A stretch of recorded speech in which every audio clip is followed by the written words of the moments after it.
Okay, that did not work at all. I don't see any obvious holes in the tire. But it did not inflate. So there is the flat spot on the tire. I'm going to go ahead. I do have a tire inflator.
All right, I know nothing about these throttle linkages or how they work, but it is painfully obvious right here we have a problem. See that spring there? It is connected to nothing. Literally nothing, and I have no idea where it goes, what it does. But there's a little black, like, rotating assembly right there that I can rotate with my screwdriver, and when I did, the cart or the bike would either rev full speed or not start at all. That's part of the assembly there, so I don't know much about it. Apparently I need a whole new throttle assembly right here to connect to the carburetor, but I'm gonna keep on playing with this right now. Doing some more research, apparently this is a very popular motor It's the 196cc, and it has a name right there. Pride. And there are plenty of parts available for this. I'm actually going to order a high performance carburetor for it and ditch this whole setup and a new throttle linkage cable. Go ahead and get, I don't think I need a new gas tank. I'm going to pull this gas tank, drain it, and refurbish it. And then just start ordering parts for this guy. I could not air up the front tire. I tried a million times and nothing happens. I'm thinking this valve is jacked. It does nothing. So I need to order tires as well, front and rear tires, but I'm not going to go with knobbies. I'm going to go with street tires. And we have the mini bike here. We're going to start disassembling this.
All right, we are back in the garage here with the mini bike, and we have almost everything disassembled off the top of the engine here.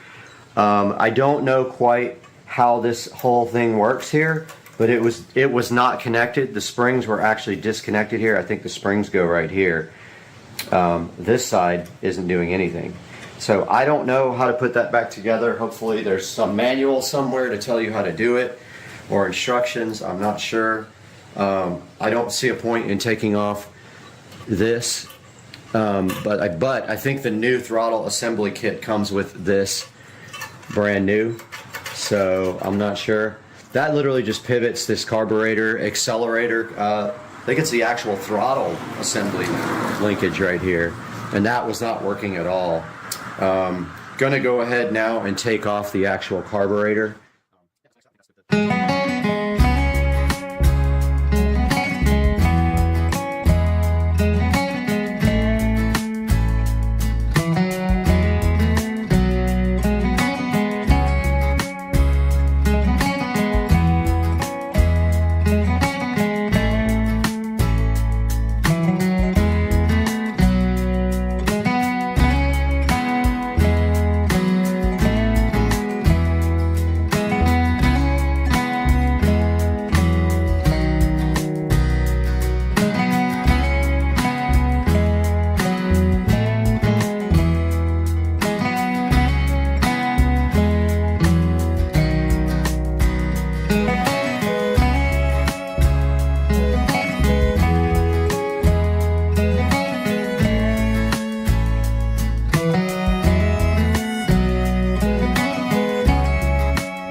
final update for part 2.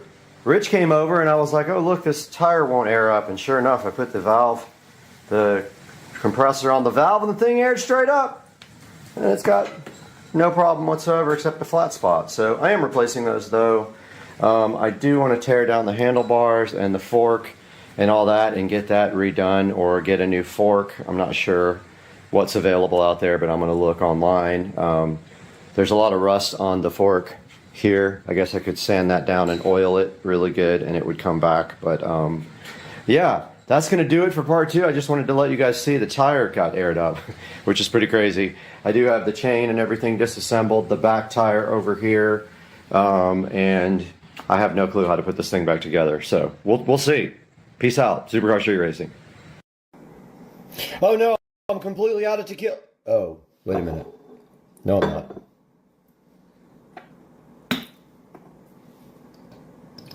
Let's go.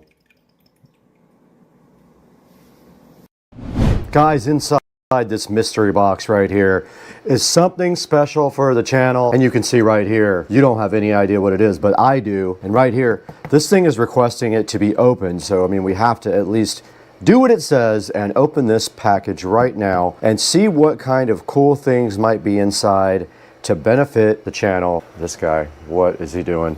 Let's get this thing unboxed, take a look at it. It might be something cool. What are you waiting for? Let's open it.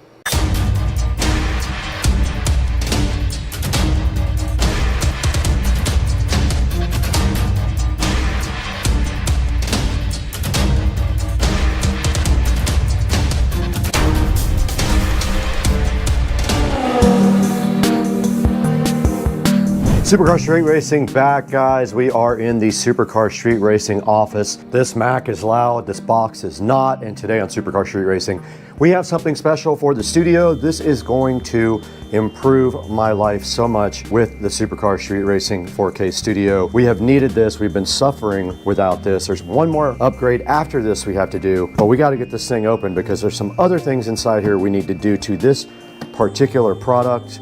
Let's get this box opened up right now and see what's inside. All right, we got this box in front of us right now, ready to be opened up so freshly. Let's go ahead and get inside this thing and see what is happening here. Yes, this is very loud.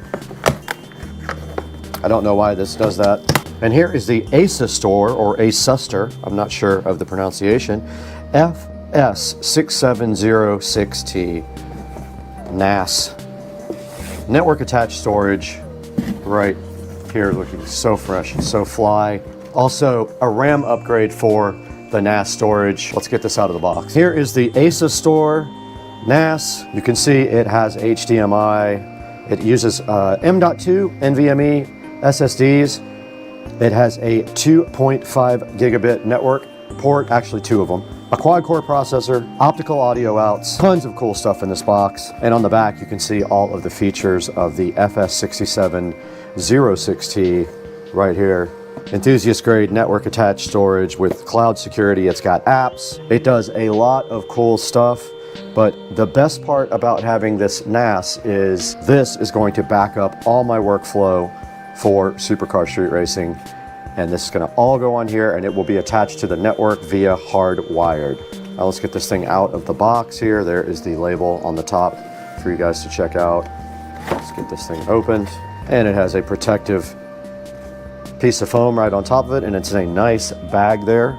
Let's see what's inside of the box here. What did they give us? Aha, standard power adapter here for the NAS. And then inside here, we do see the actual device in a very cool protective bag. And look how cool this thing is. Guys, you can see on the back there is a USB 3.0 for putting a USB drive, assumably, or a hard drive into it to serve it. You've got your HDMI ports suspiciously upside down, 2 2.5 gig Ethernet ports, USB 2.0 ports, and your SPDIF, so you can do optical audio out to a receiver. Then on the front, that peel sat. Oh, I blew it. These nuts. That peel sat. It's got some lights on the front here. It looks like maybe power, network, hard drive lights, maybe a power button right there, I think. Pretty cool, guys. All right, let's see what else is in the box. And we do have, oh, okay, I was hoping they gave us a network cable. We do have an Ethernet cable. We got 2 of them actually. And we do have this is a cable tie, little cable tie there. Okay, we're back in front of the ASUS store NAS now. We have some work to do. We have to get this guy ready for the drives that are coming in later today and also for a RAM upgrade. So let's go ahead and get out. I heard a complaint online about the screwdriver size. So I've tried 3 now and then none of them fit. Aha. It was the largest one I had. PH2, for those of you who are doing the same thing I am, it's a PH2, so that's Phillips number 2.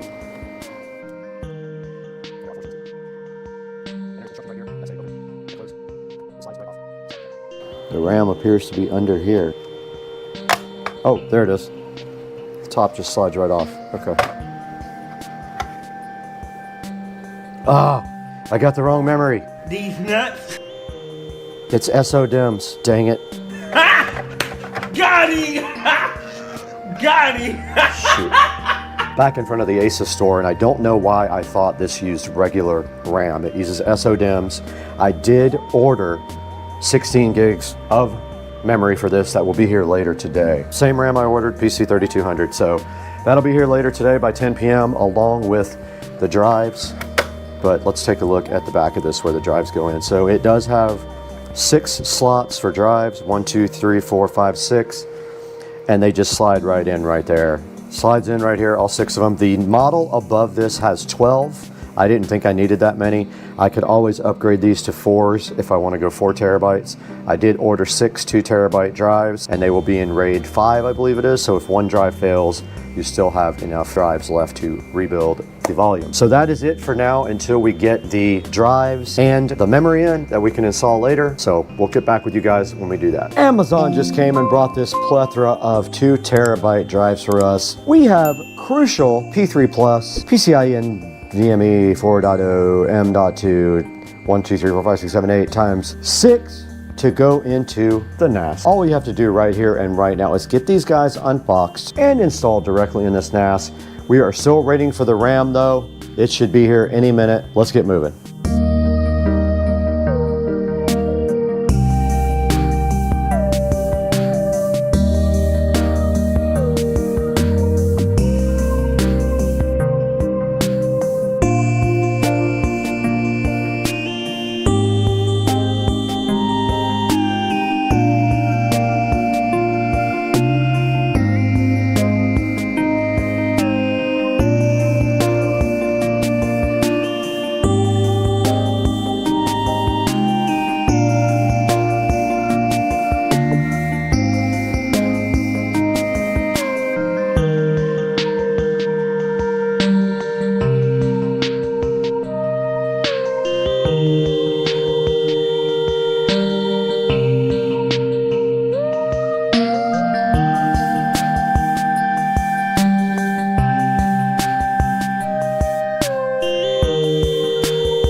SSDs are installed, so now we were able to initialize the console. Let's get this thing hooked up and get it going.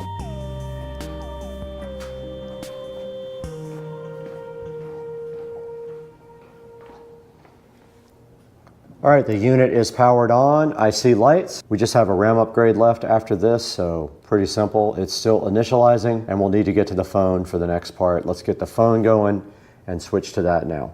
Okay, we got the ASUS Store app installed. It did give an error, but all I did was enter the IP address manually and it actually did go to there. And we have all of the apps here available for the ASUS Store. And if we go to the storage manager, we have 9 terabytes available. We have 3 gigabytes used, and it is synchronizing the drive, so we will give it some time to do its thing. I set up a user or 2. There's some apps we can install. Look at all this good stuff, guys. All this. And services, we can do We already have SMB on. We have already checked that and it does work. We have a web center and system info. There's all our information for our drive and stuff. Processor, memory, system temp's good. And yeah, guys, next thing we have to do is copy some data to this. All right, gotta create a new account. All right, guys, we're back in the studio with our new ASUS Store NAS. And we have the page called up here.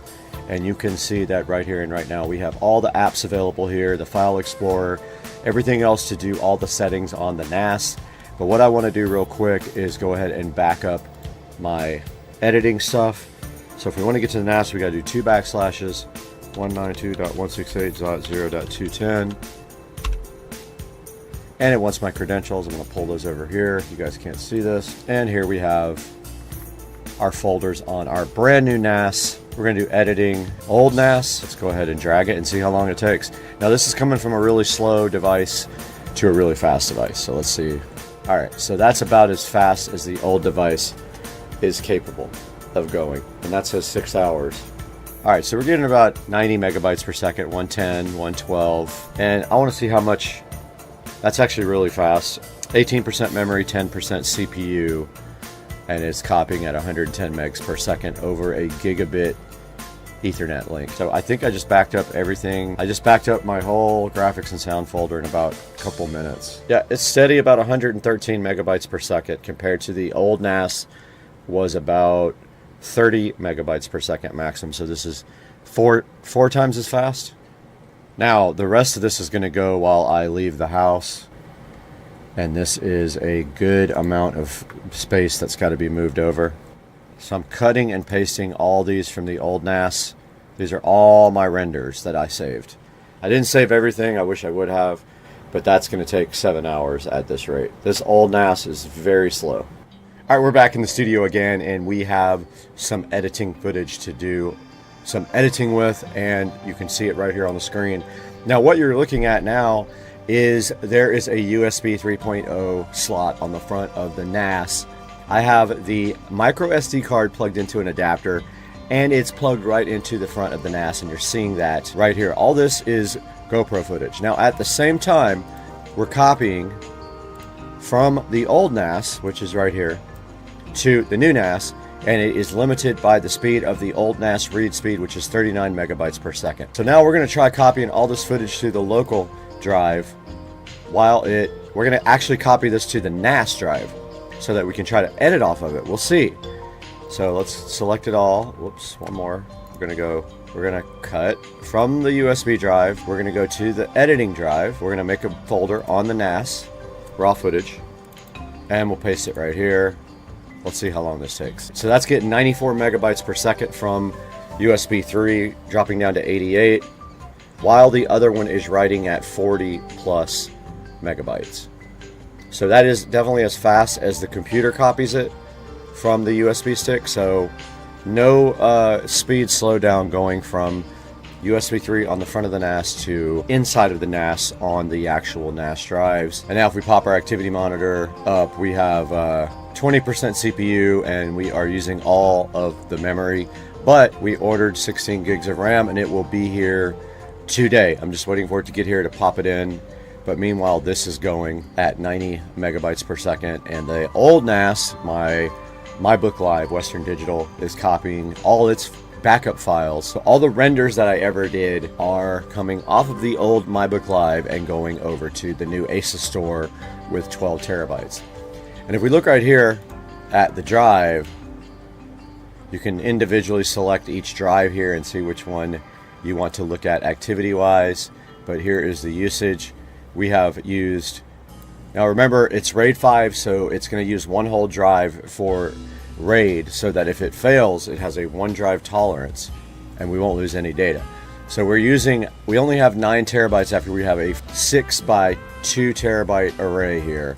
We lose 3 terabytes for RAID, so we have 9 terabytes total. We've used 650 gigabytes already, and we're still copying. So here's the homepage of the ASUS Store, and you can see there's a bunch of different things you can do, and you can add apps to the ASUS Store as well. Here's our hardware settings. While this stuff is copying, we can take a look at all this stuff. General settings is the ports with auto logout, We're set on DHCP. We can change this to the ASUS store. The status, power, LAN, and drive indicators that are on the front of the actual drive. You can disable all the warning buzzers, which is cool. Got an infrared receiver on it, which is also pretty awesome. And direct routing access to the NAS. There you can factory reset it. This is for transcoding, like if you're using Plex, which I am not. So this thing has an HDMI port in the back. I have not hooked it up to the television yet. So I'm gonna try to edit off of the NAS and see if I can. Not that I need to do that. I have enough storage, but it'd be interesting. All right. Here's DaVinci Resolve, and here's all of our footage right here. And we go in order. Special for Playing no problem right off the NAS. 5K 2398. Drag the first one. Now, this is directly from the NAS. Guys, inside this mystery box No problem. here is something special for the channel. Flawless. No problem at all with the video on. Right here. This thing is requesting it to be open, so I mean we have to at least do what it says and open this package right. Thing is request.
Okay, we are back in front of the ASUS Store app, and you can see that now if we go to the system information, we have 16 gigs of RAM installed, which should help a lot on the caching.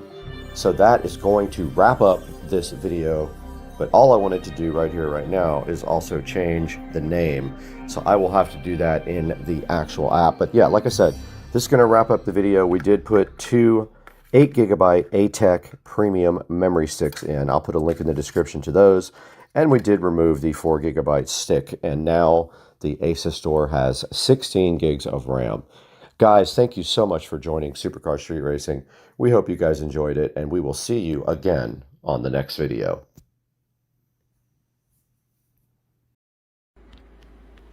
Hey guys, good morning. Wanted to show you guys these floor mats that I got for the E90X. Get this garage opened here. So I finally broke down and bought some floor mats. I've been needing some for a really long time. And I found these floor mats on Etsy. Wow, that's the loudest garage door. The link will be in the description here. It's going to be a quick video because there's not much to it. But just wanted to show you these floor mats, custom made from Etsy. Now these guys are available with different color stitching, and they are leather. So as you can see here, they have the M logo on them. And if you look here, the fitment is pretty good. Now the back ones I had an issue with. So he is actually remaking those. They didn't fit. The front ones fit perfect. They do have Velcro on the bottom. Pay no attention to that 9mm right there. So yeah, I'm going to provide a link in the description to these E90X, so they fit any E90 car, floor mats that I purchased on Etsy. And then he does have them for other vehicles as well. So just look through his Etsy store and you'll find what you need. But yeah, just a quick little update. And these things came out awesome, I think. I really like the way they look in the car. I would have done red too, but I tried the blue and it came out nice. See you guys soon. And Democrats think Kitty, I think you have these shoes on the wrong way. I think it's too early to tell, quite frankly. I mean, people will start tuning into these races. Oh, now you don't care about them? The advertisements, these candidates are going to Bye-bye. get over. And some of the Democratic candidates, quite frankly, He left. All right, we got the chef with his Orion rib once again. It went 90 minutes in the rain, and it's ready to go, and nobody in the world knows how to make these. Oh, yeah.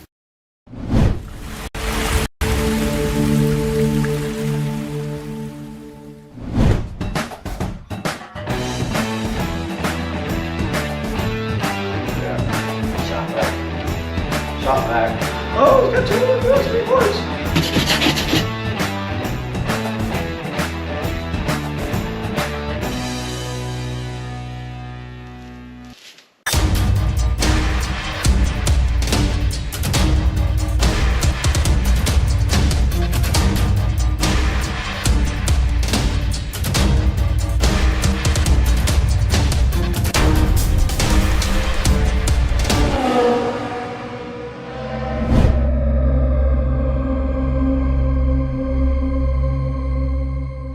Feel like there's a package outside. There is. Kind of an important package. We really don't know if this is going to work, but we're about to find out.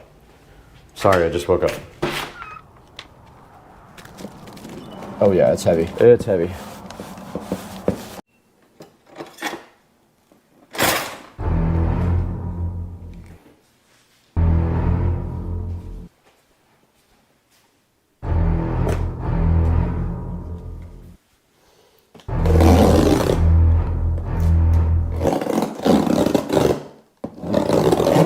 Dude, I can't even hit the fucking...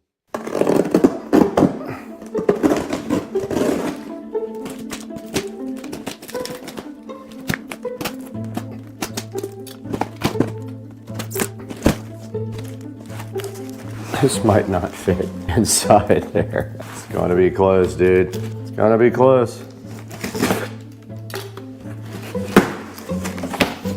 Oh my God. This is how we built it. LED strip stuff. There's a bag full of hardware. Oh, this does not look like fun, dude. Oh, what? J, two J's, okay. Two JZ. G.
trash.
Okay, I'm gonna go ahead and cut my box for my RCA jacks, even though, ow!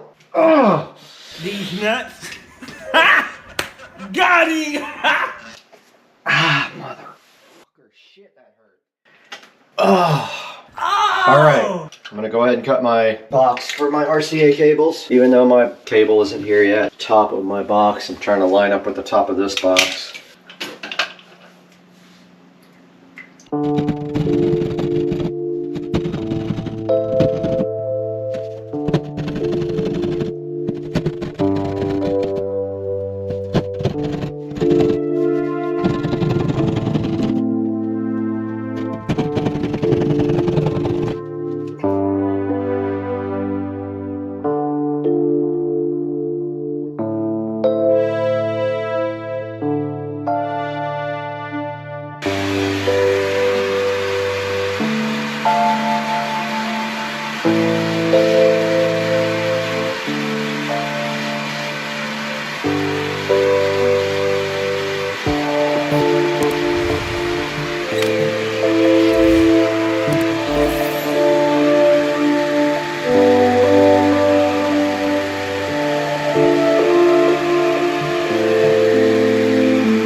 All right, just a little update here since I haven't updated in a while on where we currently are. I have patched and sanded a lot of the holes here. I had one major spot down there that I had to fill, and I am completely done with that except for just some tiny little touch-ups. Also, I am about to extend the subwoofer wire down to the bottom. I just was trying to find some electrical tape to do that with. I have a wall plate down here ready for sub because it was way up high before. I have this extension cable here. It's a female to male, and it goes to the wall plate, right? But it's a very nice one. I bought a really good one. So I'm gonna go ahead and has a nice solid connection, very heavy cable, wasn't cheap. This time I bought all premium cables and they cost probably 3 times as much as your normal cables. Now what I'm gonna do is wrap electrical tape around each fitting, and then I'm just going to tape them up so that they can't come out inside the wall for any reason. If I accidentally get pulled on, they also can't ground out on anything. And I found my SCSR knife that's been missing for a long time in the toolbox. One end is done. There's the other one. I heard a hum come out of the sub. That is overkill. Okay, now this simply does just drop down into the wall. and hopefully we can grab it down here. Okay, our sub is officially extended.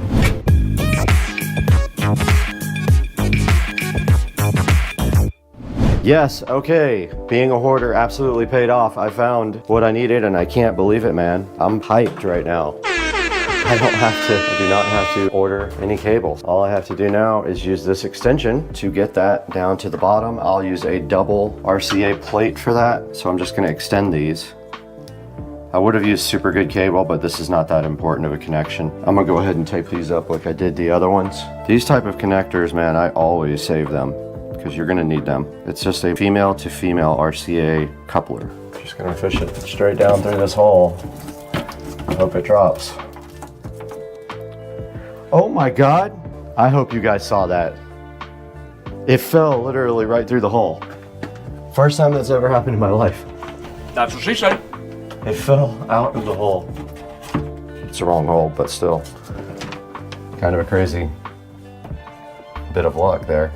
That's basically it for that. Unfortunately, a lot of these wires have to be extended.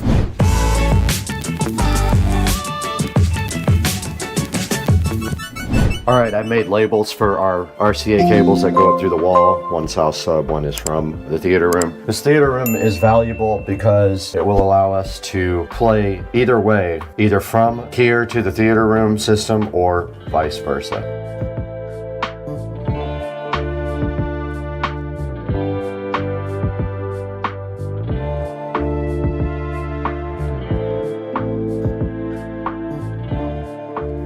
We can patch this hole up, and we can get this bundle here moved down. A lot of them are short, so I should have a patch kit in here for this.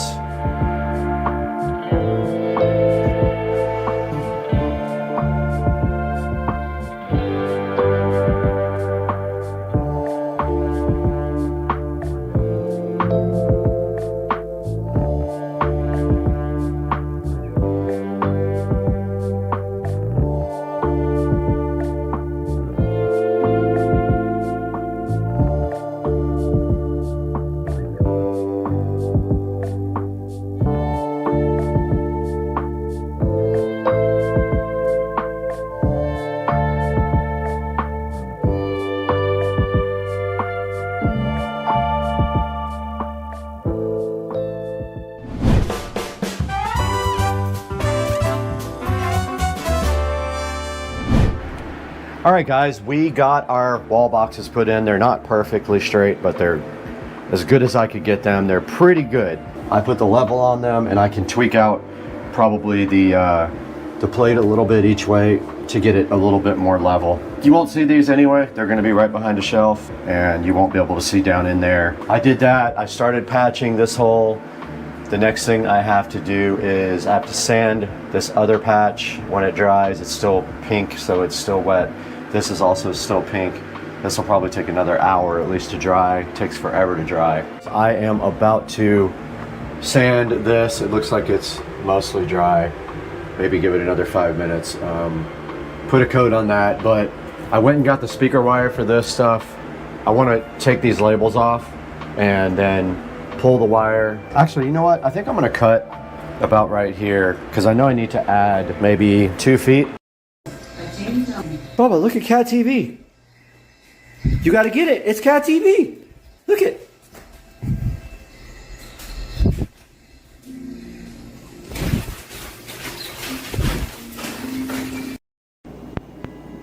All right, folks. Today we're gonna be working on this paddle shifter conversion. And we started this video the other day with kind of an unboxing and an overview of what's gonna have to be done. But I'm gonna go ahead and open these paddle shifters. There's the paddle shifter G paddles in these bags here. So basically what you have here is, if nobody watched the first video, go back and watch it for kind of an explanation. But the older AMG cars didn't have paddles, they had buttons behind the steering wheel. So somebody really smart invented these G paddles, and they replaced the factory shift buttons. And they are still not going to make the transmission shift faster, obviously, but it's better than paddles. They're a lot easier to get to. So what you're going to need for that is the paddles. You're going to need a hair dryer. Reason being is that the factory shift buttons sit in a carriage. If you can imagine, like you know, a bolt going through a hole, and that hole is plastic, and to get the factory buttons out, you have to heat the factory buttons with a hair dryer. So you pop them out of the steering wheel, you heat them until they're all too hot to touch, and they become more pliable, and then you can take a little screwdriver and pop out the buttons. Now I haven't taken them out yet, but I'm about to do that and see exactly what I'm up against. Or, you see those tabs right there? You can just file one of those off on the factory buttons if you're never going to use the buttons again, and it makes your life way easier. They come right off. So I'm going to take a look now and see what that's going to be like and show you how to get the buttons out of the steering wheel. Got the top down for easier access and lighting. But if you look back here at the factory shift button, it's a housing that just pops out. So I am going to pop that right out, and then we'll take a look and see. I know the wire's not very long, so we're going to take a look and see exactly what we're looking at here once I get this housing out. Supposedly you can just pry it out with a little screwdriver on the edge there where you see the opening. Alright, so I used this small screwdriver in my jeweler's kit. At first I was kind of nervous because they weren't coming out easily. But if you take that screwdriver right there and you put it right on the corner there and you just pry towards the steering wheel like this, that way, they will pop out. And here's what you're looking at.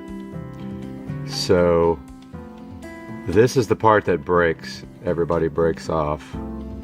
Where the paddle, where my finger is. Whoops, I was hitting the zoom button. Right there. Right on the corner. If I had two hands I could show you, but it's literally, let me grab the camera a little bit better, right there.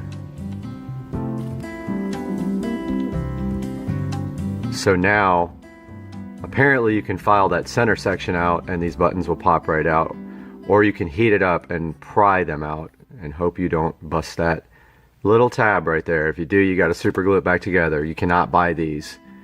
Mercedes does not make them for a reason, so you have to buy the whole entire steering wheel. So I'm going to take a look at this off camera and figure out the best way to get this off. I think if you break that middle section off, you can squeeze this together easier. So I'm going to give that a shot right now. I think I'm just going to go ahead and break it. Okay, this is what I did because I don't care about the existing paddles.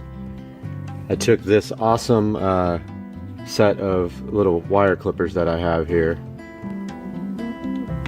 and I stuck them inside between the paddle and the housing, and I just kind of chewed the button up until the notch on this side fell through. So now that side is free, and as you can see, the paddle pops right out. Super easy. Now I'm going to attempt to put the G paddles in, and I will show you how I did that. I got my hair dryer here. I'm going to take this hair dryer and heat this up a lot till it's almost too hot to touch, so that the plastic becomes pliable, even though I may not need to now. I heard that they're a lot easier to get in than take out, but I'm going to go ahead and, as a precaution, I don't want to break this housing, so I'm going to heat this up really good right now. Got the other side out. I decided to do this so I could figure out which paddle goes on which side. You can see I did not damage the holes, but I did figure out a way to make this stronger. I don't have anything with me to do this, but a washer, a little metal washer glued to both sides would definitely make it so you would not break it, or you could repair it with that as well if you did break it. A little tiny metal washer or a ring of some kind glued right there would fix that problem for good. if you wanted to do that before you tried to pop the paddles in. I'm gonna see if I can figure out which side goes on which now. Alright, I got the first paddle installed. It was simple. I heated both of these. I literally held the gun up to the housing right there for a good 20 seconds, got it very hot, and then with my finger I just kind of bent this part right here outward and popped it right in. But it's got to be very hot. If you don't, you will crack that housing. Now the next thing is, a lot of people have trouble with that button being partially depressed when you insert this unit. So I'm going to go ahead and do the other side and I'll report back quickly. Just a little bit of clarification here. If you put this in there like this, put that side in its hole, very difficult to do with one hand. But if you put the one side in the hole, the other side, you stick your screwdriver in and kind of turn, it will move the housing outward enough for you to pry that button in. Right there. I'll show you once I get this one installed. Got both sides installed now. Let's see if I can hold this so I can show you. So with the screwdriver, if you can put it right in there and turn to the right, it will pry the housing out enough for you to slide that right in there. But heat that thing up really good. I put that thing on there for a good 30 seconds and got it very pliable. Once you do that, you're not going to break it. You just need to be careful. Now the key is, does this work or not? This point right here, some people, the button is partially depressed when you put this back in the wheel, and you have to take this out and file the bottom of this button down a little bit, which will be not fun because I don't think I have anything to do that with. I'm going to test it right now. Okay, I screwed this up and I don't want you guys to make the same mistake I did. I had to take the paddle back out because right there, that tab right there was on the wrong side of the housing. It was on the back side right here and the button couldn't press. Make sure that little tab is on the inside of the housing before you seat the carrier. Okay, I had to take it completely back off, so I had to heat it up and now I have to put it back in without breaking it. Okay, lesson learned. It was so easy before because that notch wasn't in the right place. It's very difficult now because really the whole entire housing back here needs to be spread outward. So I'm going to see if I got some needle noses that I can spread this outward while I push the buttons in. Alright, I finally got the button in there without breaking the housing. As you can see there, they're in good shape. I don't know how I did it, honestly. I heated that thing up so hot it almost burned my hand with the hairdryer. So that's how hot you have to get it to make it pliable. Alright, I'm going to go ahead and install this right now. Wanted to get this part on video. I'm going to go ahead and heat up this housing.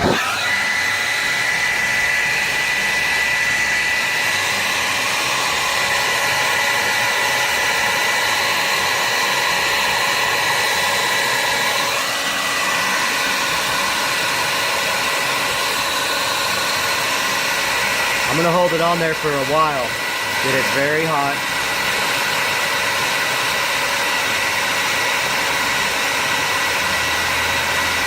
Good and pliable. And I'll be right back. Okay, notice I got the second side installed with no problems. I heated it up a lot. I got one side in with my finger, and the other side I did with the screwdriver. I put the screwdriver right inside that little tab and turned it with the housing to come out enough and it popped right in. Okay, I made a huge mistake on this one. I actually did break the button holder right there. I used professional car stereo installation tools, but that little black piece right there is broken off and nowhere to be found. So this button does not stay in now. It comes right out. So I have to figure out how to fix that. Chances are I'll have to stuff something in there to get it to stay or put some silicone sealer, but the problem being that if I get any on this button here, then it's not going to work anymore. I don't even know if the buttons work yet. They feel kind of bound up, so I'm gonna have to test it right now. As you can see by this demonstration with the numbers on the screen, on the right hand side there, it does shift.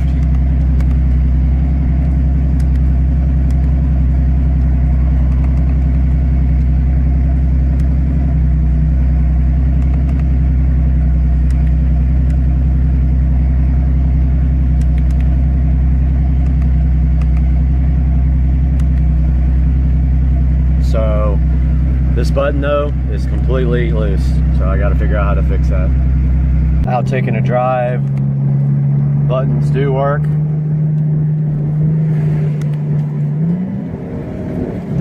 don't know why it wants to go from 4 to 1, but that's the behavior of the transmission, not the shift paddle conversion.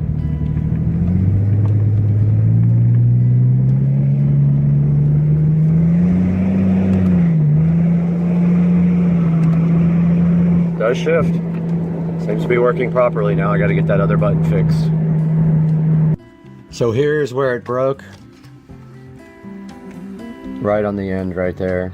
That piece broke off. And it no longer will. You can clearly see it broken. And I don't think I have the piece. I'm going to try to find it in here, but it's probably gone. Okay, how I'm going to fix this after all is I'm going to get some silicone sealer. I'm going to put it right here on each side, a drop of it on each side, and then push it back in and let it dry. Alright, this is all finished. I got the button mounted back in there. I put some fast dry silicone sealer around that edge, verified that the buttons do still click. So this project is done, but I'm just going to warn you, I did everything possible. When I took out this button, I used a professional installer tool, put it in the edge there, and if you push too far in there, you're going to break it off. So this one I did not. I used a small screwdriver to remove this one, so lesson learned. You might be better off trying a small screwdriver, a very tiny one, but I couldn't get it in there, get the button out with that. So I broke this one trying to pry it out. Doesn't matter, I'm going to get it glued back in and it's never going to come out again, so no big deal. That's going to wrap up this project, folks. I hope you like the AMG button to paddle shifter conversion, and please subscribe for the next video. Alright guys, we are off on an adventure right now. We've got an hour and 43-minute drive here to get to a restaurant that we're going to, on the way to pick up a brand spanking new vehicle. And I'm not going to tell you what that vehicle is right now, guys. You got to wait just like I do, and we'll get back to you with an update as we get closer.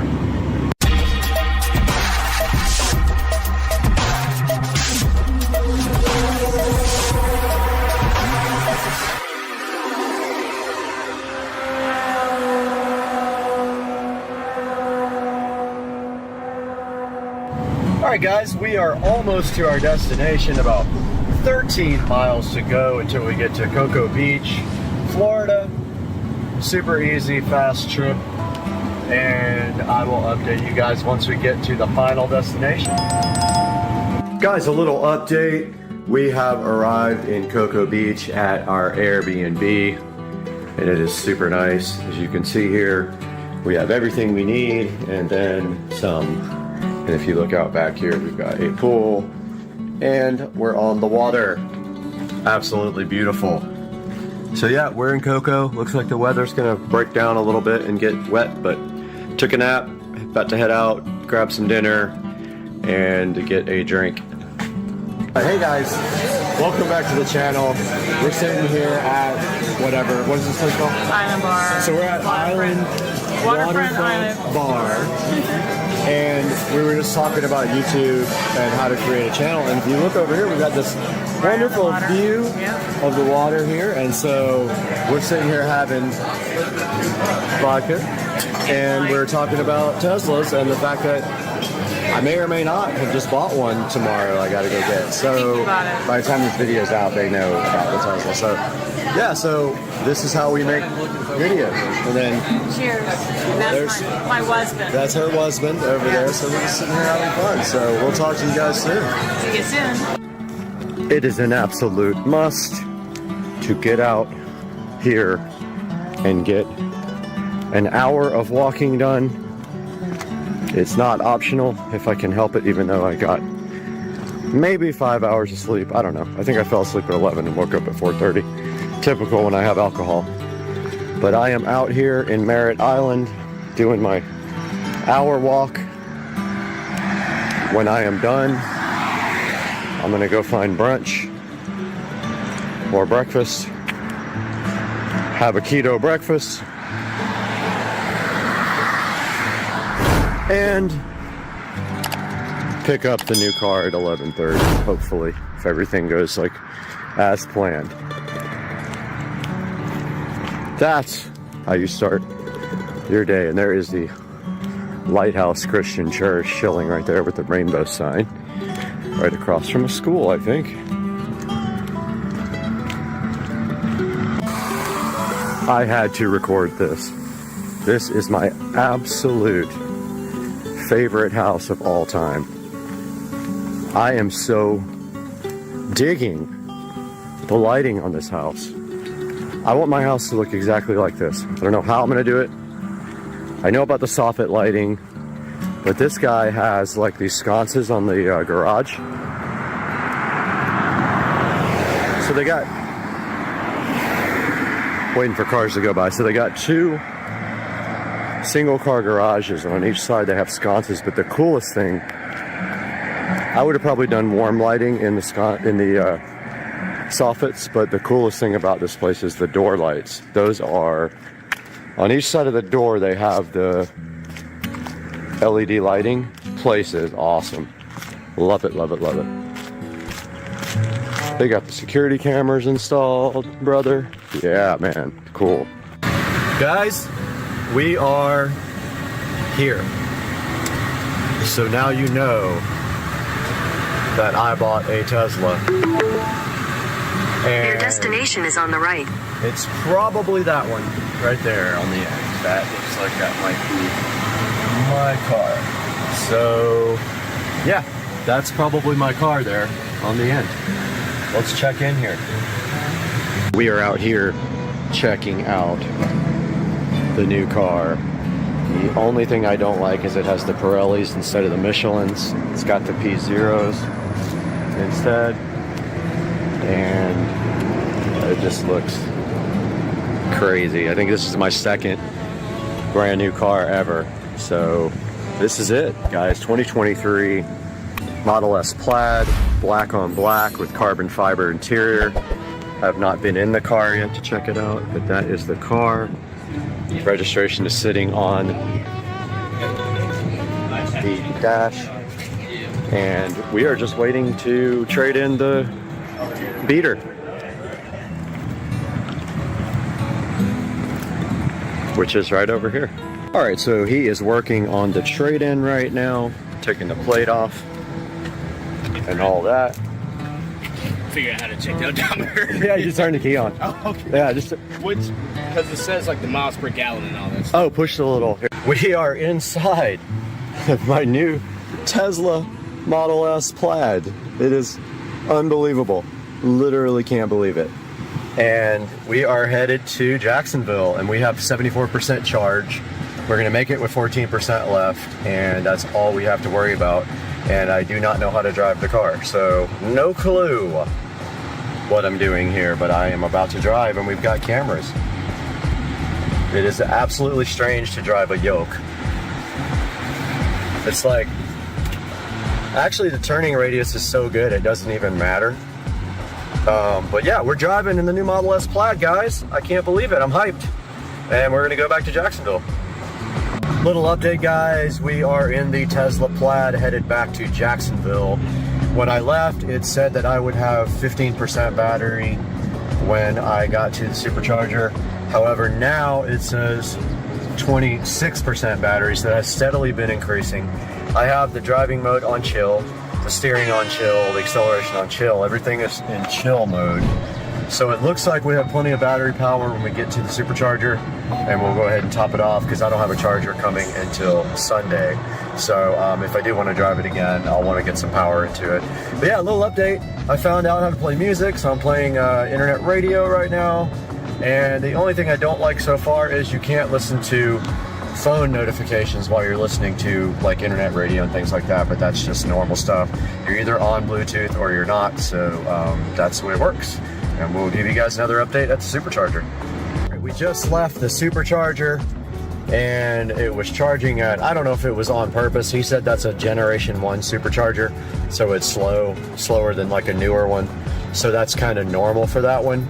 It took about, I don't know, an hour and a half maybe to charge to 100%. And yes, I am charging it to 100%. Tesla's website says to do that, even though some people don't. It says charge all the time to 100. So I did it. It was $29 to charge for whatever range that is 100% will give me.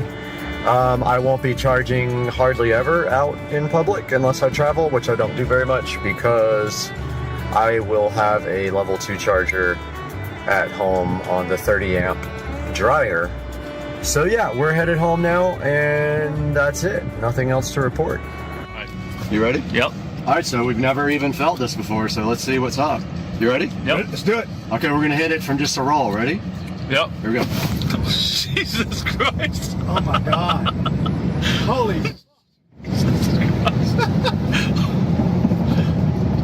Holy shit. Wow. It's not real. I told you, you feel it in your stomach? Like, oh, wow. It's not real. Is that crazy? Dude, is that the craziest thing you've ever felt in your life? Was I really seeing 119? Yes. Wow. Now you see why this is the fastest production car made? My God. It's like, There's nothing that even comes close it to was this. seriously like taking off in an airplane. More. I think it pulls more. Gee, and that's a roll. I mean, that was a slight little roll, but I've never launched it. Dude, was that cool? That's the first time I ever felt it. So the brakes are a little sketchy in this thing. They're not the best in the world, so you got to be careful about being on 120 and then like trying to brake really Yeah, I noticed fast. that just then. I didn't get on them really hard, but they're not great. Everybody does like carbon ceramic brakes, but yeah, so that's a roll. There's 100 right there. Jesus, that's What do you think, Joe? Damn. ridiculous. You see why this thing's fun, right? So ridiculous. Wow. Don't get in trouble. That's all I can say. Well, the good thing is nobody will hear you. It doesn't even look like you're going fast. You know? Right. You're just fully depress and hold the brake. Okay, hold the brake Fully down. Press and hold. Now hold the gas all the way down, and then let off the brake when it's ready, right? Here we go. You ready? Yep. Preparing for launch. It's squatting. Ready to launch. Now what do I do? Just let off the brake. Brake pedal. Yeah, foot down. Oh, shit. Oh. Jesus Make sure Christ. it's right up in front of you, dude. Holy shit.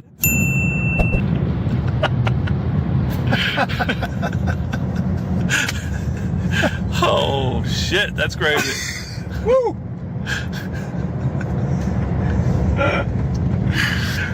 Oh my God.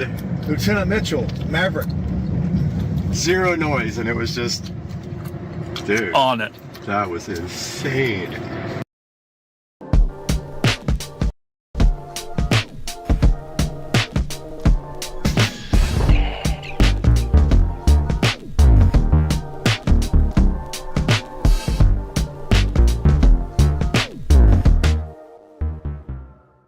All right, so buckle up, everybody, because today we are diving deep into the age-old rivalry, the Golf Cart Showdown Club Car versus EZ. Oh, yeah. Our listener is in the market for a new cart Okay. and sent us a ton of forum threads and articles to sort through. Wow. And let me tell you, there are some seriously strong opinions out there. I bet. It's like choosing between, Coke or Pepsi, Yeah. or or maybe even like Ford versus Chevy trucks. Oh, yeah. I hear that a lot. People really get fired up about their cars. We even saw, I think it was InSmallard78 on The Whole Truth, who actually made that Ford versus Chevy comparison. Interesting. And there were some pretty intense debates about some features that I'd never even thought about, like flag sockets. I mean, Fuel sockets. yeah. Yeah, who knew? Who knew those could be so controversial? Right. It is funny, though. You know what I noticed is that, well, everyone has their favorites. A few themes keep coming up over and over again. Okay, like what? Durability is a big one, especially for people living near the coast. Makes sense. And then there's performance. You know how well the carts handle hills. Yeah. And then, of course, style. Everybody wants a cart that looks good. Of course. But it's totally subjective. Absolutely. It's all about personal taste. Well, let's tee off with brand loyalty. Okay. You know, like I mentioned before, we saw at Smallard78 making that Ford versus Chevy comparison. Right. And then there was this other user, Matty D MPLS, over on Hacker's Paradise. Yeah. They actually switched from Club Car to Easy Go Oh, wow. because they really liked the new Easy Go body style. That's interesting. You know, it seems like brand loyalty with golf carts goes even deeper than with cars. How so? Well, think about it. People use their golf carts not just on the course, but also around their neighborhoods, sometimes even for errands. Yeah, you're right. So it becomes part of their lifestyle, you know, like an extension of their community. Yeah, I can see that. So, you know, that sense of belonging, of being part of like a club car family or an easy go crew, I think that plays a big role. Like a badge of honor. Exactly. But okay, let's get down to brass tacks here. Let's talk about the actual carts. Sure. This aluminum versus steel frame debate, that was a big one, Oh, yeah. Huge, especially for coastal areas. especially for our listener. Exactly. I remember Autobahn 70 and 904 polarized on the Firm Truth. They were really going back and forth about this. I bet. And it seems like Club Car, with their aluminum frames, Mhm. they get the edge when it comes to rust resistance. Right. Just because 804 on Reddit mentioned that too. Yeah, and there's a good reason for that. Definitely saltwater is brutal on metal. Oh, yeah.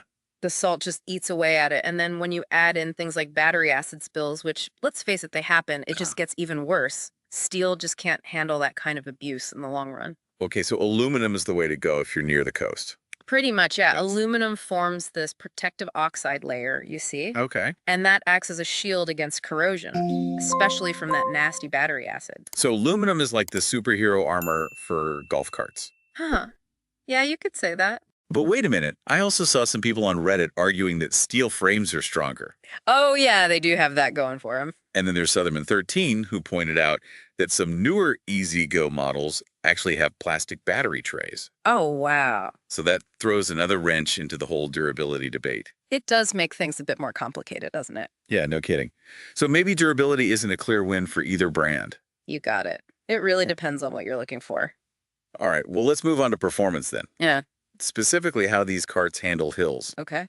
On Talk of the Villages, there was a user elevator man who was all about their Easy Go with an AC drive. AC drive, huh? Yeah, they said it was amazing for climbing hills. Much better than their club car. Interesting. You know, for those who aren't familiar with the lingo, AC stands for alternating current Uh-huh. and DC stands for direct current. Okay. And generally speaking, AC motors are more powerful. They offer more torque, which is that rotational force you need to get moving, especially uphill. So more torque equals more hill climbing power. So does that mean Easy Go automatically wins in the performance category? Not necessarily. How come? Well, it's important to remember that motor technology has evolved over time. Just because a cart is an Easy Go doesn't mean it automatically has an AC motor. Oh, so older models might still have DC motors. Exactly. And newer club car models could very well have AC motors that outperform their older counterparts. So it's not just about the brand, but also the specific model and year. You got it. You got to do your research. Yeah, well noted. And speaking of real-world performance, there was another user on that forum, Ohio Girl, Yeah. and they mentioned that both their Easy Go and club car slowed down on hills. That's a good point. Especially since our listener is going to be using their cart in a hilly area. Exactly. So it seems like hill performance can vary even within the same brand.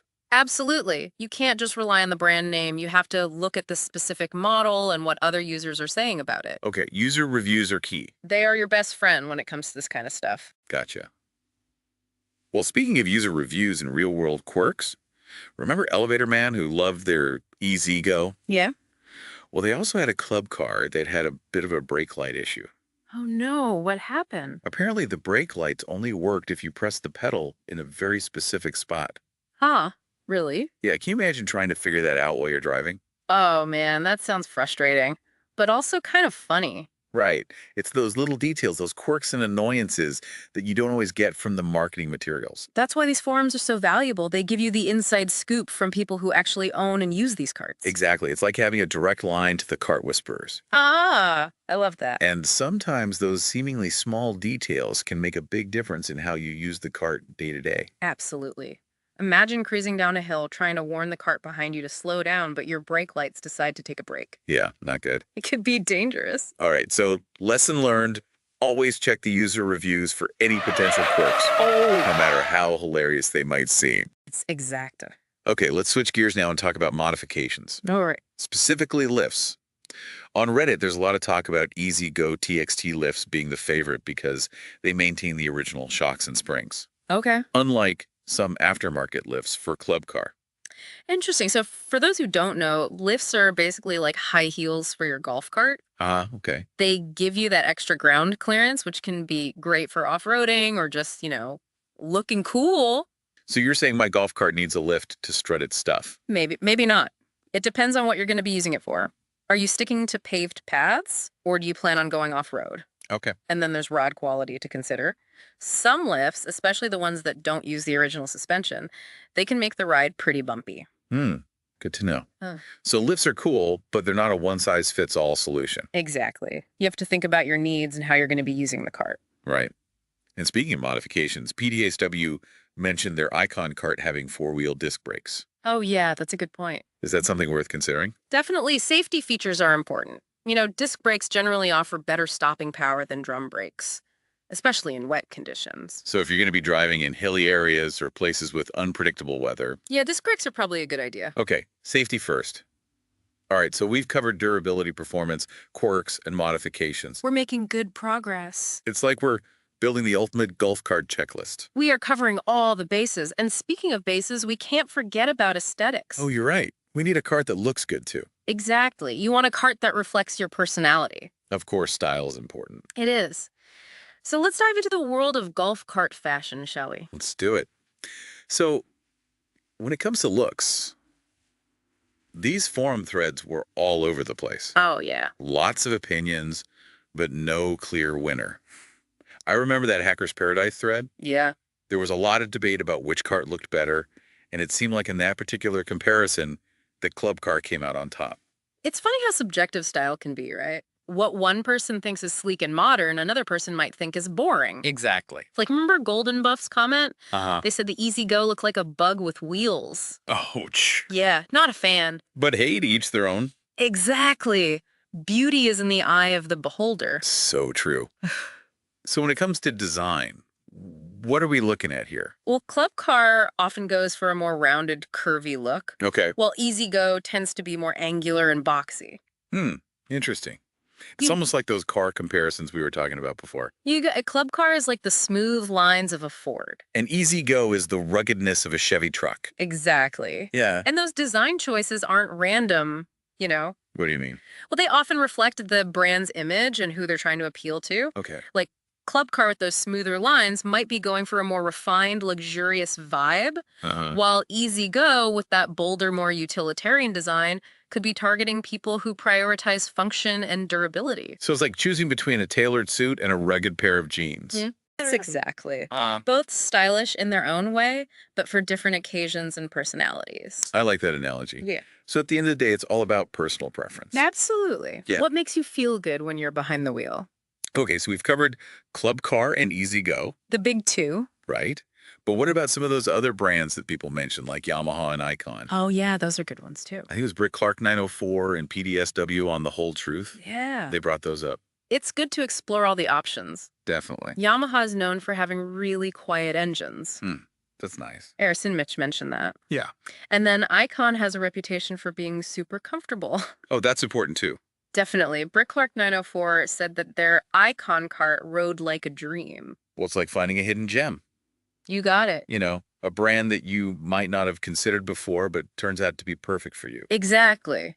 So don't be afraid to think outside the box. Okay, now, no matter what brand you choose, there's one thing you can't forget about. What's that? Battery care. Oh, yeah, that's crucial. Boataholic on The Whole Truth actually asked about that. Yeah. It's something that a lot of people overlook, but it can really make a difference in the lifespan of your cart. Right. It's like forgetting to change the oil in your car. Exactly. It might run fine for a while, but eventually it's going to catch up with you. So what are some of the things we should be doing to take care of our batteries? Well, Autobahn 70 had some great advice. Okay. Like what?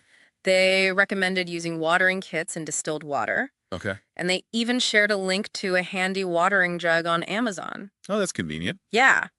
So watering your batteries regularly helps prevent them from drying out. Okay. And using distilled water is important because it doesn't have any minerals that can build up and cause problems. So it's like giving your batteries a spa treatment. Haha, pretty much. All right. So we've gone from brand loyalty and frame materials to hill performance brake lights and now battery care. We've covered a lot of ground. Who knew there was so much to think about when choosing a golf cart? It's a lot more complicated than it seems on the surface, right? Yeah, no kidding. But that's the beauty of a deep dive. Exactly. We get to explore all the nuances and uncover all the hidden gems of knowledge. We're like golf cart detectives, Ah, love it. sifting through the clues to find the perfect ride. Well said. And remember, this whole deep dive is for you, our listener. That's right. So let's shift gears and focus on what matters most. Your needs. Exactly. Your priorities and your vision for the perfect golf cart. Right. We've given you the tools. Now it's time to build your masterpiece. What are the things that stand out to you the most? What features or factors are most important to you? Think about where you're going to be using your cart, how often you'll be using it, and what kind of terrain you'll be driving on. Are you sticking to paved paths or are you planning on going off-road? And of course, don't forget about your budget. Yeah, that's always a big one. It's like planning a dream vacation. Okay. You have to consider your destination, your itinerary, and how much you're willing to spend. I like that analogy. So choosing a golf cart is kind of like planning a trip. It is. You have to do your research and make sure you're making the right choices. Now, throughout our deep dive, we saw people mentioning specific models within the EasyGo and Club Car lineups. Oh, yeah. Names like RXV Precedent and Onward kept coming up. Right. People were pretty passionate about those particular models. And that brings us to an important point. What's that? The model itself might be even more important than the overall brand. That's a great point. You could be all about EasyGo's reputation for durability. Yeah. But if you choose an older model with a DC motor, you might not get the hill climbing power you're looking for. Makes sense. Or you could love the sleek look of a club car, but if you end up with a model that has a rough suspension, those bumpy rides could get old fast. So it's like choosing the right trim level on a car. Exactly. Yeah. You might get all the basic features with the base model, but those higher end trims offer those little extras that really enhance the experience. Right. So you've done your homework on the brands. Now it's time to get specific and look at the individual models. Exactly. It's like zooming in on a map. Okay. We've looked at the big picture.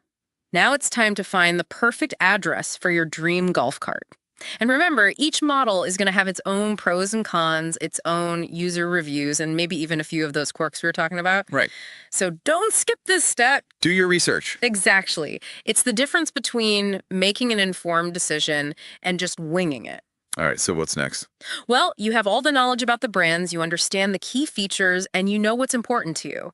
So the next step is to dive into the world of specific models. Another deep dive. You got it. We're in this together. From casual browsers to informed shoppers. And who knows what other hidden gems we'll uncover. It's like an archaeological dig for golf cart knowledge. It really is like we're on an archaeological dig for the perfect golf cart. I like that analogy. Yeah. So as we dig deeper, what are some of the things we should be looking for when comparing these specific models? Okay, yeah, that's a good question. You know, we've got the brands narrowed down, but now it's time to get down to the nitty-gritty. Exactly. So first off, don't be afraid to really get into the details. Okay. Go beyond those flashy brochures and those marketing slogans. I get the real scoop. Exactly. Look at the user reviews, check out the spec sheets, Okay. and even try to find the owner's manuals if you can. Oh, wow. Really get in there. Yeah, the more information, the better. When you're looking at those specs, pay close attention to things like the motor type. Okay, AC versus DC. Exactly. What's the battery capacity? How far can you go on a single charge? Range is important. And then how about the suspension system? Is it designed for a smooth ride or is it built for off-roading? Okay, so it's all about matching those specs to your needs. Precisely. It's like comparing different types of coffee beans. Okay. They all make coffee, but some are stronger, some are smoother, some have a more complex flavor profile. Oh, yeah, I see what you mean. You got to find the one that suits your taste. And in this case, your golf cart needs. Exactly. And don't be afraid to ask questions. Yeah. Reach out to dealerships. Talk to people who already own the models you're considering. Get that firsthand experience. Exactly. The more information you gather, the better decision you'll make. So it's like putting together a puzzle. I like that. You know, finding all the right pieces to create the perfect picture. And remember, this is an investment. Okay. A golf cart is more than just a vehicle. It's a lifestyle choice. Yeah. Yeah. It's about enhancing your leisure time, connecting with your community, and maybe even showing off a little bit with your stylish ride. So it's about the whole experience. Exactly. It's about enjoying the journey. Well said. So as we wrap up this deep dive, what's your final piece of advice for our listener? Take your time, do your research, and most importantly, have fun with it. Yeah, this should be an exciting process. It should. You're about to get a new golf cart. That's right. And hey, once you make your decision, send us a picture. Oh, yeah. We want to see what you end up with. We've come a long way together on this journey. Yeah, we have. From casual browsers to informed shoppers. And who knows, maybe we'll even bump into each other out on the course someday. That would be awesome. Until then, happy karting. Happy karting. And to all our listeners out there, thanks for joining us on this deep dive into the world of golf carts. We hope you learned a thing or two. And that you're feeling confident and ready to make your decision. Remember, knowledge is power. So stay curious, keep learning, and keep on rolling. Welcome back to Supercar Street Racing. Brad here, recovering from a bout with the pandemic, but I'm doing wonderfully. And today we have a D-Wen Wills retractable cord reel here that we are going to be unboxing and installing.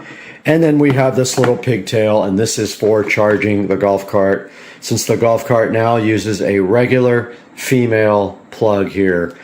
And this cord thing has a triple on the end. So let's take a look at that today.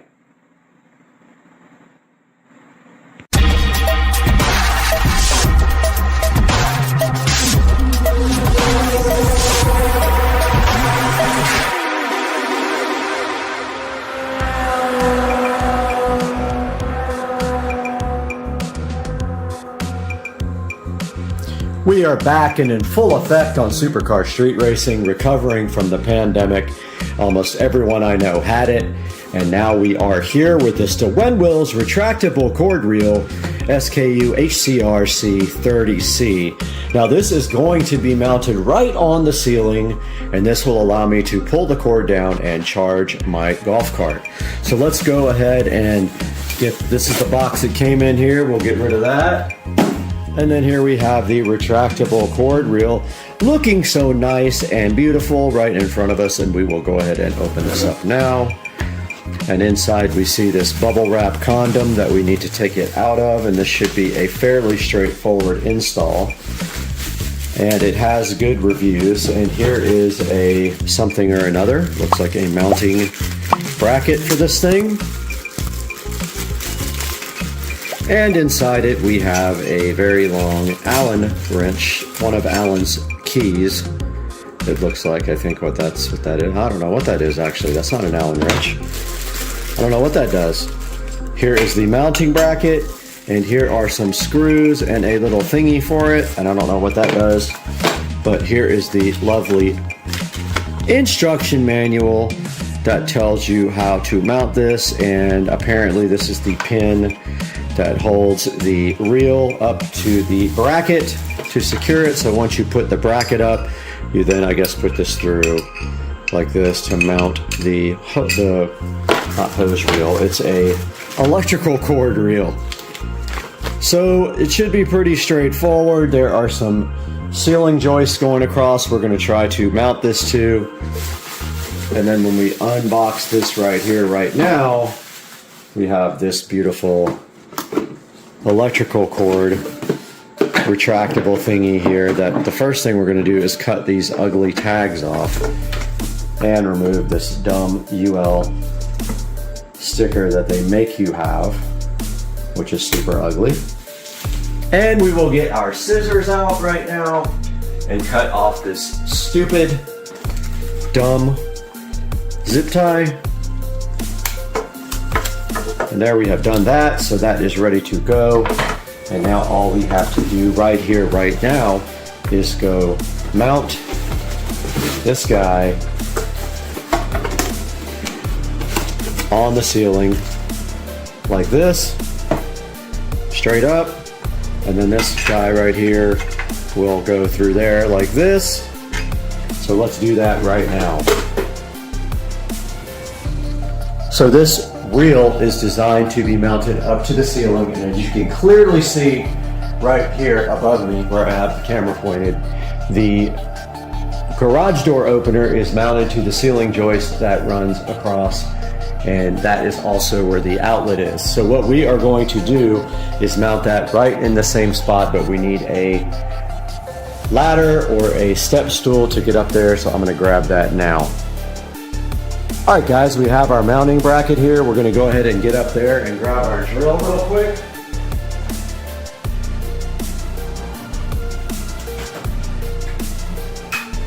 And here we have our standard drill ready to go. And we're going to go ahead and mount this over towards the other side so we don't block the lighting. You see that light right there?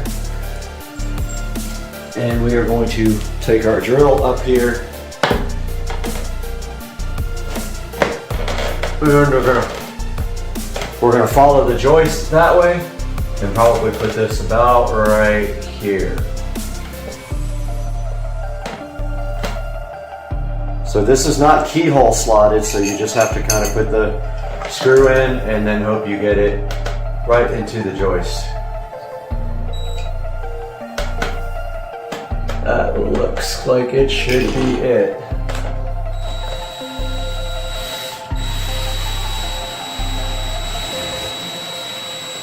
It was not it. Oh wait, was it? Maybe. Oh yeah, I think we got it. Let's see.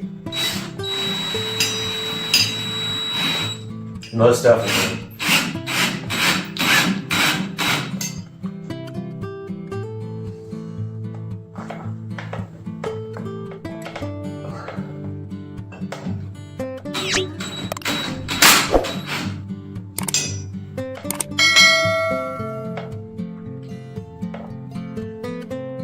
Now let us try to get it square as possible.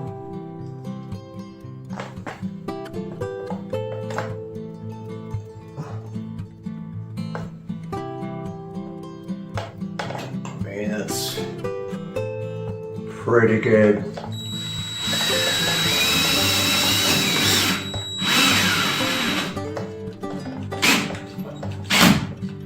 Battery dead? Battery's dead.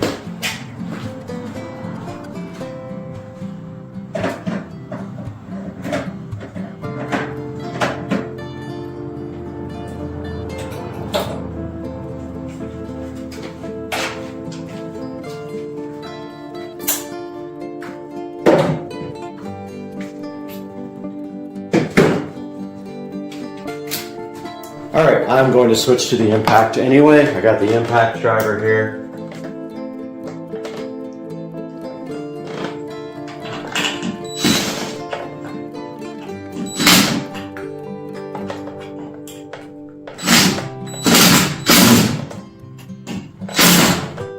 Good enough.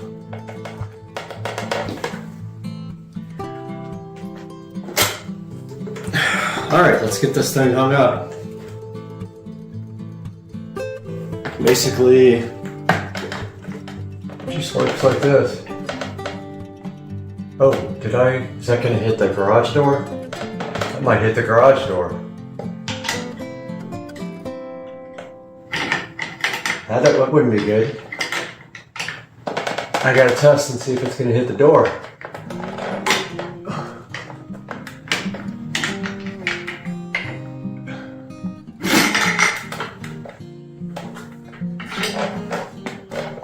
That will be close.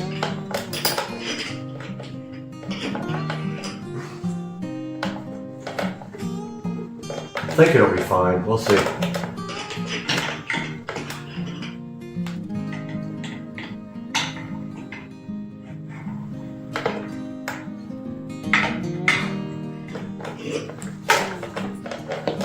absolute wrong place for this.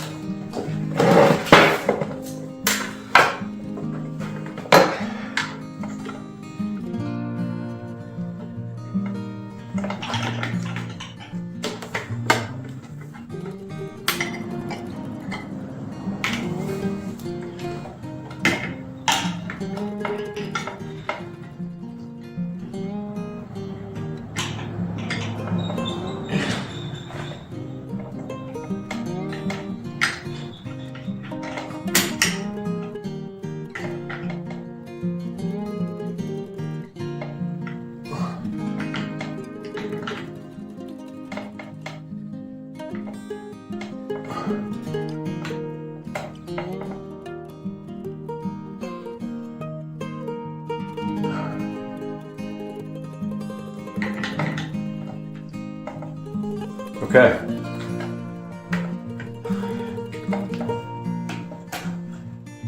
This is no longer in use.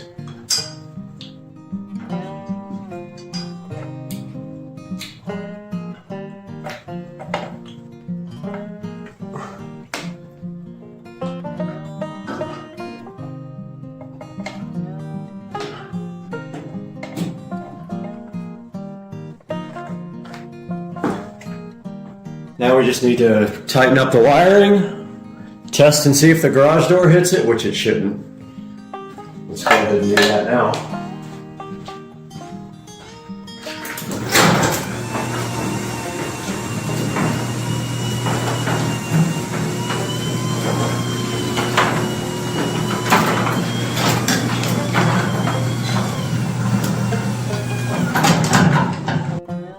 All right, we got our zip ties out and our scissors. We can go ahead and figure out a way to get this wiring all nice and tidy. So I think I will just tie this up to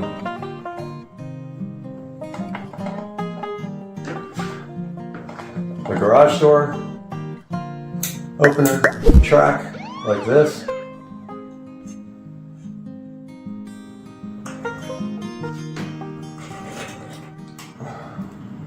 It pulls it up and out of the way so it can't hit the track.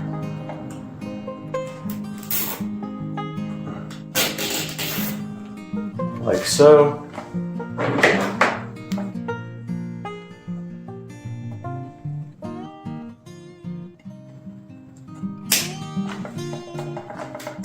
And then the rest we can coil up right up here.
Okay.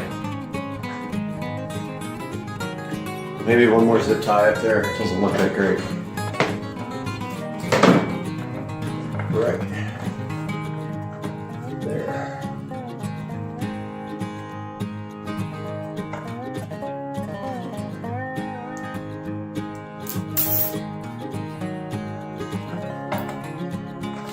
That's better.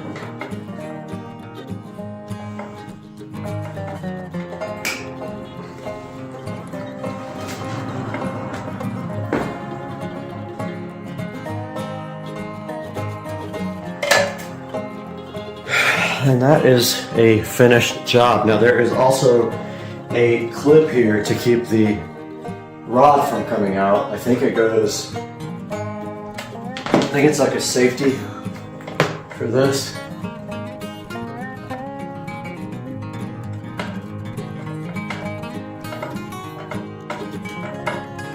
I think.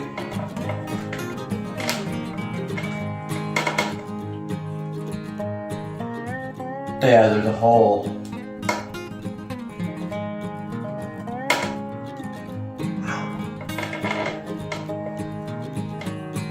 There's a hole in this so you can put this safety thing in. I don't think it's going anywhere.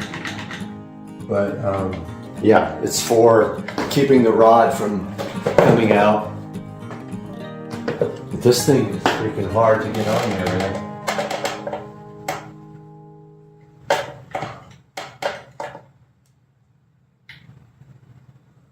I'm just probably going to take a little zip tie and put it in there if I have one small enough.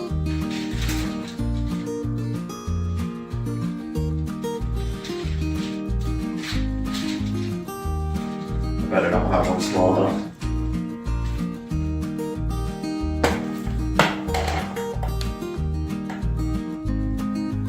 Oh, okay, that works. Alright, I just put a zip tie instead because this metal thing's really hard to get.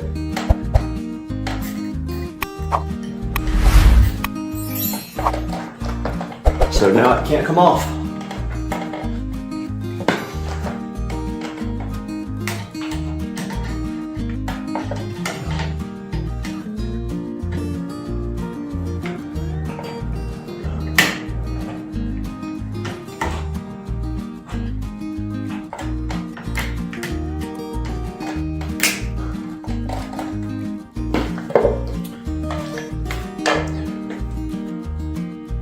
Alright guys, here is a look at the finished installation of the I keep calling it a hose reel, electrical reel. It runs up to the ceiling for the garage door opener outlet and comes down here, and then you just pull it like that. And it stays like this. And then you just pull it again and it goes right back up. Pretty simple. In order to charge the golf cart, you need a female extension cord, so that's what this is for. This will plug right into here. We can pull this down and then we can charge, and we will show you that right now.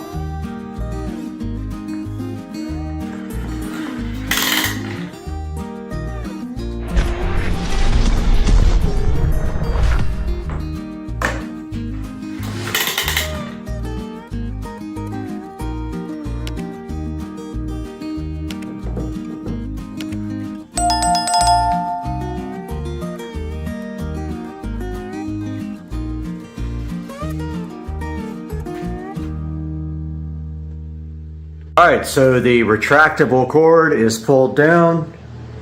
There's the pigtail. And it is charging the golf cart, as we can see right here on the display. And guys, I highly recommend this DeWin Wills retractable cord. It does the job perfectly for charging the golf cart and also other uses here in the garage where I will need power in the middle, like for our vacuum cleaner. And I hope you guys enjoyed this review and this unboxing on Supercar Street Racing. And we will see you guys again really soon. Spot where you typically enjoy listening to music. Okay, let's go to the couch for this. And we can go to the YouTube audio library.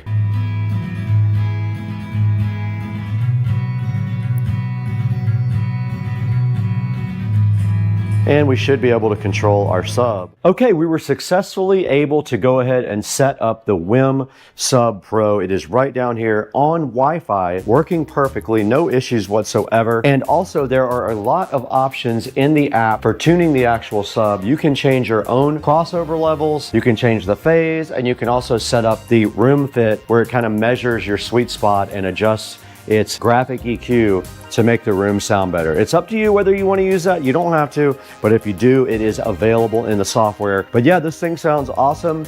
It is going to be a good addition to the SCSR compound and the whole home audio system because it does not have to have wiring. I thought about putting it down here where the PSW10 is, but that does not make sense because then the PSW10 is wired only. This guy can actually sit anywhere. Now the next thing we are going to do is go ahead and set up this WIM Amp Ultra. And I think, not 100% sure where I'm gonna put that yet. I have to think about this. We're in the Supercar Street Racing closet where I keep the wiring. We're gonna find some wire for this WIM amp, and this stuff right here is fine. Now these speakers are currently connected to the system with these weird banana plugs that don't plug in all the way for whatever reason. This wire does have ridges on one side, and that's how you know it's positive.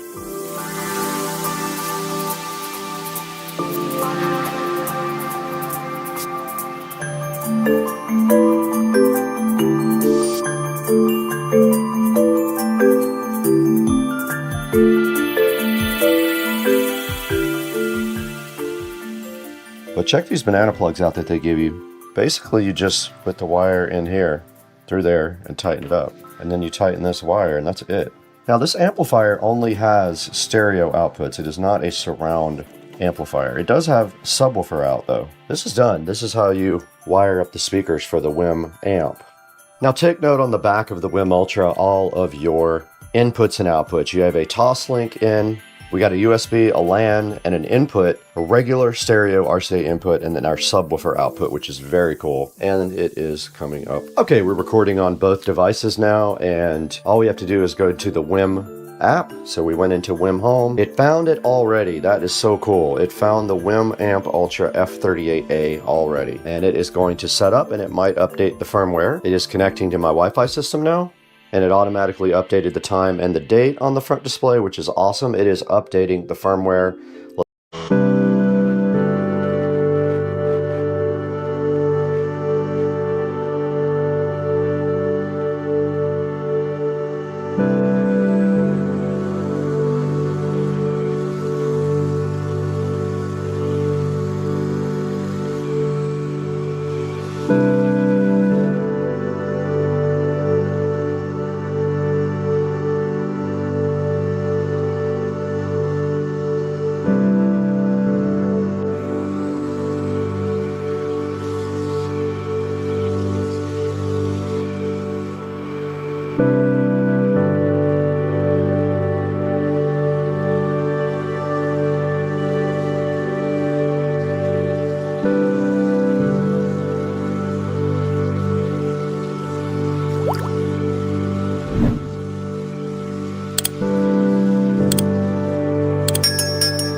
Guys, I might have figured this out, and I think we're going to be able to install this now. It was a process, but I am about to try it.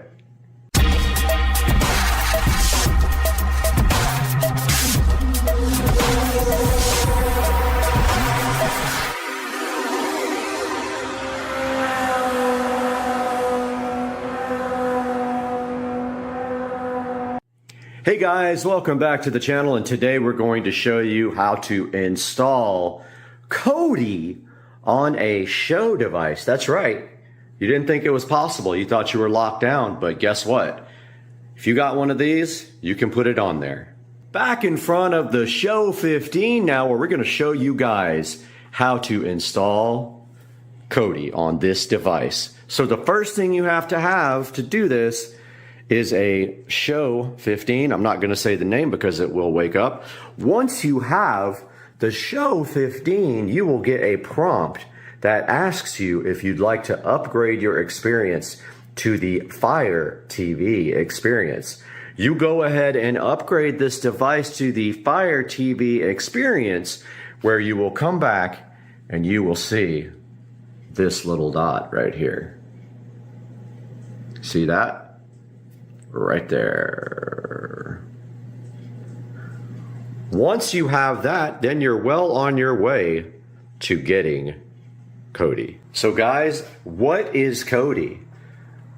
So Kodi is a multimedia app that has been around for a really, really long time, and it used to be called XBMC for Xbox Media Center. They did change the name. Now, what is important about this Kodi app is that people write add-ons for it, and you can actually download add-ons to watch certain things. I won't tell you what, because obviously we're not going to be breaking the law here, but a good app like this might assist you in watching certain things. It has all kinds of apps. You can also actually just play multimedia from a server. You can install apps directly onto Kodi, like YouTube, if you would like, but the important thing is you can install these add-ons. These are video add-ons, and to do that, you have to find their repository and install them from the repository, which I will show you here momentarily, but this is Kodi. All right, let's quickly go over what you have to do to install Kodi on your Echo Show 15. First, you go into the Fire TV. You go ahead and go to Find, and you search for the Developer menu. Developer Tools menu there. Here it is. Go ahead and open that. It pops up this little window. You can just hit the back button on your remote or either on the display remote. You're going to have Toolless installed as well. So go ahead and do that, and you're going to have File Explorer installed as well. When you press on them, you should be able to install them. Now let's go get Kodi TV. So we can hit back button here or back on the remote. So we will need the downloader for that. So back to the home screen. Go to Find.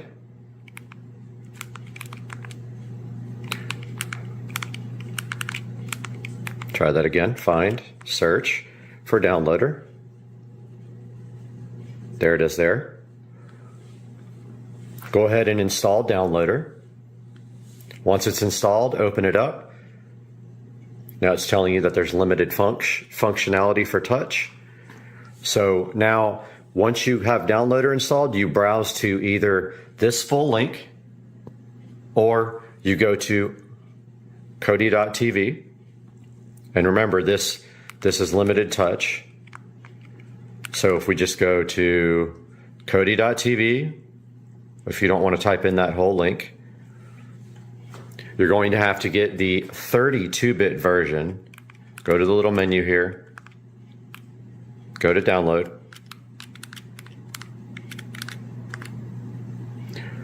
Go to Android, the little Android robot. Get the 32-bit version. The 64-bit version will not work. It will go ahead and download. Once it's done, it's going to attempt to install, which is going to fail. This doesn't work because when you hit settings, it's just going to disappear. So just click done on downloader. Or actually, you have to use your remote. Again, the touch doesn't work on a lot of things. Click the home button here or on the screen to get back to your Fire TV mode. Go into your apps. Find your developer tools menu, open that. Just hit the back button to get out of that. Now on File Explorer, you have to use your remote again. See how it says limited touch? You're going to want to go to your downloader folder where you downloaded that Kodi. Select the one you just downloaded. I have a couple in here. So just select it with the middle button or on the screen. Click Cut. Hit the back button either here or on the screen remote. Go to Download and paste it. Once that's pasted, go back again, go into Toolless, right there. Toolless, or whatever it's called. Open that. Find your download folder. Find the app you just copied. It's one. These are old. I've done it a couple of times now. But open up the Kodi app. It will then say continue, and it will install, and it will finish. And then once it's done, you will see that if you go to the home screen now, and you go to all your apps, you have this wonderful Kodi. There is proof that Kodi works on the Show 15. And then now we will show you how to put a good app like the Crew into this. Okay, now that we have this installed, you're going to want to put something in it. So to do that, you need to get a add-on. So if you go to Settings, File Manager, Add Source, Browse, click enter a name for this, call it Crew, and then click none where it says path. Okay, so here is the path, https://team-crew.github.io. Click OK, click OK, click back. I'm just going to use the remote because it's easier. Go to add-ons. The touch works. Install from zip file. Yes. You'll have to enable unknown sources. When it gives you the warning, you can enable unknown sources. Come back here, click on the Crew. There's the repository. It is installing now. There we go, add-on installed. Now install from repository. Click the Crew repo. Click Video Add-ons, click the crew, install, and then OK. It is installing now.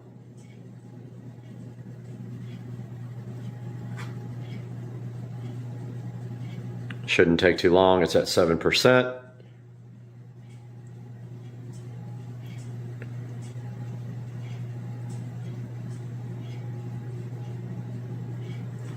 At 20. We'll be back up. It's already at 7. I was gonna pause it, but it's almost done, and now it is installed. Let's hit the back button on the remote here. And go back to the home. Now we have the crew. And you can proceed to enjoy your favorite things on your Echo Show 15. Guys, I hope you enjoyed the video. Please like and subscribe to the channel if this was helpful, and we will see you next time.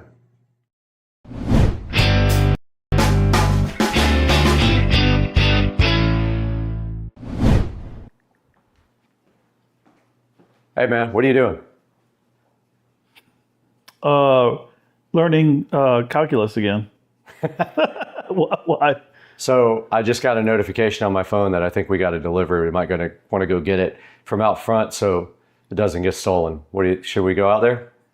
I mean, it doesn't fit in the mailbox. Oh, well, since you have a camera, I guess I have no choice. Let's go. Must be something good. All right. Let's go check it out. They lied. Gotta be here. Oh, wait a minute. There. Oh, what's this? That's a scooter. Big box. This is a nice scooter. Looks like it's a nice scooter. Let's drag it through the house and into the garage. Oh. Get it unboxed. Drag it to the garage. What's that? This ain't your... Bro, what the heck? What's going on here, man? You got 2 of these things. We do have 2 of these things. We have 2 Navi SC3 Pro scooters to play with. This one's already ready to go, but this is yours. This is mine. We're going to be able to customize them for ourselves, whatever we want to do to them. We each got our own scooters. So all we have to do is get this thing unboxed. And to do that, we're going to need some tools. Wow. Thank you, Navi. When you say my scooter... This is yours. You get to take this home with you. Shut up. Come on. What? That's right, man. This thing's going to be sick. This thing looks nice. Ready to go. Wow. So I guess today, this is our mission, to get this thing unboxed like this one, and go ahead and see if we can set yours up, get your app set up and all that, and go rip these 2 things. Wow. Let's do it, man. All right, let's do it.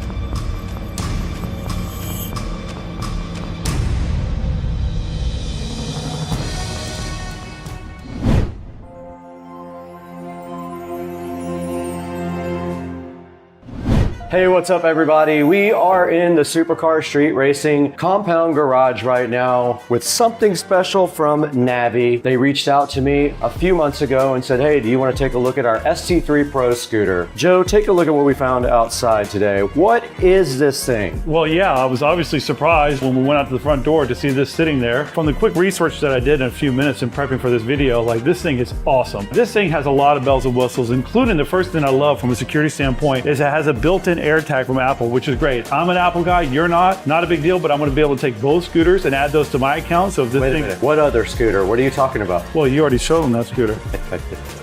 So this thing has a lot of different features to it. One of my favorite is from a security standpoint that it's got an Apple AirTag included in it, which is awesome. This thing has a ton of range, I believe up to like 46 miles on one charge. It'll also go 25 miles an hour, which is scooting pretty fast. This thing is just awesome. There's so many different things that I can talk about, from the suspension to the lighting, everything. This is a super awesome scooter. I'm so excited to have 2 of these. We have something special planned for these 2. We're not going to reveal that. You're going to have to watch till the end of the video to see what happens, but we have something special we're going to do with both of these scooters. One of the scooters is already built and sitting behind the camera. I didn't want to reveal that yet till we had both of them, but we need to get this scooter out of the box. And if we look at the front before we do that, basically This guy has dual suspension. It has a dampening arm for the suspension, and it can climb a 28-degree slope. And if you look over here, maximum power 1350 watts, which is going to allow you to do some really good climbing and get some good speeds. It'll do 25 miles per hour maximum speed. It has a triple braking system, and this is supposedly one of the best high-quality scooters made. It is not cheap. The box was heavy. It took 2 of us to get in here. So what do you think? Should we get this thing unboxed? Let's do it. All right, let's do it right now.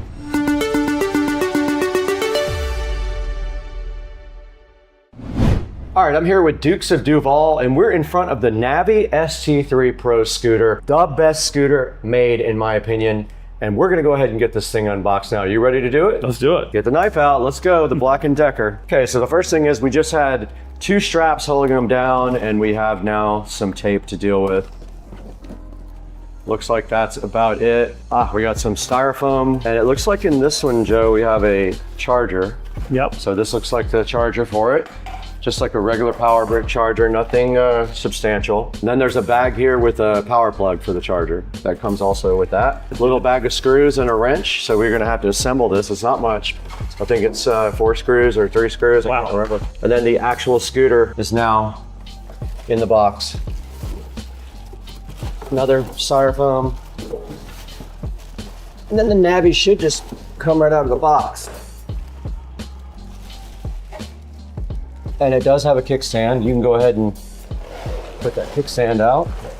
Man, I tell you, this is really nice to come almost fully assembled. Almost like ready this. to go, right? Yeah, it really is. All we should have to do from memory is lock the front in place with that lever. Locks right in, that's easy. Should be it. And now this stuff here, there's gonna be one wire that's gonna go down into the front fork right there. So all you do is tuck the wire in like this, the neck in there like that. All right, so now we're just gonna go ahead and install the 4 Allen screws that go in here. They give you 1 extra one just in case you lose one, but it looks like this is the only screws that you have to use on this entire assembly to get this thing put together, which is awesome.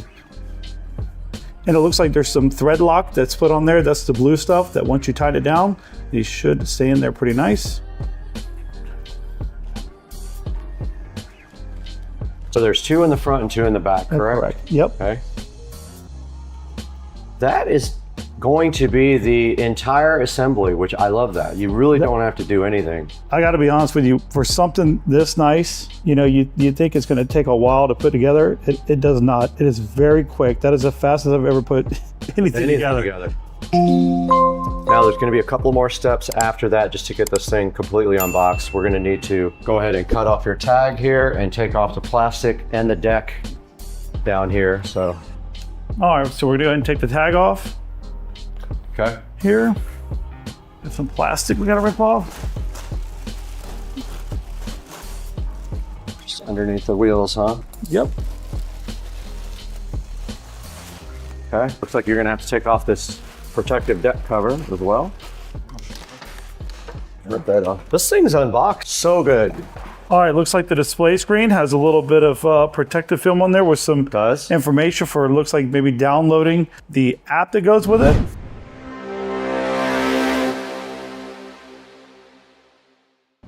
All right, so I just downloaded the app, setting up my username and password, which was very easy to do. Now I'm gonna go ahead and take off this screen protector here, where I was able to find the QR code to download the app, which is very easy to do. Right. All right, now with that being said, I believe we have to power it on, and then we just need to link the devices. All right, power's on. Power came on. All right. Looks like your battery's at 50%. Yep. All right, so you're gonna go ahead and add a device now, huh? Correct. I'm gonna go link the device. Okay, found it already. Look at that. That was fast. Link the device. Cool. Sound like we're connected. Writing. So there's a writing guide that goes along with it.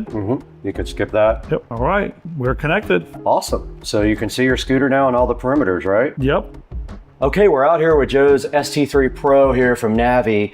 And we did power it on and pair it to the app. What's our next steps here? Yeah, so it's charging right now, which is pretty easy. I think we're gonna let it get to a pretty good charge before we take it on its first official ride. Okay, yeah, and then here's the actual charger. So it's a power brick and it comes with a separate power cable. And basically here, when the bike is charging, it will be red or green when it's fully charged. It'll turn fully green. Now there's some other things you can set in the app, like that has to do with the lighting and the acceleration and the rate of acceleration right off the rip. So all that stuff can be set up in the app, so I'll show you guys that separately. But we're already good to go on this thing. It was literally a 10-minute setup, and now it's just got to charge for a little while. It took more time to get it out of the box than it did to assemble it. That's how fast it was. Absolutely. Now let's go get the other one and put it right next to this one while they charge. Sounds good. Okay.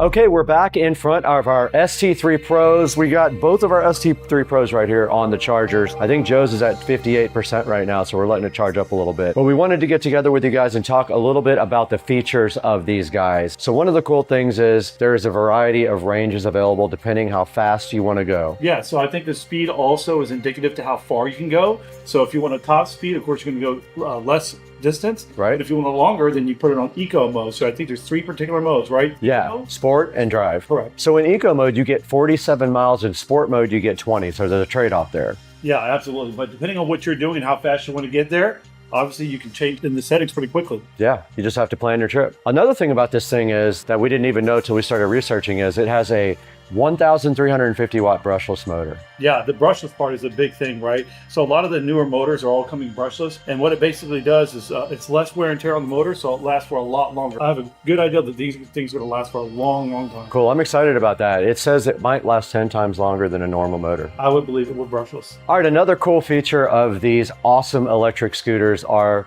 the suspension system. This is not a toy. This has a dampening system that uses a dampening arm.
Yeah, and actually there's 2 of them. There's one for the front and one for the back. That's so awesome. It's so much smoother. It really does. I've ridden them, and what we initially, I think, thought was the bike trying to like pop a wheelie was actually the suspension moving on acceleration, which is very cool. Now these things also have cool lighting effects. Now they have regular headlights and taillights and a reflector up front here, but they also have ambient LED lighting. That's true. Yes, I think it's multicolor depending on what you want, correct? It is, and you can control that all with the app. So as long as you have the headlight and the taillight switched on, you can turn on the ambient lighting with the app, and there's this cool stripe on the side that we'll show you guys on video later. And also to mention is that it has a working brake light. So if you apply the brakes, the light is going to get brighter, which is awesome. That is very cool. So, I mean, it literally has street legal lights on it, even though, and another thing we should talk about is these are legal in the state of Florida to be ridden on Florida roads without any kind of registration, and you don't need a driver's license. So let's talk about the other cool thing about this bike, the braking. Yeah. Now, this thing has 3 types of braking. Yeah, it does. Yep. So you have braking for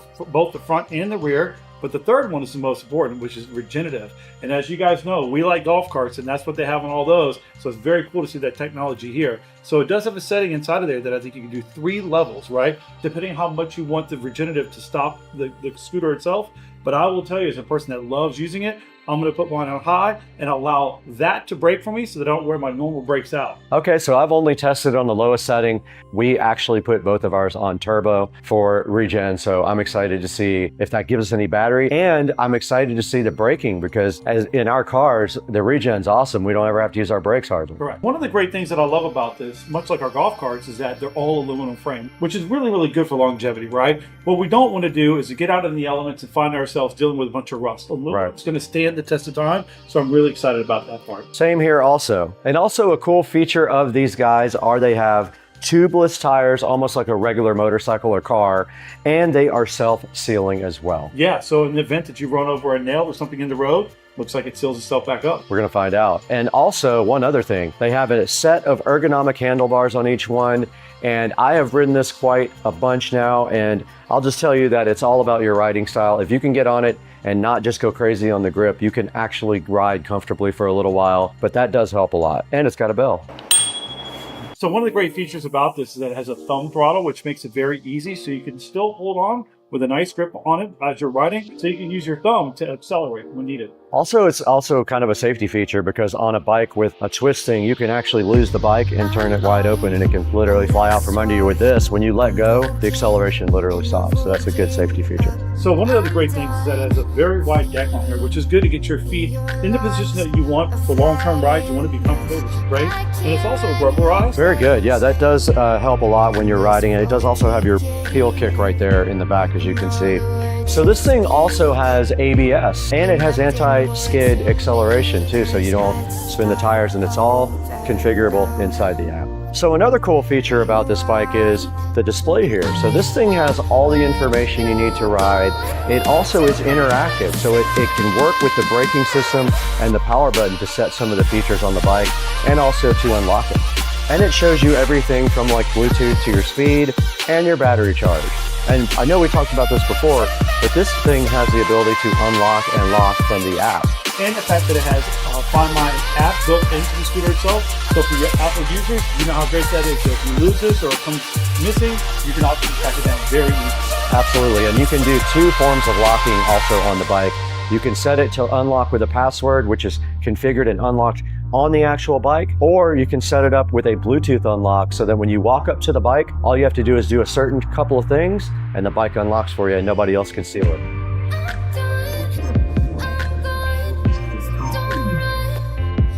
Let's stay close for a little bit.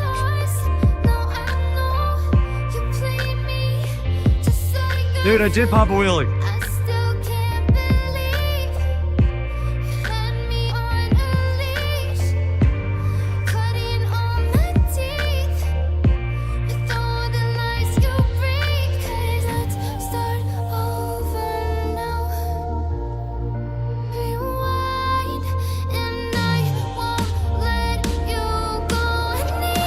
We need something way louder.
All right, you guys just saw Joe and I test out these awesome Navi ST3 Pro scooters. We did a very long trip on these and it was awesome. We had a blast. Now it's time to see what these guys can do off-road. Let's check me out going through the park right now on the Navi ST3 Pro.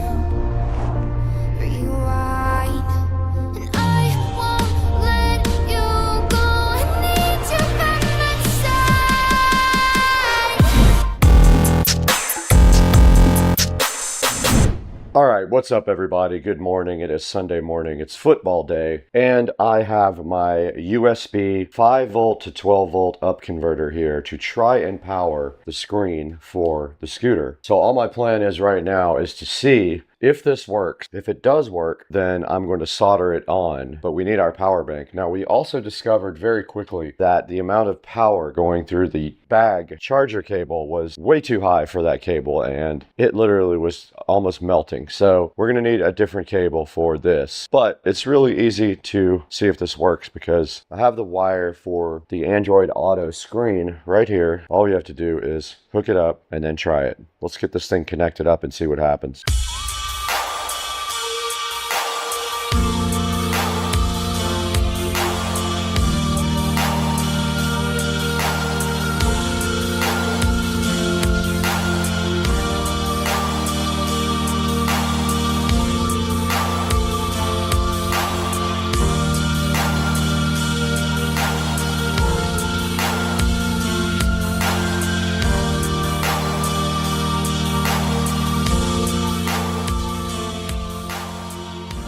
This is our USB 5 volt to 12 volt up converter. So let me see if this will power up our Android Auto screen. Here's our power pack, but I want you guys to see firsthand if this thing comes on. I've got my power pack right here.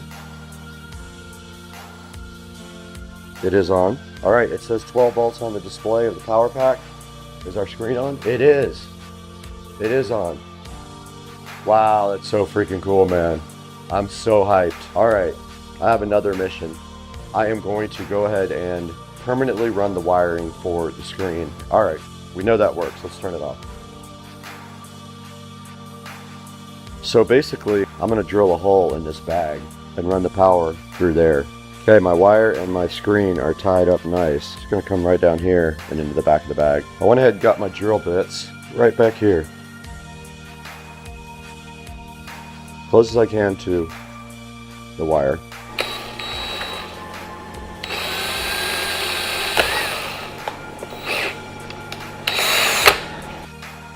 It is very tight, so I like that. I'll just put a little bit of black silicone sealer on the inside around it to keep the water out, just in case I get caught in the rain. But step up converter.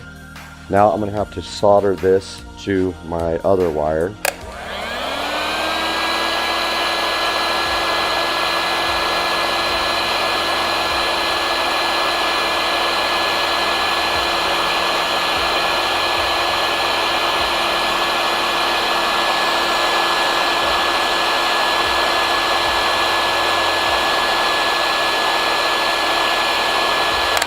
Done. There's our battery bank, the power came on, and our screen is turned on. We're gonna go ahead and heat shrink around this as well. All right, we got our screen installed, we got our converter installed, our battery pack is inside of here powering the screen. The Bluetooth speaker works as well, and we are using Android Auto from my phone, and you can see Waze right here. Okay, so here's some of the things on the home screen. Android Auto, CarPlay, Bluetooth setup, and then setup of the actual tablet and a calendar.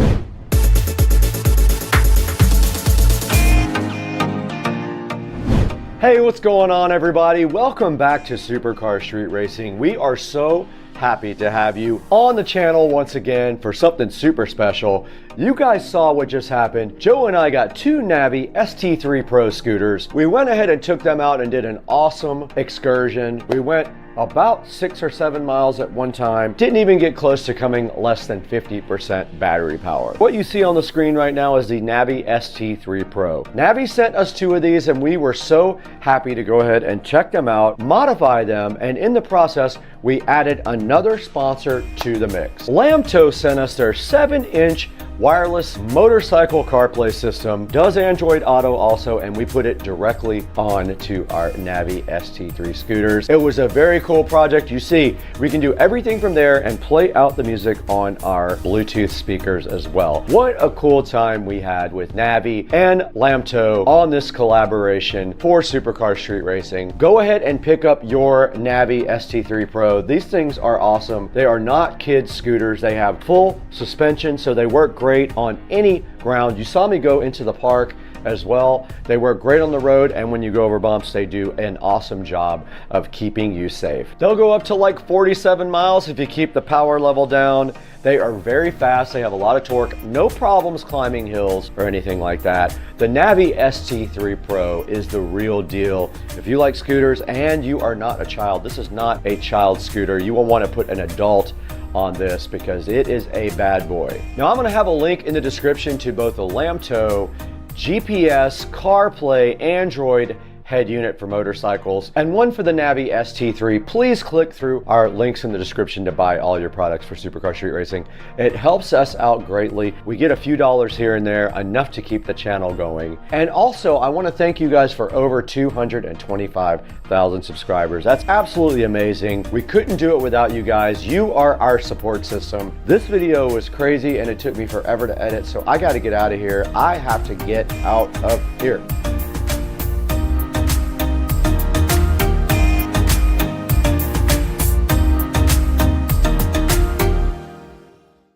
We absolutely 100% have a shoe fetish, and we are shooting this video in 8K 24p. Not sure if we're going to upload it in 8K, but we're going to find out. We're going to play around with editing and see if we can even edit at that high amount of data rate.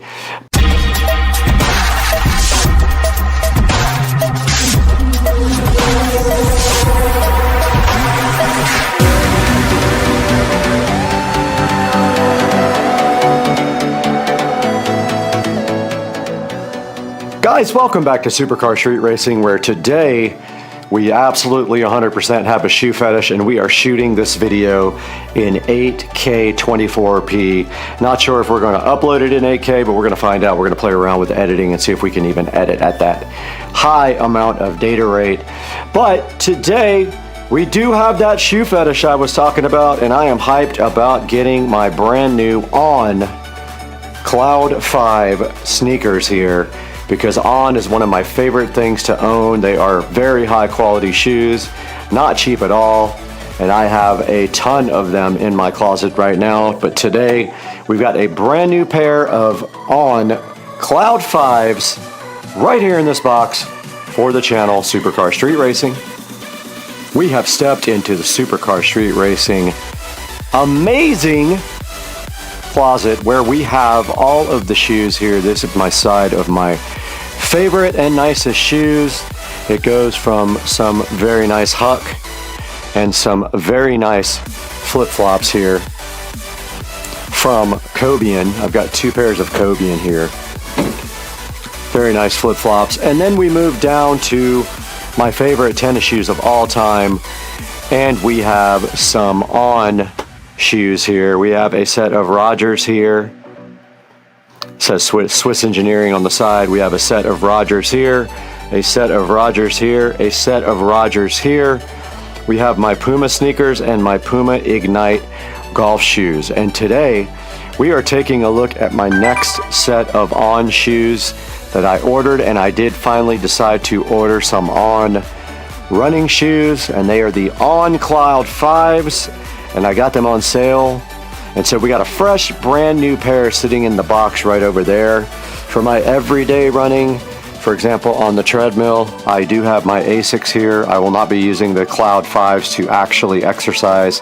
They are going to be just to floss in and walk around in public. And we will add them to this beautiful thing if we can find another place to put them. And let's go outside right here, right now, back to the box with the Cloud and see what they look like coming right out of the packaging.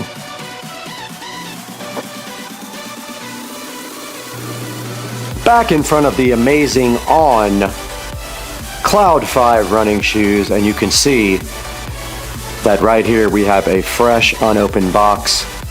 And online these go from anywhere from $159 to $205.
Okay, so now that you know a little bit more about 6-star pre-workout explosion, we're going to take a look at the package here. So one thing about this product that I noticed from the very beginning is that they changed the packaging from a short, fat package to a tall, skinny package. I don't know what the advantage of doing that was. But when they did that, you would think that you would change the scoop inside so that you can actually reach the product. Well, I've gotten word that some of these have not been changed, and so you still get a short, fat, you still get a tall product with like a tiny little scoop that you can't reach. So I'm gonna go ahead and undo this.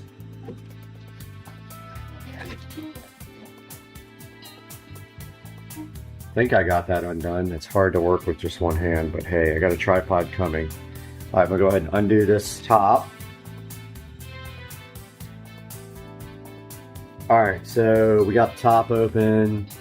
We take a look at the back with the ingredients. I mean, basically it's no calories, no carbs, no sugar. So, but you've got all these other ingredients. So if you're at all concerned about different types of chemicals in your workout drink, make sure you take a good look at these directions. Now they recommend 1 scoop per serving of water, and it gives you like direct instructions right back there. And I seem to think that I'll start with 1 scoop and see how that works out and see if my workouts are good with that. But you can see right here, it's got creatine.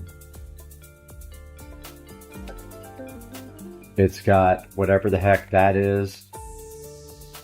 Beta-alanine.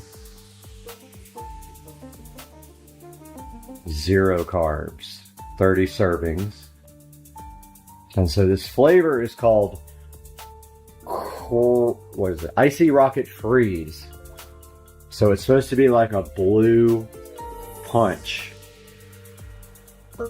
So what we're going to do today is go ahead and open up the top real quick, and I'll be right back with you.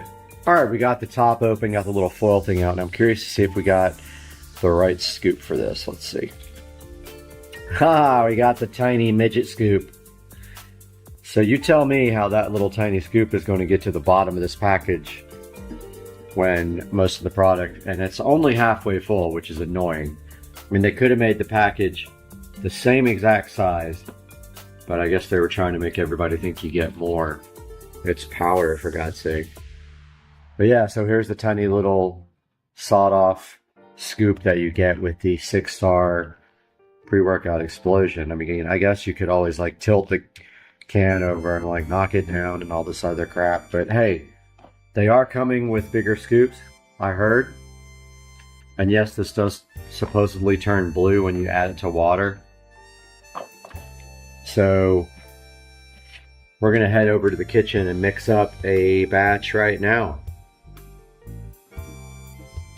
Alright, we're in the kitchen now. Got my empty Publix spring water bottle. Gonna go ahead and fill with my fridge, which has filters and all that jazz.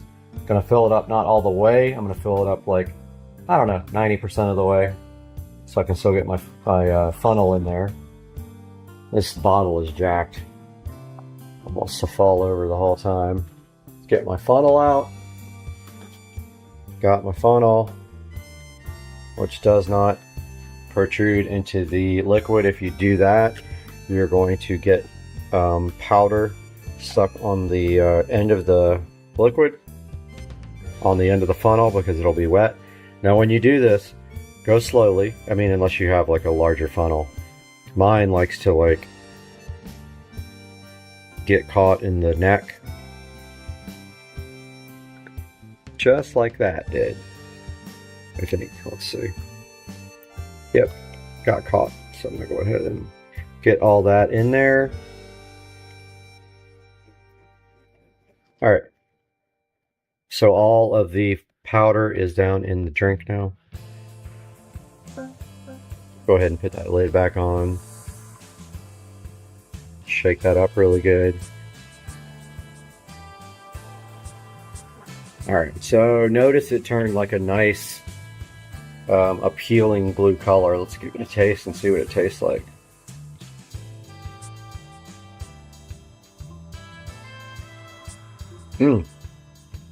Actually does have a really good taste.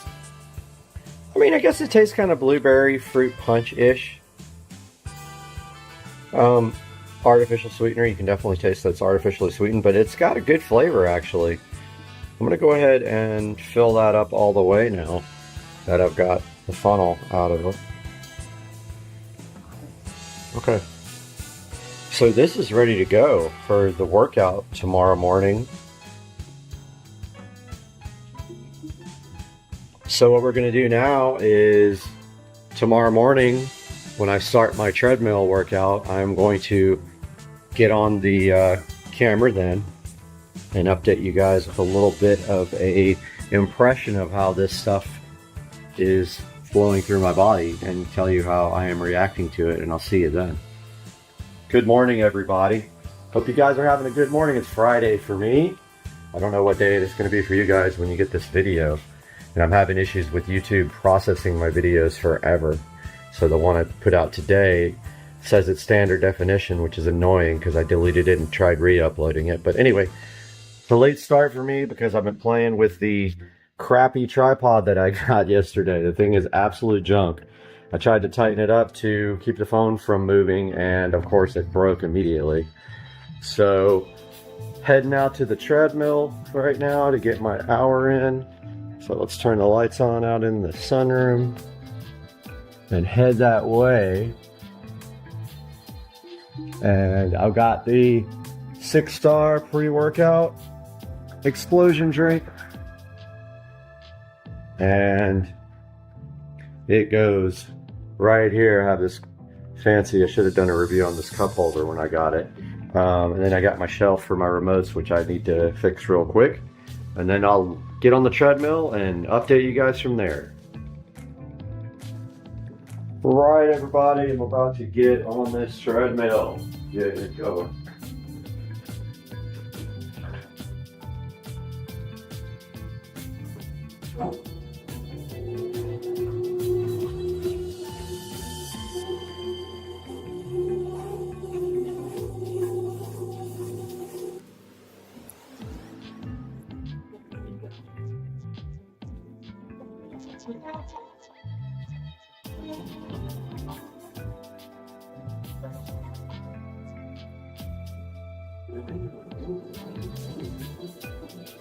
Okay, we're about 10 minutes in now. 10 minutes. And My heart rate is definitely coming up from the exercise, but I also am starting to feel the 6-star pre-workout, and my skin's starting to tingle a little bit. I can tell that I'm a little bit more ready for the exercise this morning, and I'll update you guys again in another 10 minutes.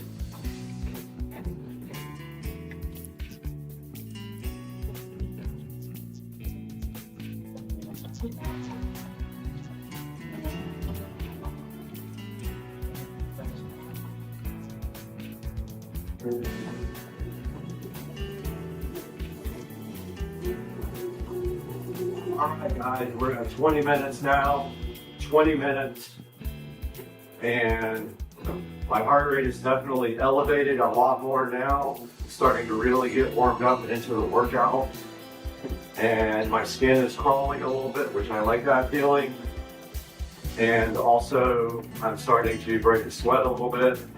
I have the treadmill on a slight incline, I don't know, maybe that much. I'm going 3.1 miles an hour. I have burned 178 calories, and I have gone 1.12 miles. I do an hour on the treadmill. Usually by the time I'm done, I'm completely covered in sweat. It's a really good workout for the morning. I'm usually off of this, I don't know, no later than 6:30 a.m. and then later I go to the gym where I do either a circuit or weights and another 30 minutes on the treadmill. So we'll check in again with you guys at 30 minutes.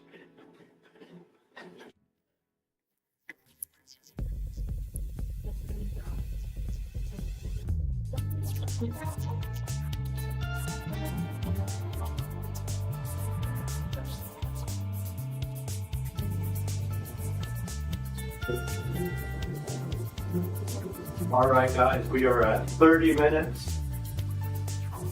30 minutes on the treadmill, and I have drank about 3/4 of the bottle.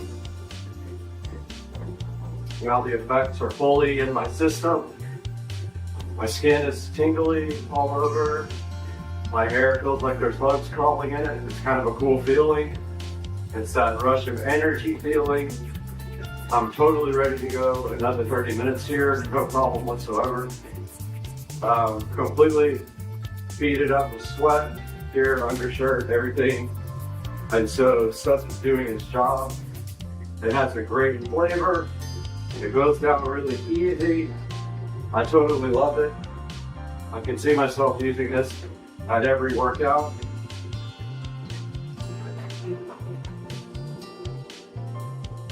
That's all you guys get to see for now.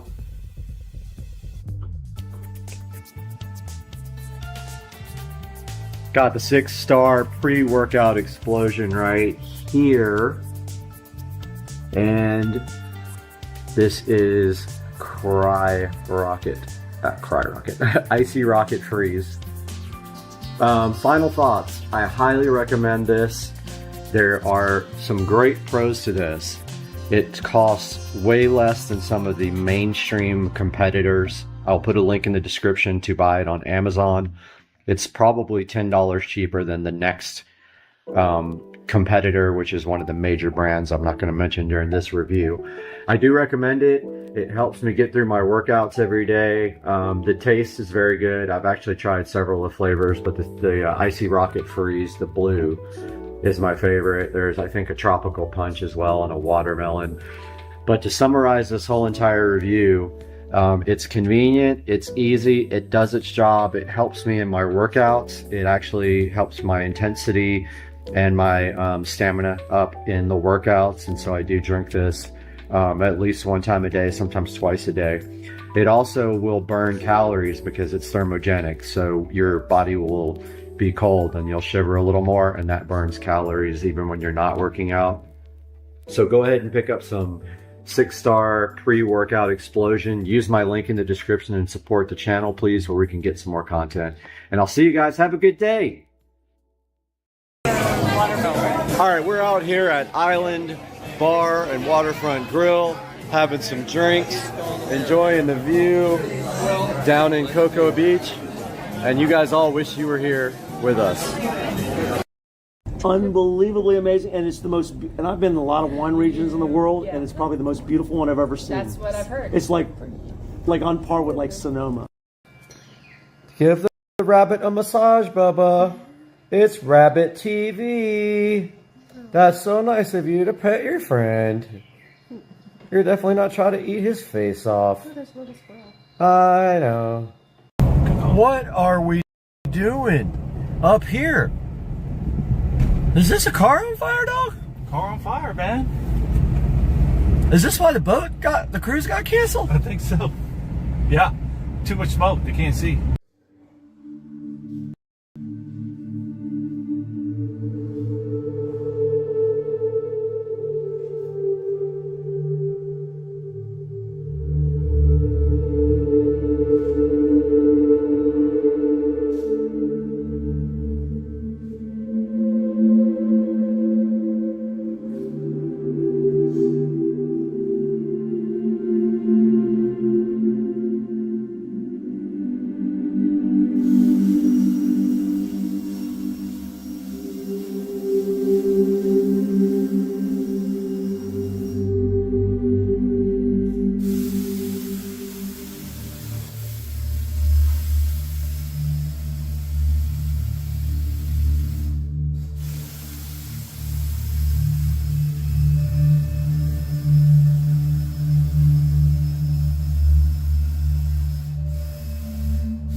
Guys, welcome to Supercar Street Racing, and today I'm going to show you how to add LED strip lights to any bed for a nice look of ambient lighting.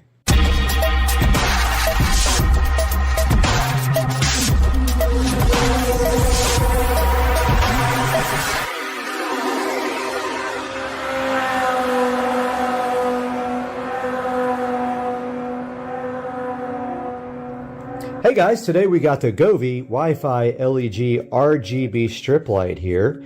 And what we are going to be doing right here and right now is adding this light to underneath the new Wayfair bed. And what we're going to do is unbox this, and basically we're going to zip tie it all the way around the bed. And we're going to start doing that now. Okay, we got the Govee RGB LED strip light right here, and it does come with a bunch of clips which we're not going to use. It comes with two LED strips, and basically one runs off of one connector here and the other one runs off the other connector. So we're going to put it down at the end, and then it is going to go around in a circle. One is going to go each way, and that is how we are going to prepare to put this LED strip under the bed.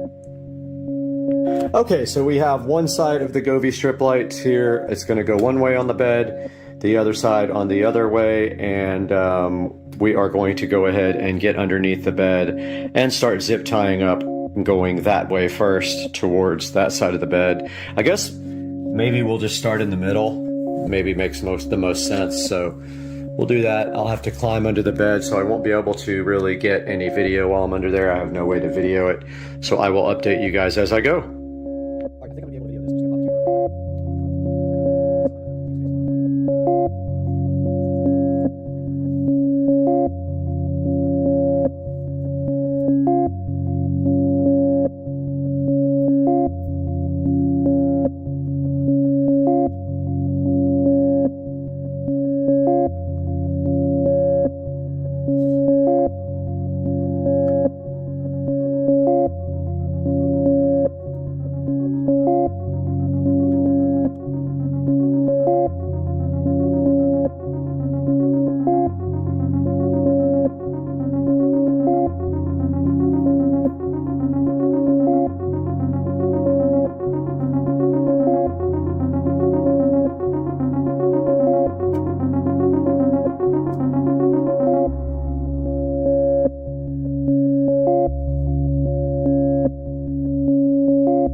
All right, so I got the LED strip lights all tied up underneath. As you can see here, wherever I had to turn a corner, I did a gradual turn and took up extra slack because I had more than enough LED. I had the 32 feet worth.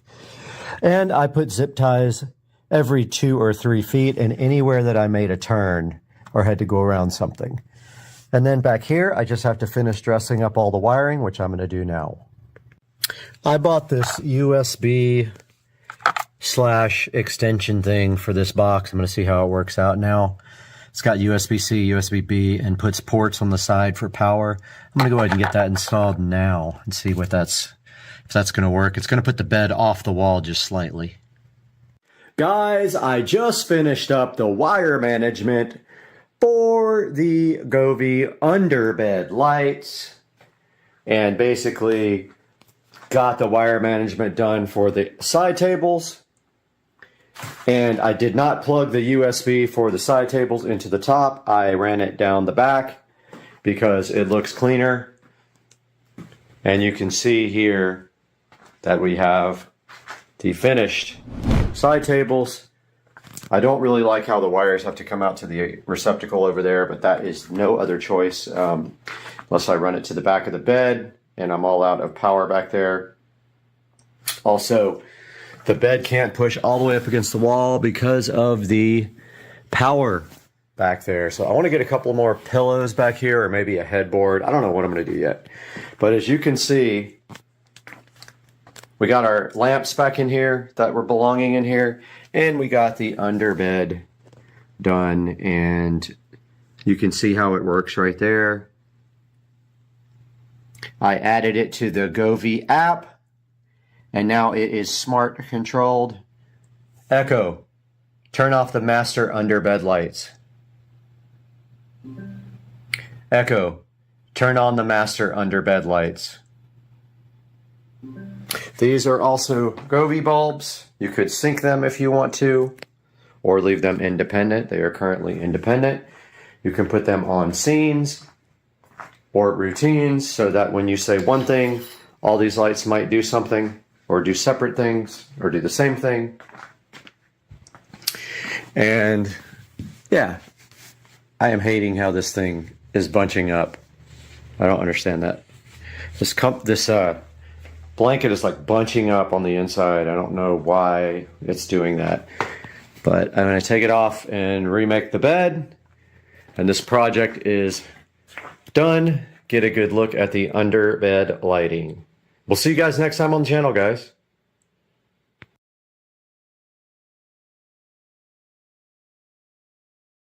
All right, we got Joe in the car. Taking a drive. I noticed it was cutting out a little bit on high boost. I didn't see how much boost it was making though.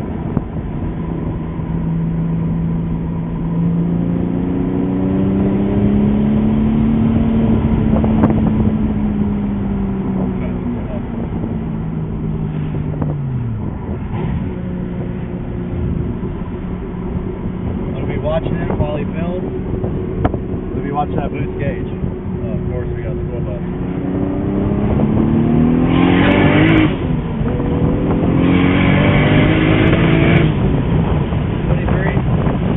Ridiculous. Pretty fast. Yeah, I think so. Feels really light. It sounds absolutely impressive. The exhaust smells really good. Joe's turn to drive. Oh, that quick, huh? All right. Got Joe.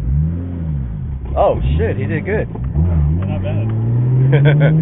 Got Joe in the driver's seat now. Getting used to twin disc. And big turbo lag. Wow. What do you think about it? How's the handling?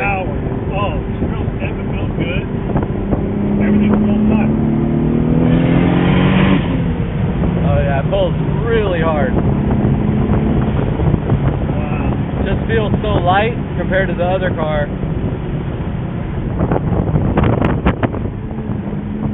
But that clutch grabs, man. It grabs. It does. better. Damn. Oh my God. Can you imagine what 1,000 feels like? I mean, how do you even get control of 1,000? That thing is just like... It just... That's only 600 or so, like 650 maybe? I've never driven a big turbo car like that, but to feel that turbo start to just get into it, and once it goes, it's just, oh. Super laggy, but when it hits, it's like nothing.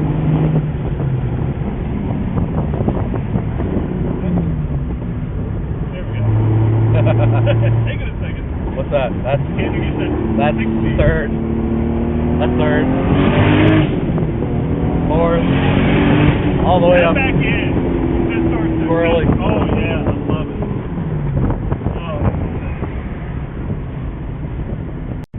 Oh. Joe broke it already on the first drive. Didn't take me long, man. We think we blew off a coupler somewhere, which is typical. It happened a lot on my old car. But let's see. Uh-oh. That was bad. No boost. All right, so very first day we had the car. Joe, my neighbor, broke it. He popped off that coupler right there underneath the turbo.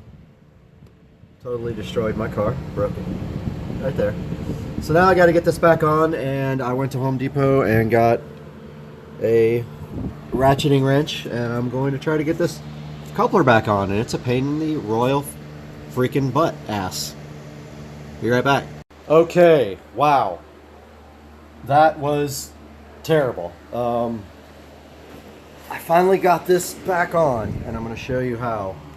I had to use a jack and a hammer to pry that mofo back in there, and I don't know if it's in there all the way, but I used a jack to push the pipe in as far as I possibly could, and then I tightened it down until I could not tighten it anymore. I mean, it is so tight. So we'll see if that holds. Meanwhile, I'd like to get that replaced with something a little bit better, but for now, that's gonna have to do. And that fixes that issue for now until it pops off again.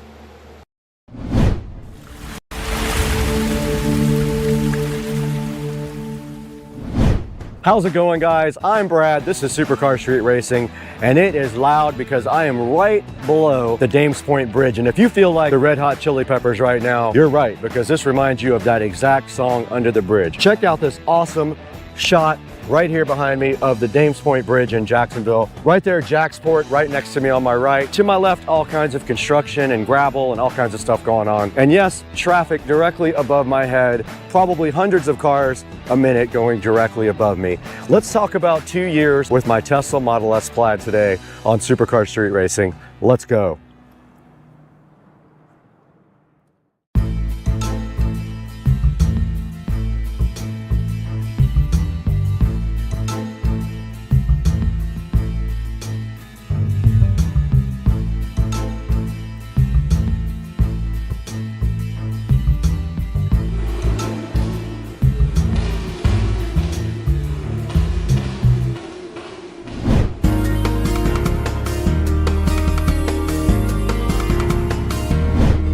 Welcome back to Supercar Street Racing. It is loud because I am underneath the Dames Point Bridge and traffic is flowing directly above me, and that is so cool. I wanted to bring you guys this edition from under the bridge because I came here years ago with the car club to take pictures. It's just such a cool location.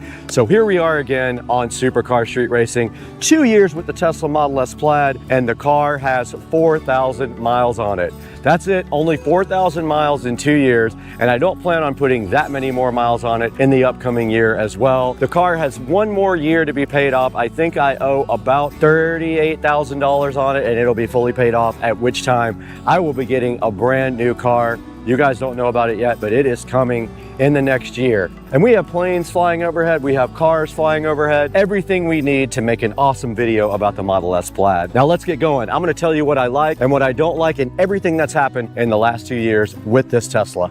Now let's start right here up front with the wheels and tires. These are BC forged wheels, and they were special ordered and created just for me Nobody else has this exact set. They were tooled and created just for me for Supercar Street Racing. I got to pick the color, the finish, and also the finish on the actual hardware, which would be the little bolts right there. These are actually 3-piece forged wheels. They are lighter than the Tesla stock wheels. I don't know about how much, but they are definitely lighter than the stock 21-inch wheels, which is awesome. I do have Michelin Pilot Sport 4S's wrapped around the BC Forged wheels. Now, the cool thing about the BC Forged was BC Forged actually sent me pictures of my wheels as they were being made, and they were in the CNC machine, which is pretty freaking cool. So I got to see the wheels, I got to see the stock before it went in the machine, I got to see all the drawings, and that was awesome. I loved it. The BC Forged wheels have been great. I have made an effort not to mess them up in the past 2 years that I've had them, and I always keep this car in the garage, and I be very careful about curb rash, of course. These wheels were about $6,000 to get, and they take about 4 months to get. So if I damage one, 4 months, and I don't have a spare. Now, moving on to the tires, I have had some problems with tires, but not on the front. I have had 2 flat tires. I ran over 2 different things in the road, both metal objects that flattened the same tire. It was the back passenger tire that went flat, and both times I had to get flat towed to the tire place. The second time, I have a nightmare story. They put the wrong tire on twice. They ordered the incorrect tire twice. They got me a Pilot Sport all season. Makes 0 sense whatsoever.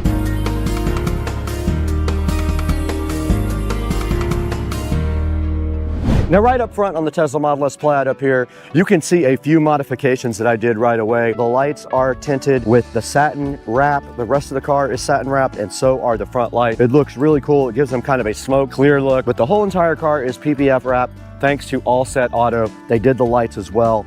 And up front, right down here at the very bottom, we have the carbon fiber splitter. Looks awesome. It adds a great look to the car as well, makes it more sporty. We have the carbon fiber front V here with the black Tesla logo as well. All Set Auto gave me the black Tesla logo. I bought the rest of the stuff online. You can order your stuff online as well. RPM Tesla and some other places have exactly this stuff, and I'll put a link in the description for you guys to check it out. But that is all we have in the front right now, is just that carbon fiber.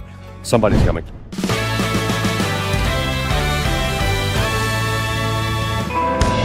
All right, moving along to the side of the Tesla now, we are looking at the camera covers here. Those are actually carbon fiber. They actually are matte carbon fiber, and they're made to match the carbon that's already on the car. The rear spoiler there is also matte carbon fiber, so you will see it matches it perfectly. They press on, it looks good. It adds some sport and flair to the already sporty Model S Plaid.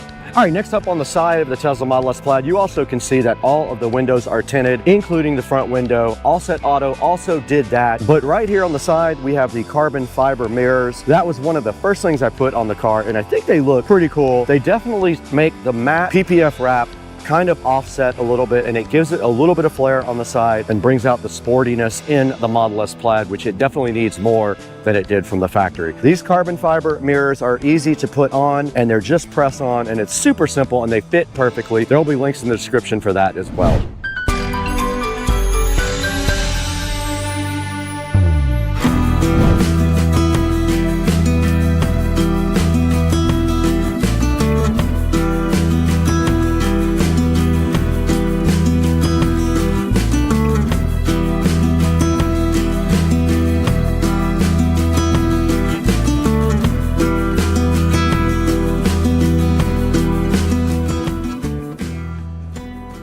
Right here on the side of the Model S Plaid, we have the Model S covers for the handles. All you do is press these directly on. It's super simple. They match all the other matte carbon fiber. The weave goes the same direction as the carbon fiber that comes stock with the Model S Plaid. They press directly on, and there is the handles as they pop out. Looks pretty cool, adds another sporty touch to the Model S. Back in the rear here, we see the other size of the BC Forged wheels, the wider size. The back does have 295/35 ZR21s on it. A little bit wider than stock, which is great. You need that for traction.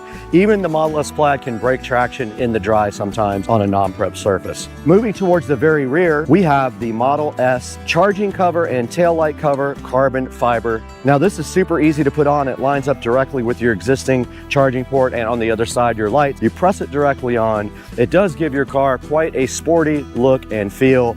So buy these also from the link in the description. We'll put everything in there for you guys to get. These are the carbon fiber charge port and light covers, and you can buy those online.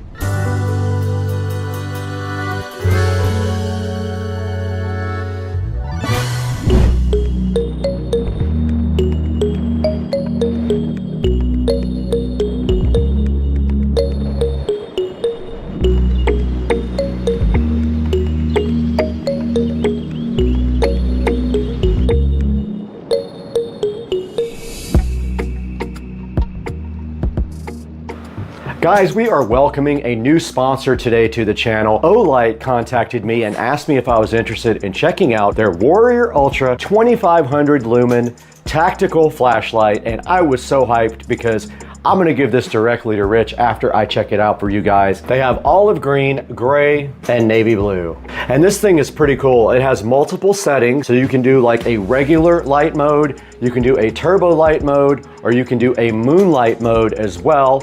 It also has a proximity sensor, meaning when it gets close to something, it goes ahead and dims so it does not damage the flashlight or the object that you're getting close to.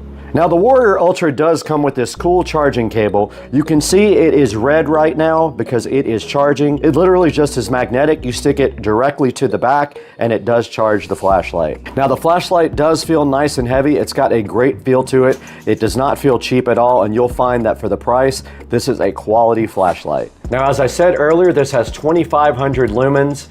It does go up to 320 meters. It says also that it will last up to 55 days, which is awesome.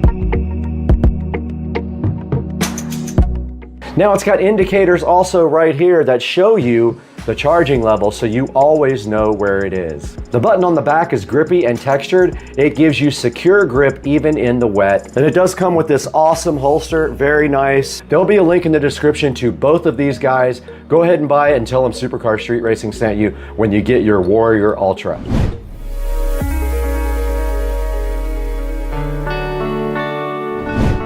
We're out back on the Tesla Model S Plaid, and in the back, this is the stock factory carbon fiber wing. Directly from the factory, that's how it came. There is no other modifications to the back except it has been debadged. When I got the car, it had some cosmetic problems. Tesla fixed them, and when they asked me if I wanted the badge back on, I said absolutely not. You can leave it off. I think it leaves a sporty feel to the car to not have the Tesla logo on the back. They did re-add the plaid badge, even though I thought about not doing it for a more stealth look. But the back of the car otherwise is completely stock. We did not wrap the taillights like we did the headlights. That's the back of the car, completely stock besides debadged. Now, of course, one side of the car is equal to the other side. There's nothing exciting on this side of the car to show you. It is exactly the same. So there's nothing on this side that's not on that side. Nothing to show you here. Let's move to the inside. I'll show you everything that was done inside. We're inside the Tesla Model S Plaid right now, and inside the car you can see the Model S sport seats. I bought these after the fact. They were retrofitted to the car. They cost about $6,200 to get put in, and I love them. They add a sporty feel to the car. They look much better than the stock sport seats, and if you're an aggressive driver, these have much more support. The bolsters are way firmer, and they keep your body way more into the car, and it feels like a sports car now. Before, it just felt like a regular Model S, and it looked like a regular Model S. Now I have the sport seats. Also inside the car, you can see right here, and I'll put some pictures up, we have the carbon fiber cover for the charging tray. It adds another perfectly matched matte carbon fiber look to the inside of the car, and I think it looks absolutely cool in the car. I'll put some pictures up right now of the current mileage on the car. As I am sitting and recording right now, it has 4,284 miles on it for 2 years worth of driving. I've only ever taken this car on one road trip, and that was to go get the camera that I bought about 3 weeks ago. Joe and I went down to Winter Garden, and we got that camera in this car. Other than that, the longest trip was buying it. I bought it down in Merritt Island and drove it right back to Jacksonville. So there's nothing else inside this car that's not 100% stock, just this carbon fiber here.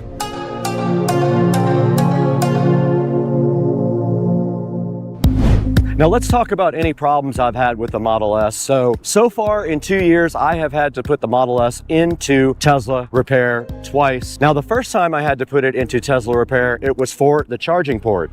The charging port would get stuck sometimes opening up. They had to go ahead and replace the entire thing. But here's the thing, they came to my house to do it on mobile repair and the guy put the wrong charging port in. So they had to actually do it at the actual service center. They ordered the correct charging port and went ahead and replaced it with the right one. Now another time, my LTE service stopped working completely. Really odd. I could not get internet in the car, and then if I would reset the car, it maybe would come back, it maybe would not. So they went ahead and replaced the entire LTE modem in the car, and I guess that fixed it because it worked after that. Now the very last thing that ever happened just happened recently. Last week I had to put the car back in service because the GPS stopped working. Now it was working a little bit, but it was very spotty, and I did notice that when I would come to my house, it would not open the garage all the time. So when they replaced the entire GPS system and the car computer, everything worked great, and when I got home, the garage door opened like it was supposed to. So I guess that was the problem the whole time.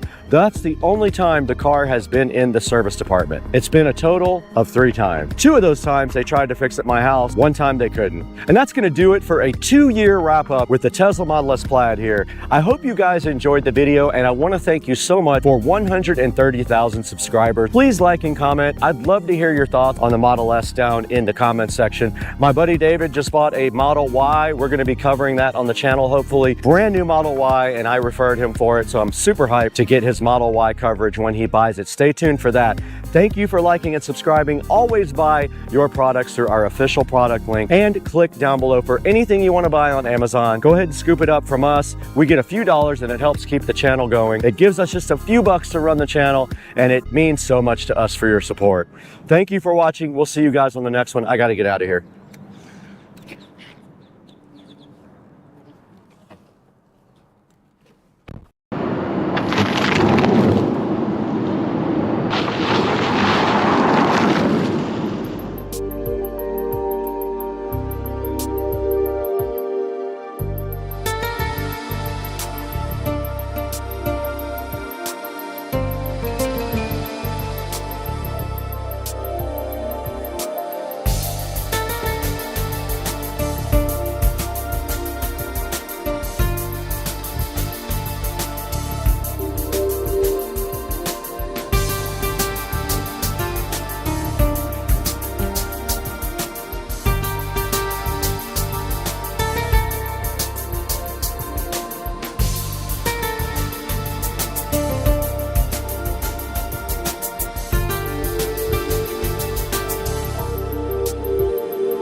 Back at it this morning in the Supercar Street Racing Garage.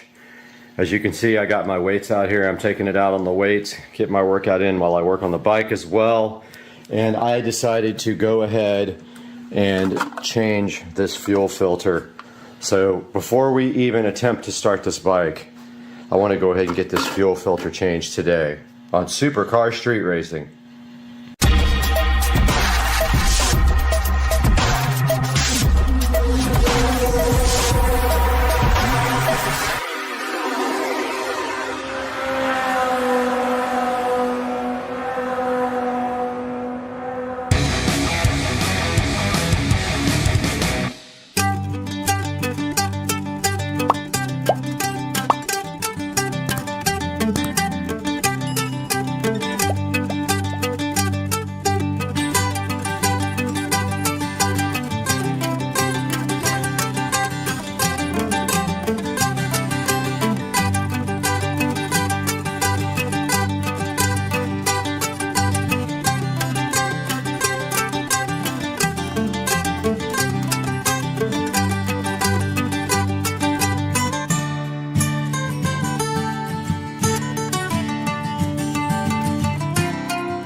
right, I just put a little bit of fuel in it, not a whole ton. Looking for leaks, and sure enough, there's fuel coming out somewhere. I gotta figure out where it's leaking from. All right, so the fuel filter was cracked. And I don't know if I did it putting on the zip ties or not, but I just found this other fuel filter, went ahead and dropped it in, and now I have to zip tie this. Well, I already did zip tie the side that came out. I'm gonna try this again with just a little bit of fuel because I learned my lesson just now. If there's a leak, it goes everywhere. So just a touch, it all leaked out on the ground. Of course, the garage smells like fuel.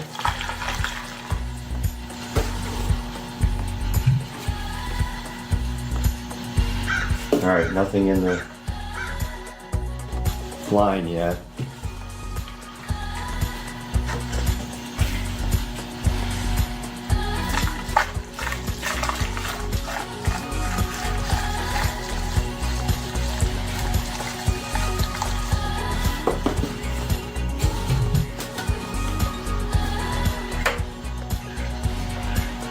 Okay, I don't understand that.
All right, now there's fuel going into the filter and into, yeah.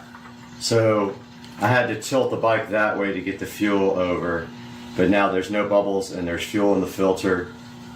I don't see any immediate leaks. So it might start. Hopefully all the gasoline's dried up and we don't blow ourselves up.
Okay, so I need to put a little bit of background on this clip here. So this is Rich and Trish from across the street. Trish is walking and doing her morning exercise.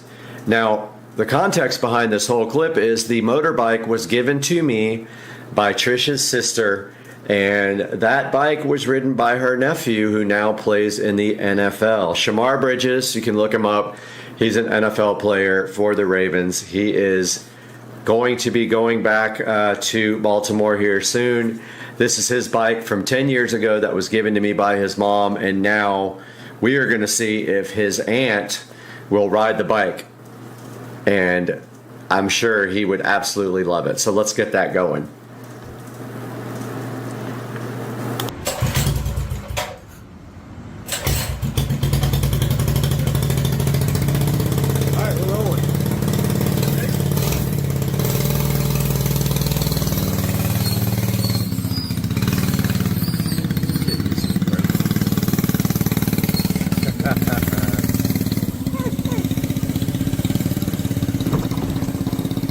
Flat out.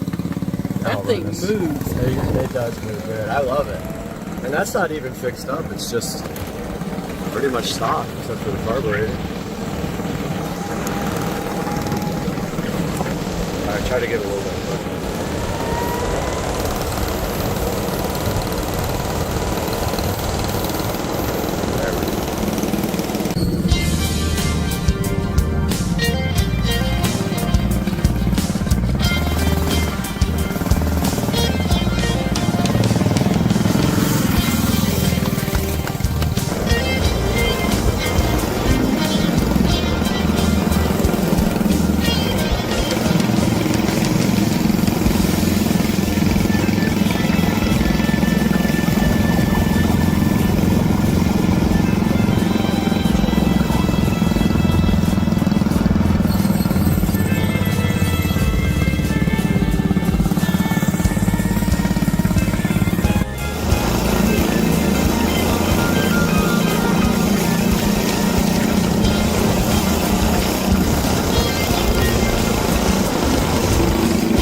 get on it slow, you can get it up. How fast are we going? We were doing 28 coming down Ashley, man. And I was going faster? Yeah. A little bit. Yeah, you ease it up, it'll go pretty good. But if you get on it too hard, it likes to cut out. And I really hadn't got to that point. I got nervous. That was fun. That thing This thing is so good. I felt like, oh, this It goes, I don't know what's going on with the jet, with the carburetor coming out at high speed, but I'll figure that out. is super cool. Is it off?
Guys, welcome back to Supercar Street Racing, and today we're going to be talking about Tesla, charging, and any kind of electric vehicle you might need to connect to a charger.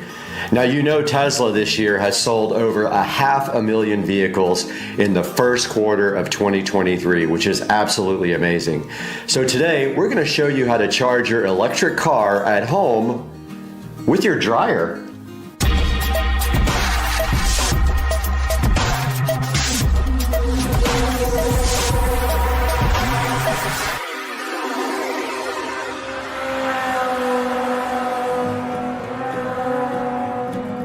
Welcome back to Supercar Street Racing. I'm Brad, and today we have a topic that a lot of people are interested in. How are you going to charge your new electric vehicle? So there's a lot of ways to do it. There's some ways to do it out in public, and then there's ways to do it at your house. What is your best option for charging your electric vehicle? So when you're out in public with your electric car, there's a number of ways you can get that charged. Now, Tesla just announced recently that they're going to allow other cars to use their supercharging stations, which is awesome if you don't own a Tesla. Fortunately, I got a brand new Tesla sitting out there in the garage, and I can pull up to any Tesla supercharger now. The supercharger recognizes my vehicle, starts charging the car, and then just puts it right onto the credit card. But if you have an electric vehicle that's not a Tesla, soon you'll be able to charge there, and it's actually a benefit to Tesla as well because they can earn revenue on their superchargers from other vehicles. So let's say you don't have a Tesla. What kind of charge port do you likely have on your car? Well, there's a number of different charge ports out there, but likely you have a J1772. Now I'm going to put a picture of a J1772 charge port up on the screen for you. If you have a car that directly supports J1772, you're in luck. You can pull up to most chargers except a supercharger and plug that right into your car and charge.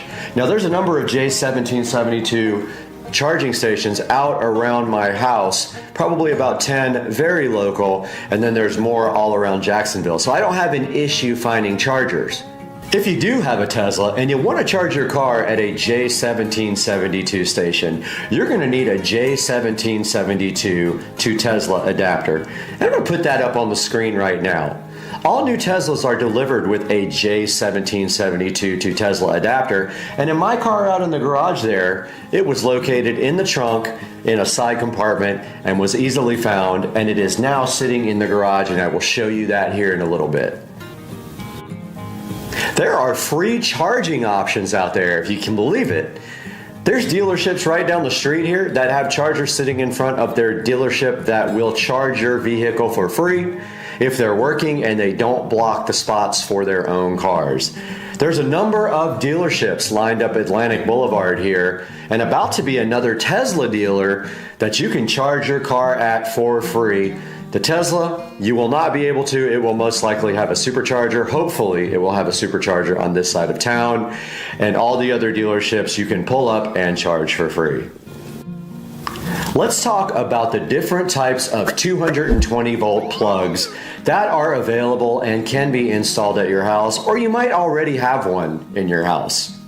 So the first one is a NEMA 10-30.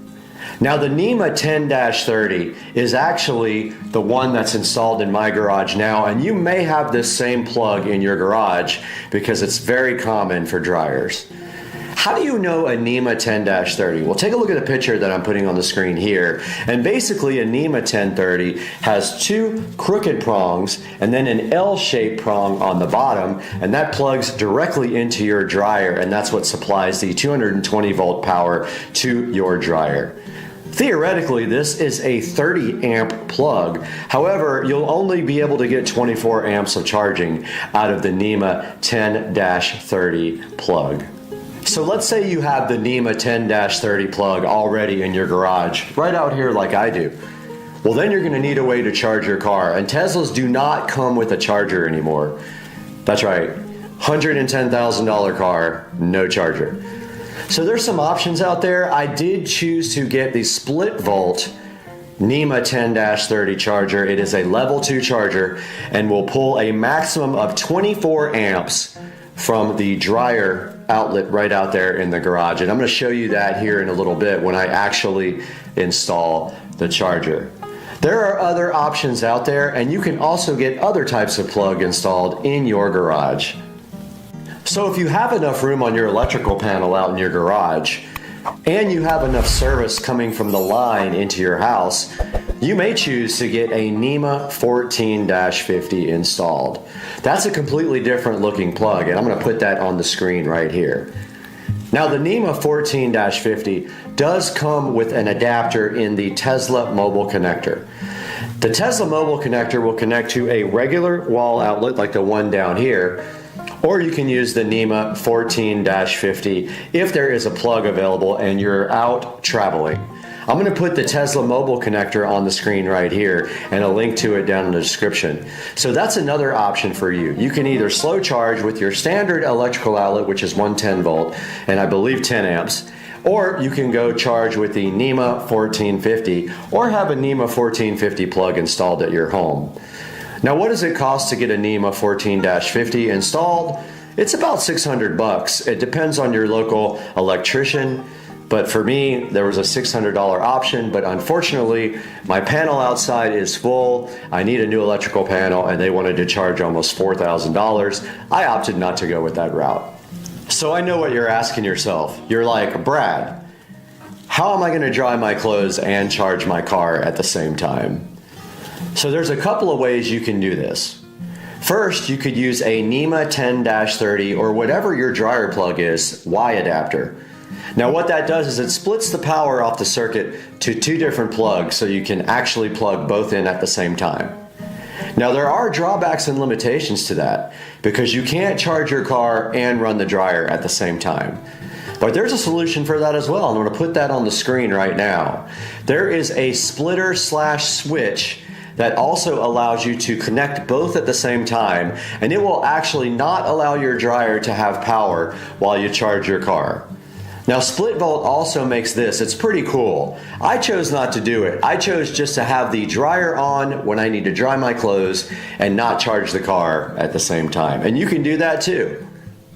Now that we have the Split Volt charger that came in from Amazon yesterday, we can go right out here in the garage, get it installed, and get the wiring fixed up for you guys right here on Supercar Street Racing. So let's do it. Guys, welcome back to the channel, and today we have the Split Volt 24 amp charger we're going to take a look at, and we're going to be installing that and see how it works in the Tesla Plaid on Supercar Street Racing. This is the Split Volt NEMA 10-30 charger, and it came in this beautiful bag, which I probably won't use because I have a Tesla mobile connector coming for the car, but this will be permanently mounted in the garage.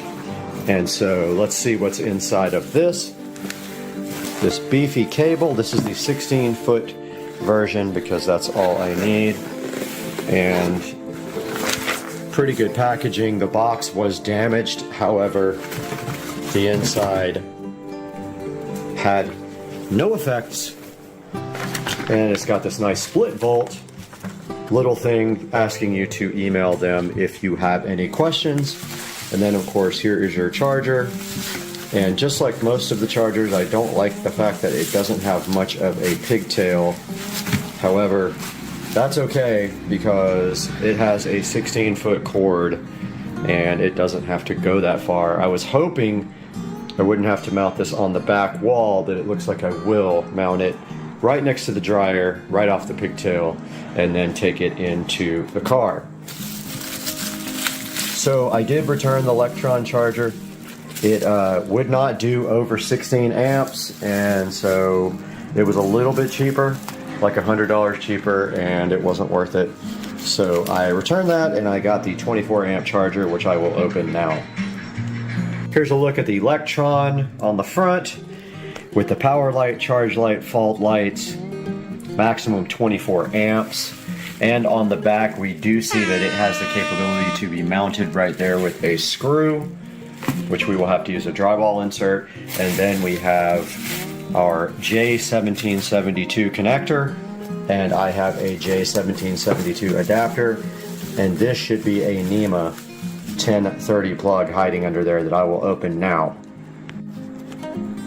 Okay, here's the NEMA 10-30. I do have a splitter for the dryer, so we will go outside now and get this thing plugged right in.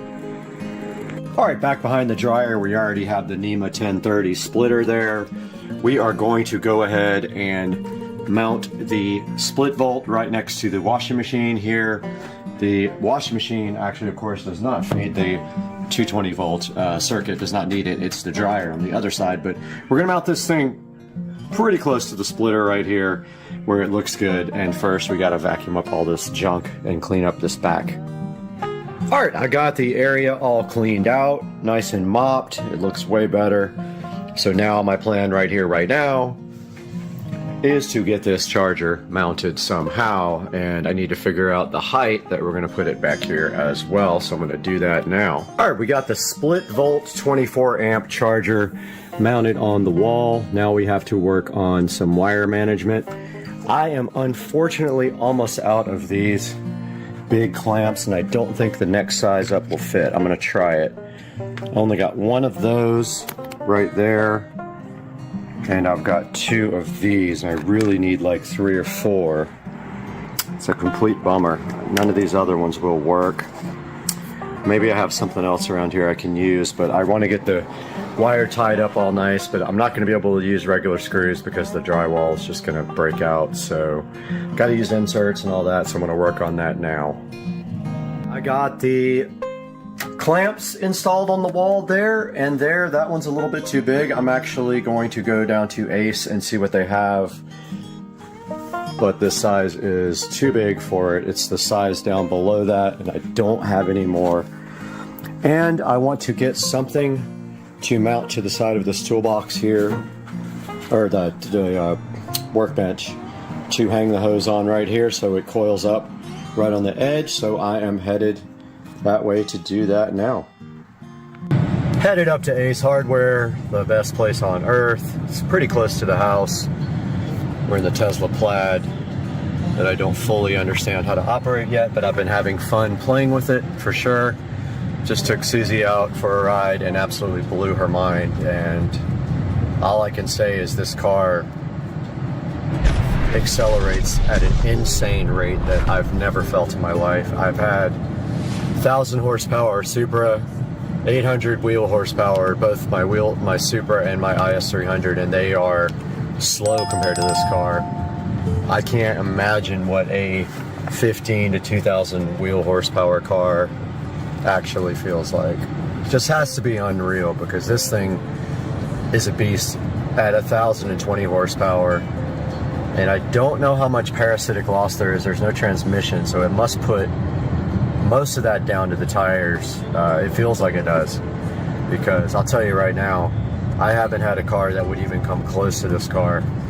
So I might take this thing out to the street races at some point and see how we do, if I can get somebody to go with me and film, because this thing is a beast to drive and film. But yeah, we're headed to Ace Hardware right now. We'll be there shortly.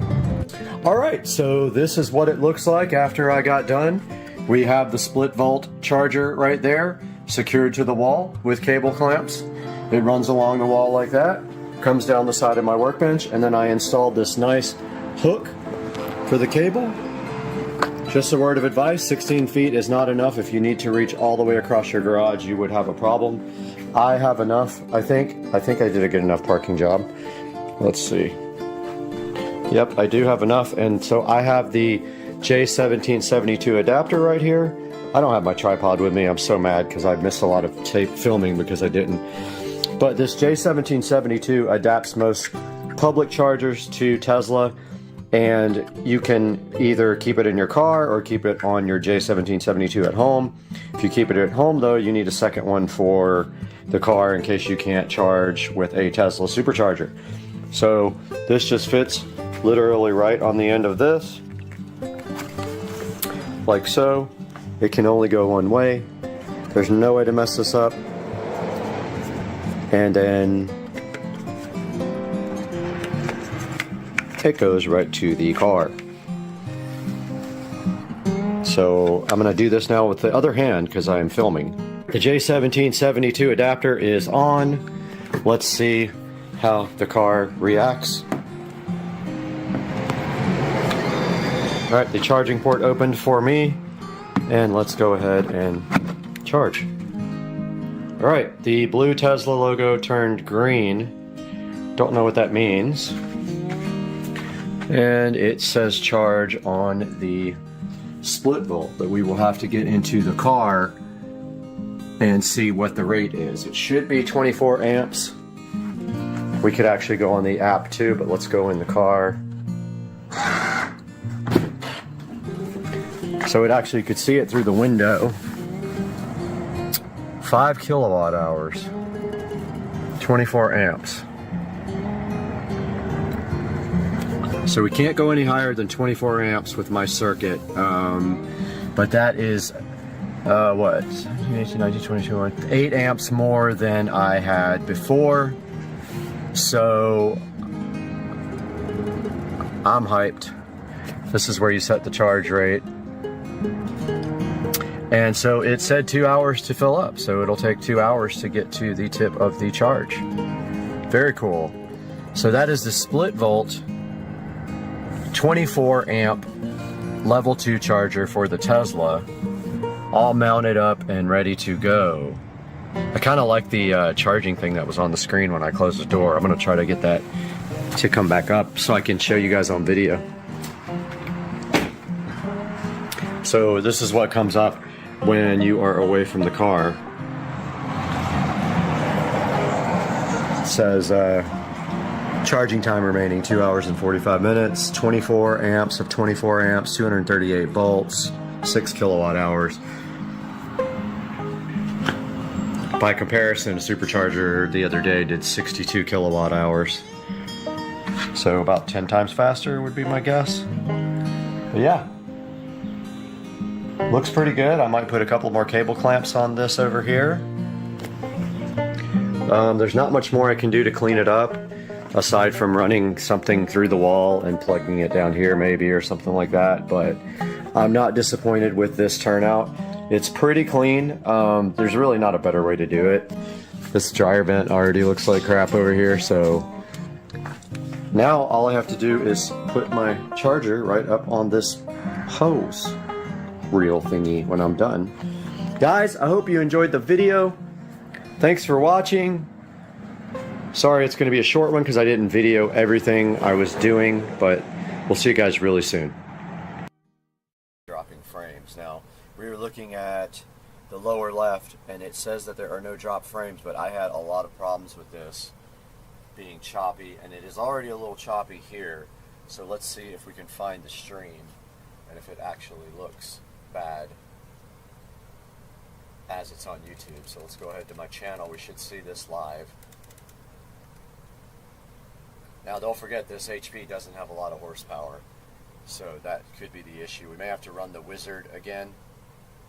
So here's camera 2. This is huge. Literally.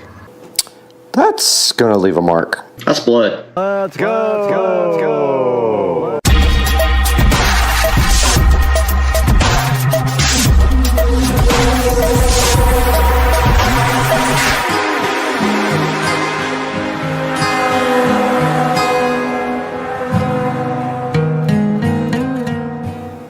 This huge box is something amazing for the Supercar Street Racing channel, and we have been trying to order this for a while, and now, boom, how do you like that? We have this amazing upgrade for the channel. That way all 10 people who watch the videos can be upgraded. No, for real though, this is a huge upgrade for the channel, guys. I have been wanting to get this for a while. We got the official SCSR scissors out so that we can open up this incredible, huge box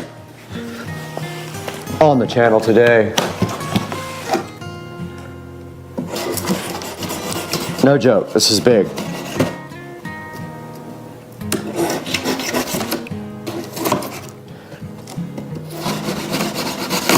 Suspense is killing me, guys. This is probably one of the biggest upgrades for the channel yet. The only thing that I haven't bought yet that I really want to get that is coming is a camera. And that will be in the next month or so. Guys, I'm hyped for this. Half the box is empty. Where's my other half of my, I got gypped.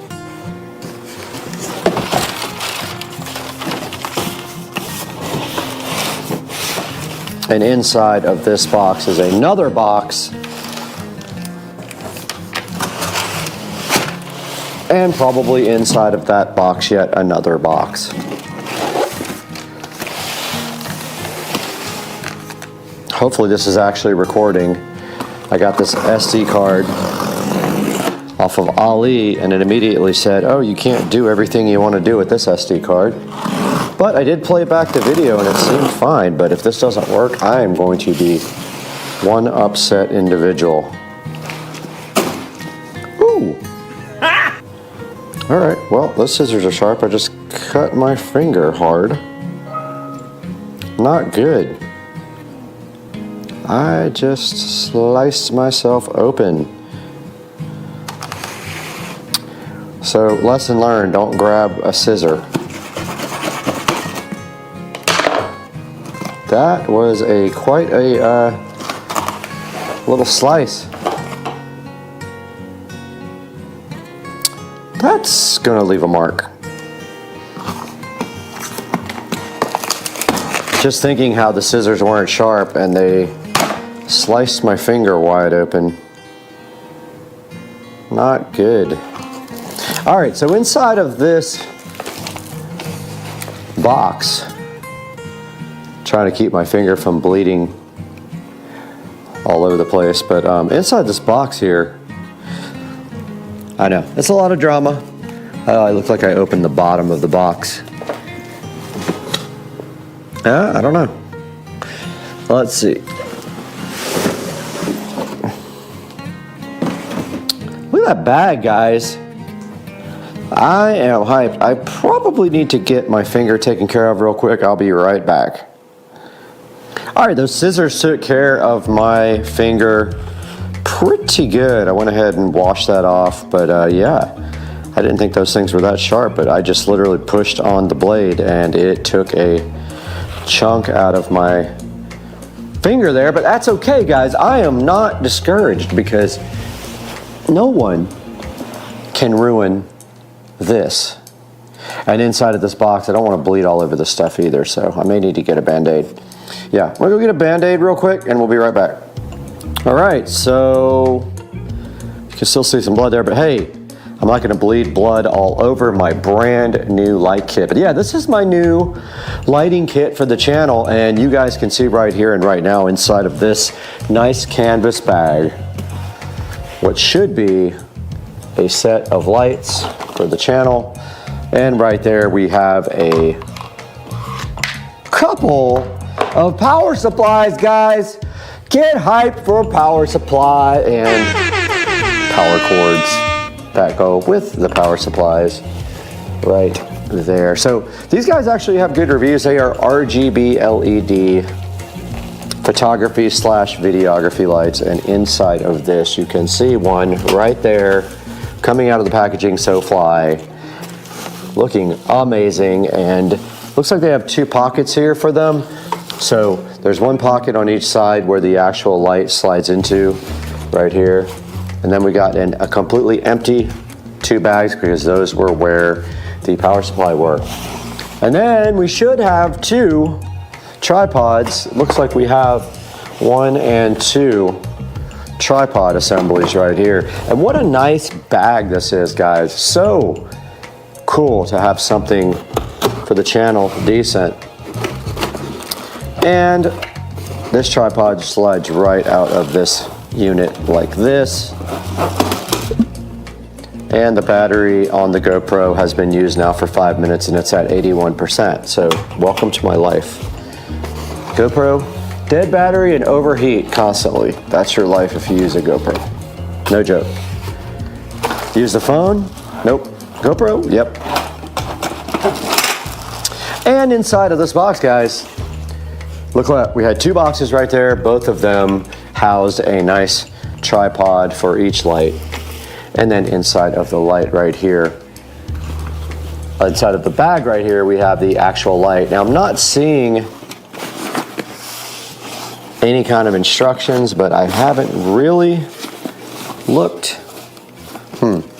Don't see any kind of instructions on that, so I'm just going to keep on going, and maybe they will pop up at some point. But is my finger bleeding? Yes, it is, all over the place. And there is one light outside of the kit. These guys right here are now scary to me, so I'm being careful. That was kind of a dumb move on my behalf, but I've done some dumb things in my life, so, you know, wouldn't be the first time, brother. And that's a good look at unboxing and unplasticking this light.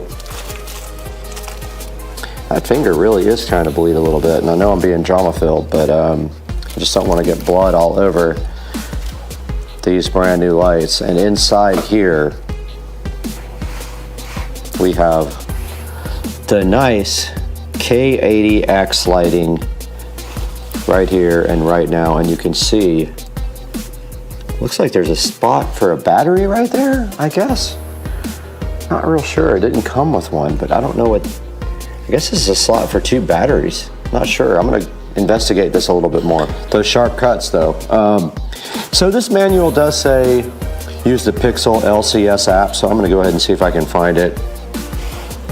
Pixel, I haven't even powered these on. LCS. All right, there's the Pixel LCS app. We're gonna go ahead and download that now. You have to buy batteries for it, that's fine. I didn't expect it to come with batteries, I don't care. The point was for you guys to see if it actually had batteries or not, and is my finger still bleeding? All right, so that's the LCS app. So we have not even powered these guys on yet. So I think the next step is to go ahead and get these guys set up. This is going into the fire, guys, let's go. Oh, there's blood on my floor. There is blood on that floor.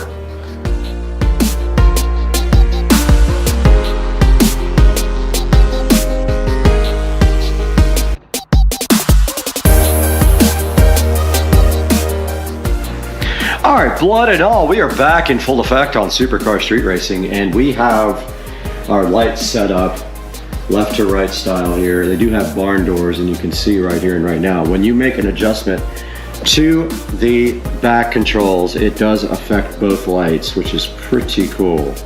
These things are like joined.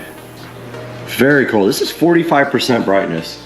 You guys can already see how much a difference this makes on a production. Like, I have nothing set up here except my Echo Show 15, and look at the nice stage we have here set up. I'm gonna need to grab my tripod real quick so I can get you guys on a tripod and we can go in front and do a little presentation. All right, I was able to open the app and add the devices to the app, no problem.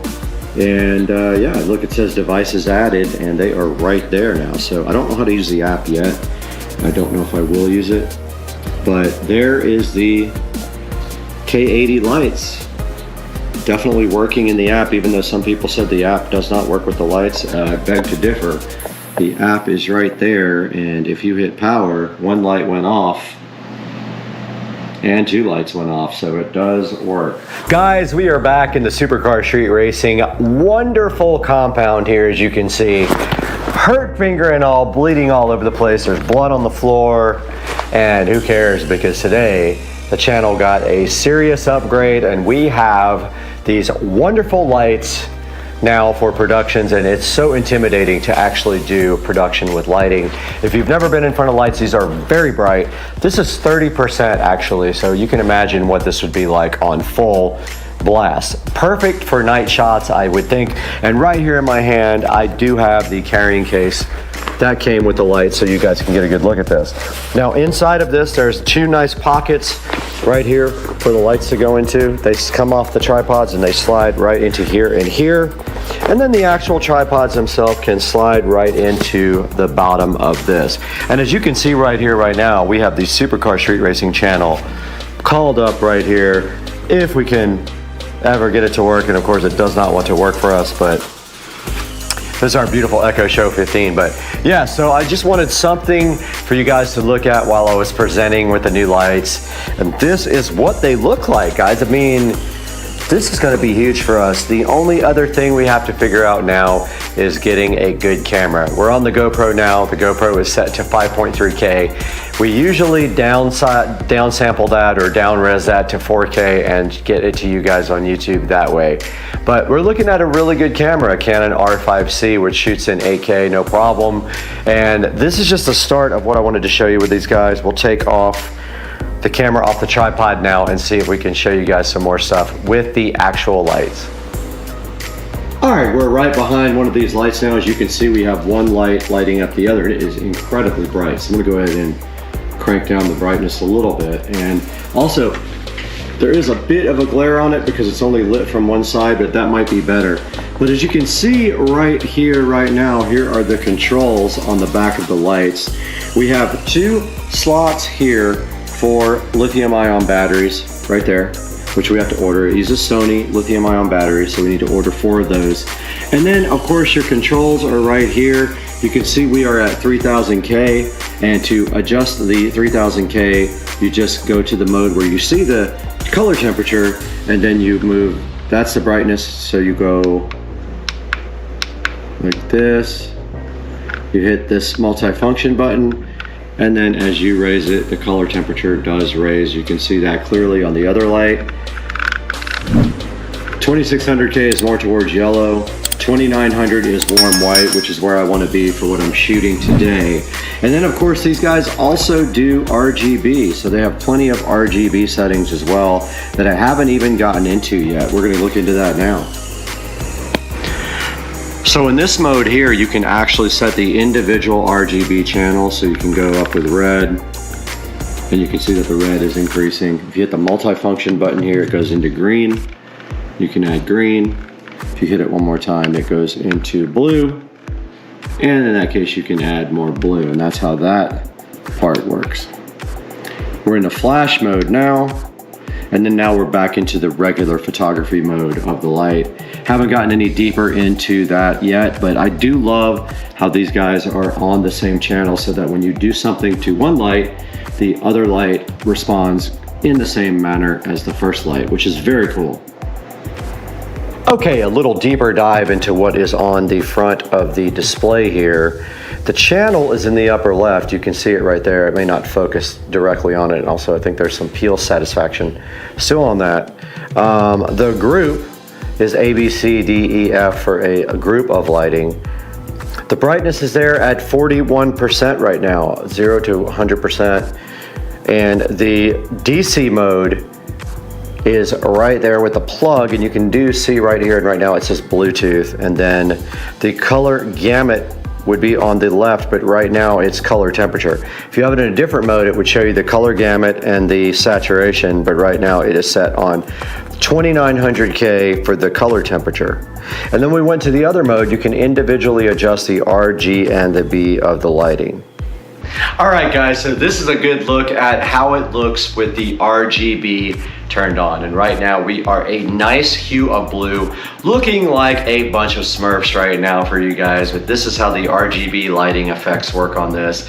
It's pretty bright still, like it's literally hurting my eyes right now. I can imagine that these guys are so good at night when you don't have any light, or in the dark garage where we're always working. This is gonna be awesome. That's blood. All right, a closer look at the actual tripod for you guys as well, and the barn doors.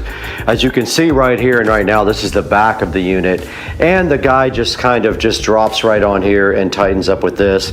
You have the normal tripod here that you would get with any kind of other tripod. It looks exactly the same, performs exactly the same. Has some height adjustments here, and then the top is the clamp for the actual unit. And we are lit up by the other light, guys. Get hype on the lighting. It's just lighting up the other tripod so you guys can get a good look at it. And then the barn doors are simply right here and right now if we spin this guy around. This is a good look at the front, and the barn doors just do open and close like so. And there is a plastic diffuser in there and this thing tightens up just like that, and that is how it looked coming from the shipping. So to pack it back up, you loosen up this bolt right here and then place it right back into its place right here. There's one for one light, one for the other light right there, and then the tripods go right there. And then here's a look at the light from the front. I want you guys to see that before we go have some fun.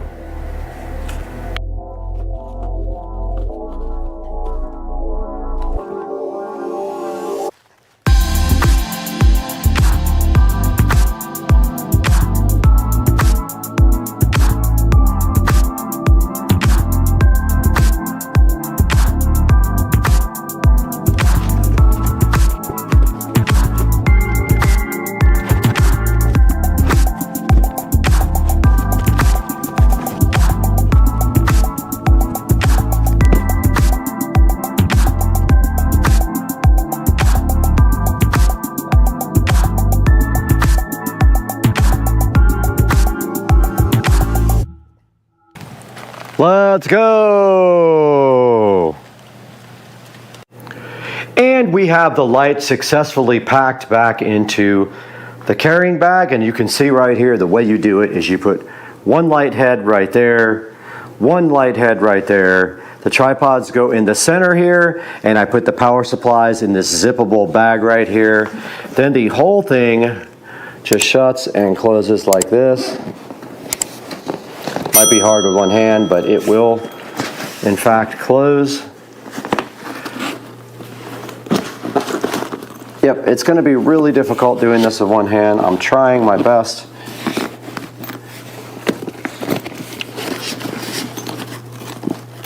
And yeah, not going to be able to do it one hand. Let me get that zipped up. I'll show you guys. All right, this guy is all packaged up and ready. Let's see how much it weighs. I would say maybe 15 pounds max. It's very light. Super easy to transport. As we go here into the Supercar Street Racing closet, it will sit just like that, where the tripods sit right behind it, and that will be in storage there.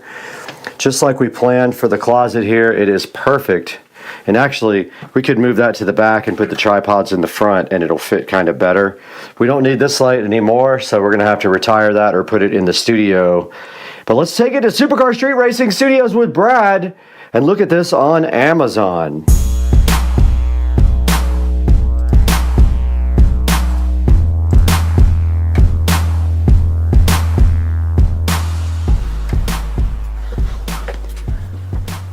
Guys, we're back once again in the Supercar Street Racing Studio.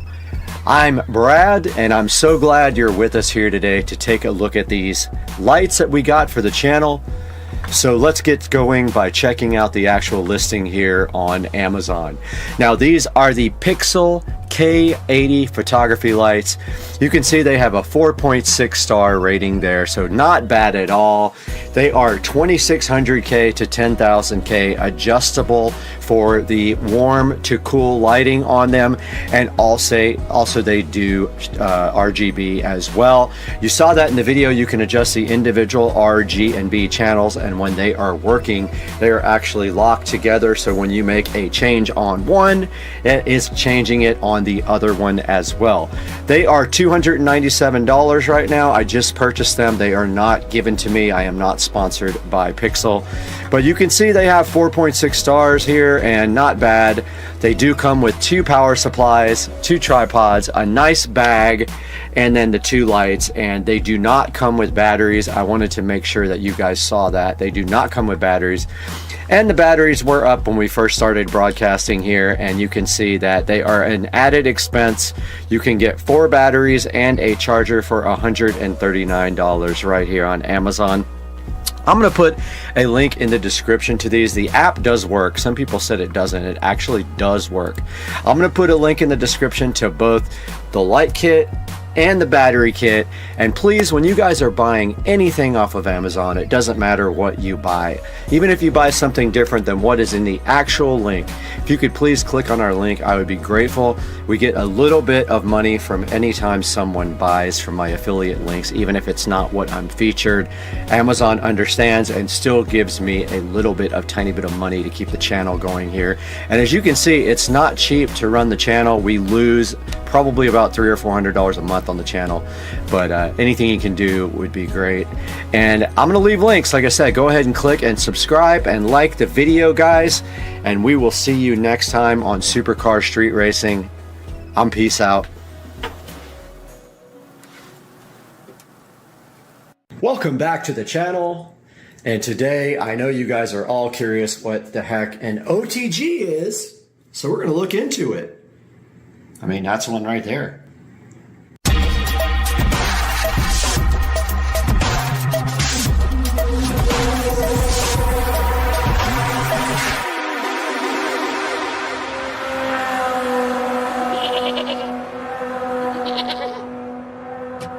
Hey guys, welcome back to Supercar Street Racing, and you have Brad here, and this is the blue, and we have the appropriate blue light here to celebrate the blue USB-C to USB OTG adapter here. And that is a OTG adapter because it is called a USB on-the-go adapter.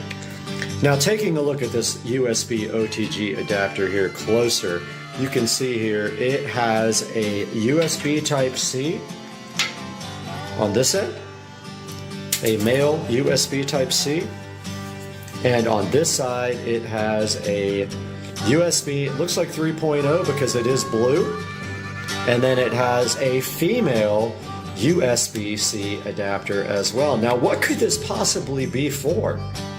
Well, we're going to take a look at that right now. Guys, here we are in the Supercar Street Racing kitchen, and we are going to be trying to figure out what the heck this guy actually is used for. And so we are in front of a charger, and now we are taking this guy right here and we are plugging it into the device that we are actually using right now. And I am telling you guys now that it is plugged in. And I am taking this USB-C charger, and now the USB OTG adapter is glowing blue. You can't see it because we're on the phone, and you cannot see that I am plugging in this charger to the end of the USB OTG adapter, and I'm going to tell you guys what happens. Okay, so on the screen, the charge indicator just went on. That is wonderful. So now the phone is connected to the USB on-the-go adapter. OTG means on the go. And it is glowing blue and it is charging the phone. Now let's go take a look at what happens next. Guys, in front of me right here, right now, we have the Kingston HyperX Quadcast microphone, which has a USB Type-C connector right here on the back. If you see through here, right there, USB Type-C connector right on it. I don't know why my focus isn't working properly. We have USB Type-C cables here, so USB Type-C on both ends, and we have USB-B to USB-C here. Let me get these open and we'll show you why. We now have one USB-C cable open, one USB-B to C cable open, and we are going to take this USB Type-C cable, plug one end of it into this super fast charger. This is a 10-foot long cable. Now we are plugging the other end into the USB on-the-go adapter, which you cannot see because it is connected to this phone. Let me get that plugged in now. Sorry for the craziness. I'll stop down and do that. Okay, we have the USB-C plugged into the on-the-go adapter, which is then plugged into the phone that we're on now, so we obviously can't show it. But now, what is this guy for? So this also plugs into the phone USB on-the-go adapter that is connected to the phone, but this end actually plugs in to the microphone here, or any USB-C device right there, which I cannot do with one hand, most likely, so let me do that now. Okay, we've got our USB Type-B plugged in, or Type-C rather, plugged into the Kingston HyperX. Now the other end goes into the USB on-the-go adapter. Let's see what happens when I plug it in.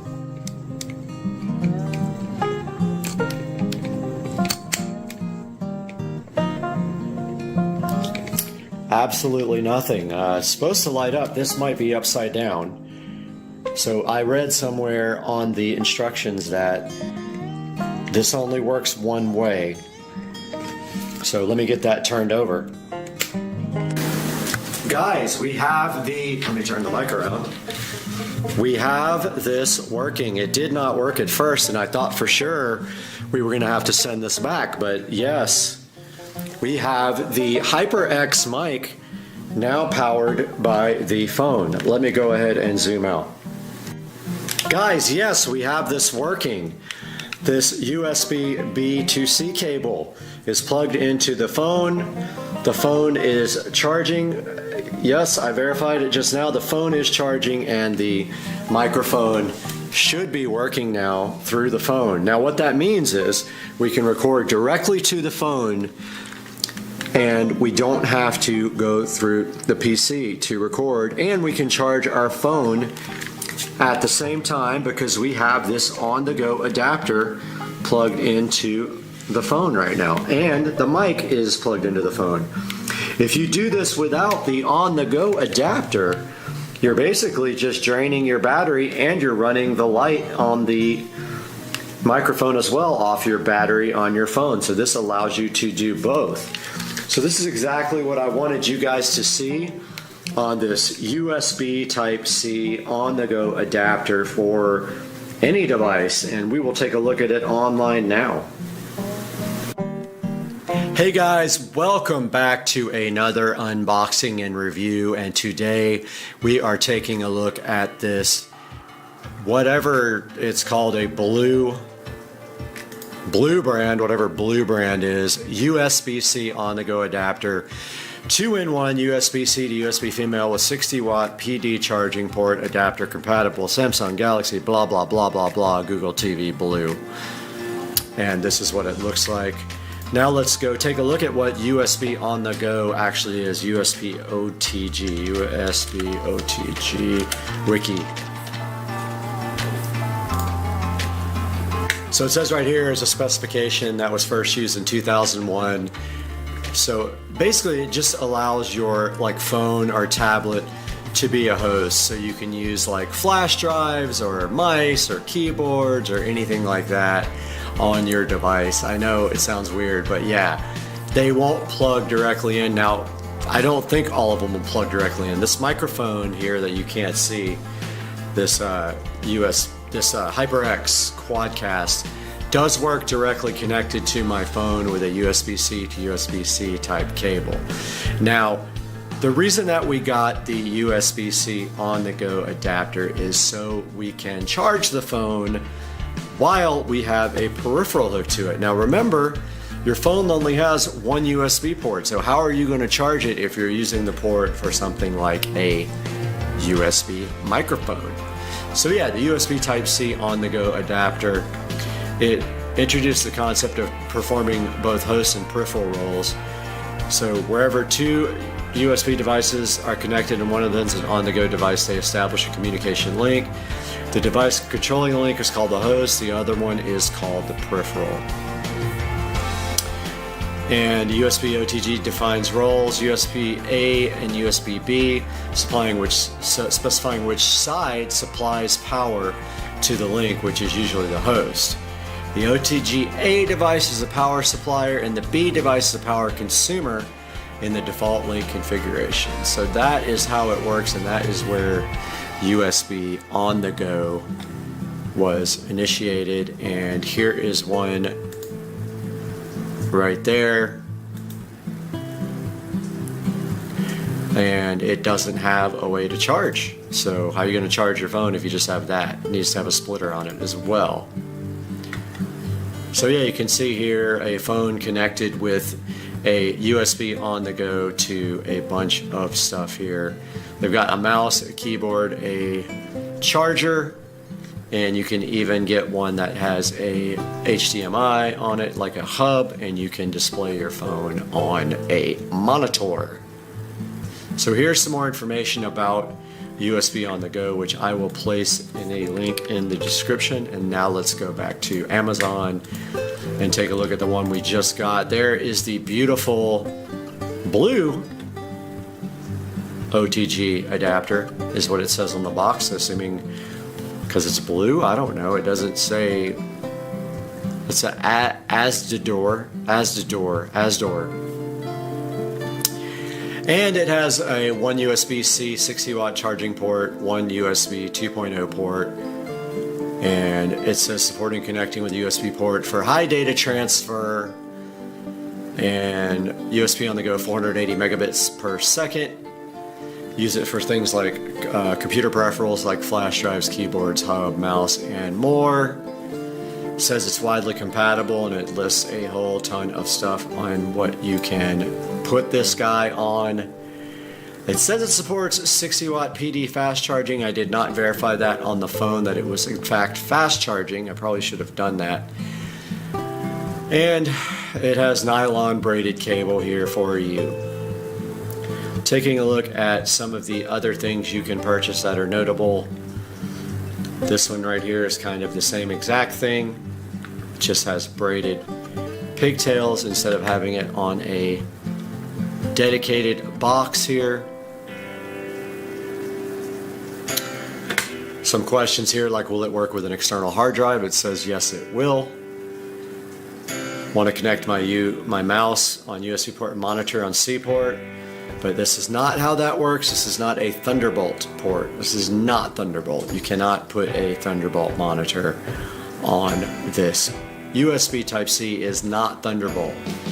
A lot of people don't get that.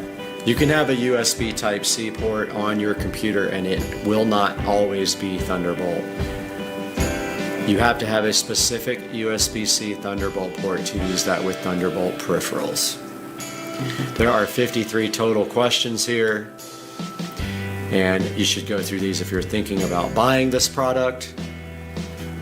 And let's go take a look at some of the reviews. It has 4.3 stars, some of the 1-star reviews. Let's see what those are. OTG port stopped working as soon as power is plugged in. That's not the case for me. The lovely microphone here kept working when I plugged power into the device, and it did charge the phone. It does not work with an Amazon Fire tablet, but please remember, Amazon Fire tablets are not Android tablets. They are specific to Amazon. Yes, they use Android as a base operating system, but they do not have a full Android kernel. Just like GPS doesn't work on my Amazon tablet with some speedometer apps. This says does not work at all. I beg to differ. This is not made for freeing up a USB-C port on the computer. Not at all what it's made for. Terrible review. Doesn't charge and transfer data. Mine does. Charge and let the microphone work. Unless there's no audio on my phone, which it does. It did say it was recording through the Type-C port. So let's go back and see if there is actually audio on my clip. We are looking for the clip that I just recorded. Let's see. This should have audio in it. Let's open it up in the video player. It's plugged into the phone. The phone is charging. Yes, I verified it just now. The phone is charging and the microphone should be working now through the phone. Now what that means is verified that this review is garbage. At least in this case it was garbage because mine works fine. While it is plugged into power, it does charge the phone and it does let the microphone work. You just heard it. You'll see it on the actual video too. This guy says it was just a charge extender and it didn't do anything else. I beg to differ, so I don't know what these people are having problems with. But let's go to the 5-star reviews. Works as advertised for iPad Pro. Works for a 3D printer. Works for connecting a webcam to Chromecast. Worked with a portable hard drive. I haven't tried a USB stick, but I'm sure it works great. Works for Octave 4. I mean, we could try a USB stick. I have a bunch of USB sticks in here, and I have the on-the-go adapter ready to go. I actually have other things in here as well. I will definitely test that out and let you guys know if it works. I don't know if I have anything on the stick itself. I mean, I guess why not? Let's try it. Okay, I'm gonna get this USB stick fired up and grab the adapter. All right, we got the on-the-go adapter, USB stick. I don't know what's on it. I'm gonna plug it in and see what happens. Aha, we got a USB indicator. But it just says charging connected device via USB, which is not correct. Other USB options, okay. USB controlled by, you can select this device or connected device. Okay, so there's other options. You can actually transfer files, tether, MIDI, other things. I don't know why it wants to charge. USB controlled by the, yeah, if you select USB controlled by this device, you can then transfer files. So it does work. Does work. Awesome. I'm hyped.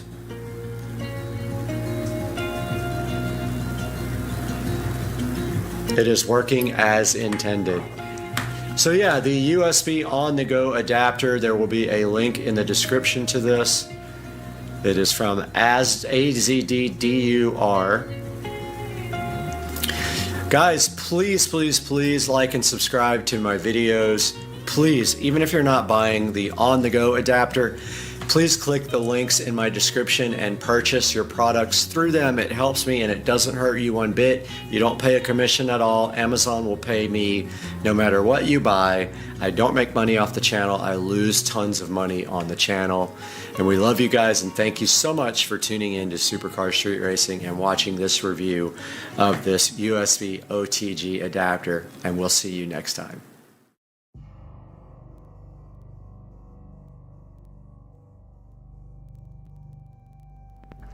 Hey, what's up guys? It is Thursday afternoon and I got home today only to find a little present at the door.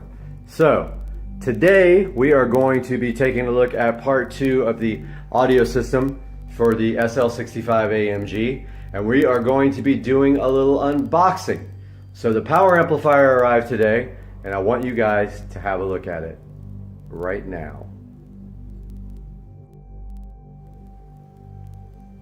So here on the table we have everything for the SL65 audio system, most everything. We have the 5-channel RCA cable, front, rear, and subwoofer. We have the 60.7 infinity kappas for the doors. We have a USB hub for the head unit. We have the joining head unit. And here we are about to unbox the power amplifier. Now, I did decide to try a lower price amplifier because I have worked with this company before and I have a pair of speakers from them and they are amazing. Power amplifier is very affordable for a 5-channel amp. Also, I do a lot of research before I buy anything, and this has incredible reviews. Now granted, the audio rating on it might be a little inflated, but that's of no concern to me because I will not be pushing this amplifier anywhere near even conservative ratings. So this is the amplifier. It is made by a company called Rockville. They are an up-and-coming audio company. I have a pair of their powered monitor speakers right here on my composing station, and they are absolutely great. So this is the Rockville Phenom RXH5 RXH-F5, excuse me. Now, of course, that power rating is probably inflated, even though they claim that. This is about 130 bucks, believe it or not. So it's a very, very good deal. So what we're doing right now is just unboxing, make sure there's no issues with the amp, physical problems in the in the shipment or anything like that. So this is the bass control for it. So this will probably mount in the center console. Here is the actual amplifier, and 1 second and I will get that out for you guys to take a look at. So right off the bat, taking a look, you've got this amplifier production certificate with this CEA rated power. 204 watts RMS per channel is what this was tested at 1% total harmonic distortion plus noise. Taking a look at the amplifier, wow, pretty impressive. I definitely like the way this thing is built. You can see right here on this side it has two beefy 60 amp fuses right here. There's the power ground remote, and here is the speaker outputs. And on this side we have the inputs. Like I was just saying, we have the inputs right here and the crossovers on the side. There's the input for the bass remote and all the settings for the crossovers and the RCA inputs there. And if you're doing high level inputs, there's a breakaway cable for that. So this is the Rockville RXH-F5 5-channel amplifier. Looks already to be a really, really high quality piece. Please subscribe to my channel, like this video, so once we get this installed, you can see the rest. And we'll see you soon. All right, what's going on, ladies and gentlemen? It is a Tuesday afternoon. So today I did go to work. I had a doctor's appointment. On the way back from the doctor's appointment, I started getting a migraine headache. It was killing me. So I ended up coming home and working from home for the rest of the day. It's after 5:45 now. And one thing I've been wanting to do is give you guys a tour of the SL65 interior. A really good look at what you get with this vehicle from the factory and some kind of descriptions of what everything does. So that's coming up right now. All right, guys, so this is my 2005 SL65 AMG by Mercedes-Benz. Take a look here at the inside. Let's start with the stickers here.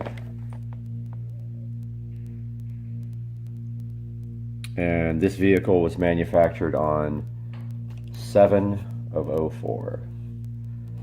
So this vehicle is about to be 13 years old officially.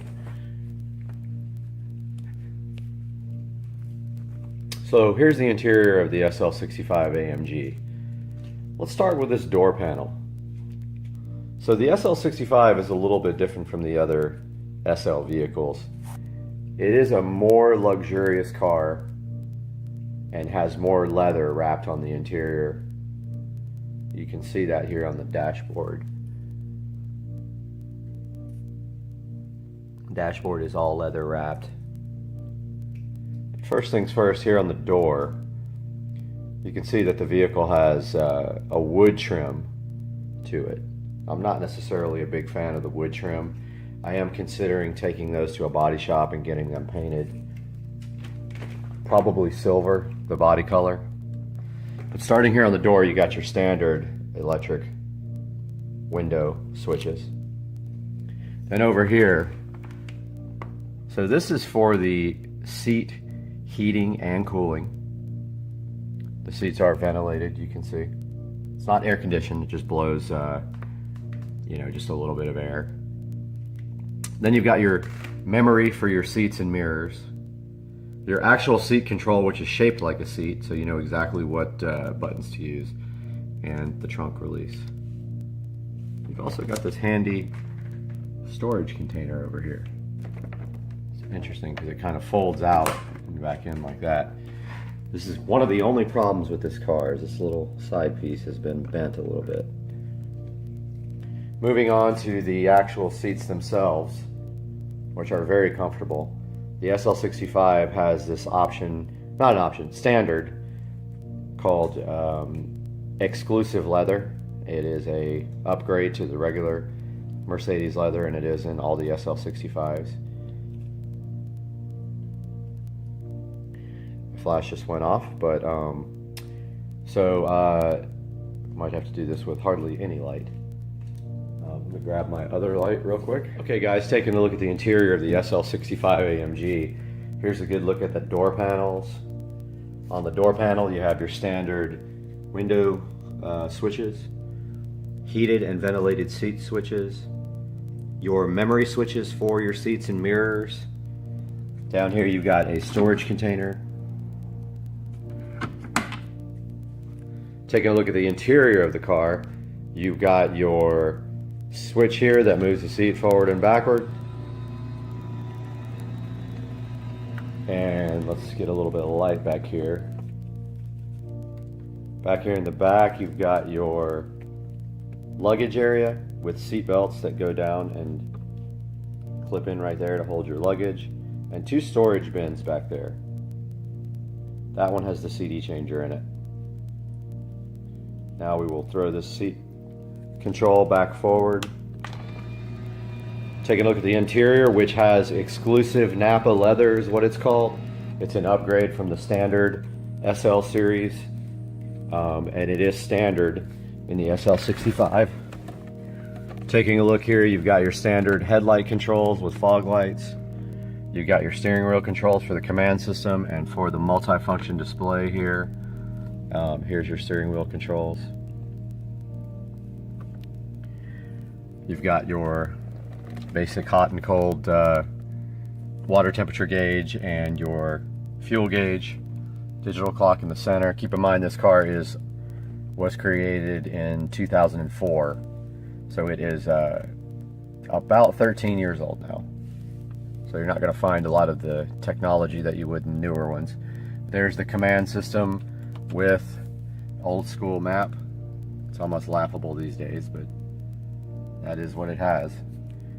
Here's your air conditioner and heater controls for both persons, your gear selector, and comfort or sport on the gear selector on your transmission controls, your suspension control for sport or normal, towing, your mirrors, raising and lowering the vehicle there, I guess to get out of low curbs.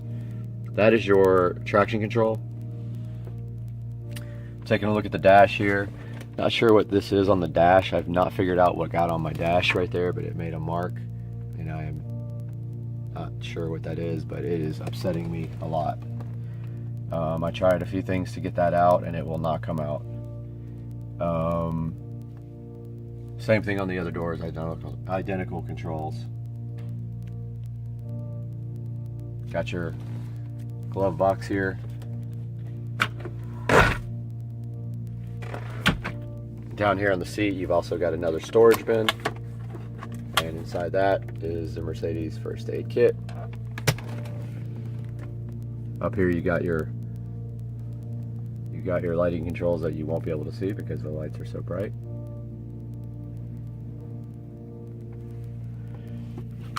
Down here you've also got your convertible top switch.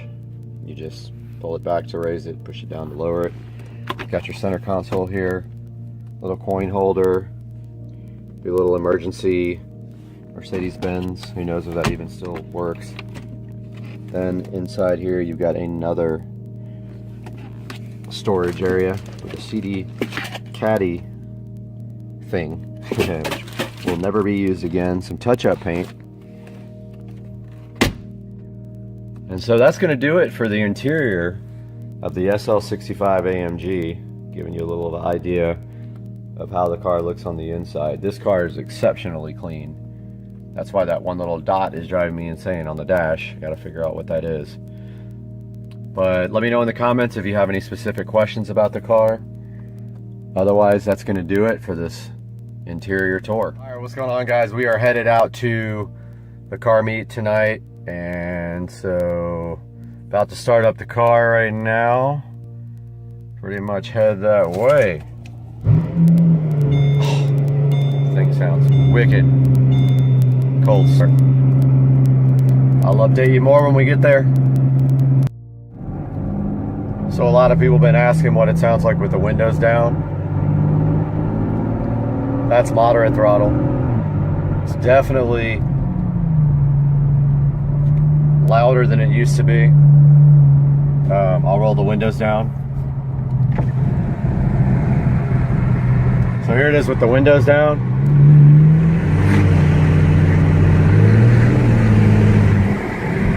Yeah, it's noticeable. Noticeable difference.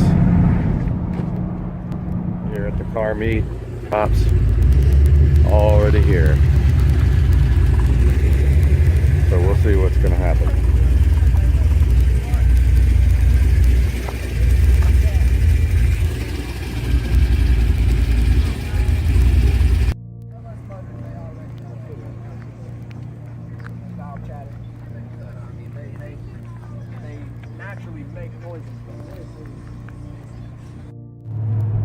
Just went to the car meet and it was fucking dead as hell.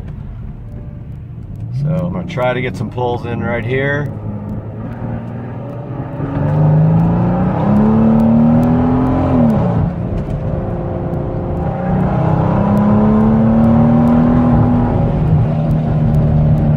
So that's what it sounds like, full throttle. That was about 85 miles an hour. Just filled up with the 85 and 93 mix. Good morning, guys. And it is Friday morning, January the 13th. So today we are going to pick up the new car. So, what kind of car is this? I'm not going to tell you yet, but brand new, the vehicle cost about $200,000. It's not a new car. It's a car I've been looking at for a while. You probably have seen me before on YouTube. I'm going to upload my old videos of my Supra. I used to have a 1994, actually a 1993 and a half Supra hardtop, and street raced it quite a bit. So, I'll be heading out to New Jersey today. Here in the next couple of hours, I'll be getting on a plane. I'll be going to pick up the new car, and we'll do some video of that. Maybe some of the travel, and when we pick up the car, some video of the new car. See you then. Very dirty.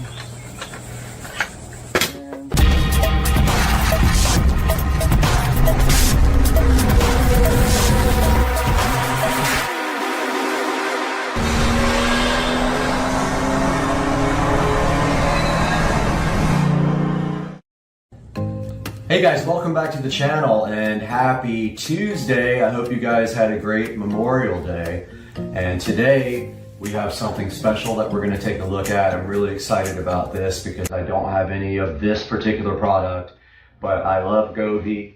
Govee is probably one of my favorite companies in the world. Their lighting is amazing. They have all kinds of different solutions for different types of LED colored lights and normal lighting. And today we are taking a look at replacing the light bulb that is in a lamp on the patio here. Now, what is on the lamp already is an old school color changing light bulb, and it uses an RF remote to change the colors. We're going to be upgrading that today to a Wi-Fi enabled smart bulb from Govee. We have it right here in the package, so let's take a look and see at what we got here. All right, so here is the unopened Govee smart LED light bulb. So what I like most about Govee is the fact that you can take these bulbs and you can basically use them all with the single Govee Home app. So I buy mostly exclusively Govee products now. Now this is an 800 lumen bulb, which is pretty bright. Says it uses $1.08 a year in energy, which is almost none. And if you run it for 3 hours a day, it'll last you 13.7 years. The model number is the H6008, and it is an E26, which is just a standard Edison bulb. It uses 9 watts of total power. Again, this works with Google, IFTTT, the Govee Home app, and of course with Alexa. So let's go ahead and take this guy out of the box and see what we got here. Traditionally, these are pretty easy to set up.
Here we are on the tablet recording now.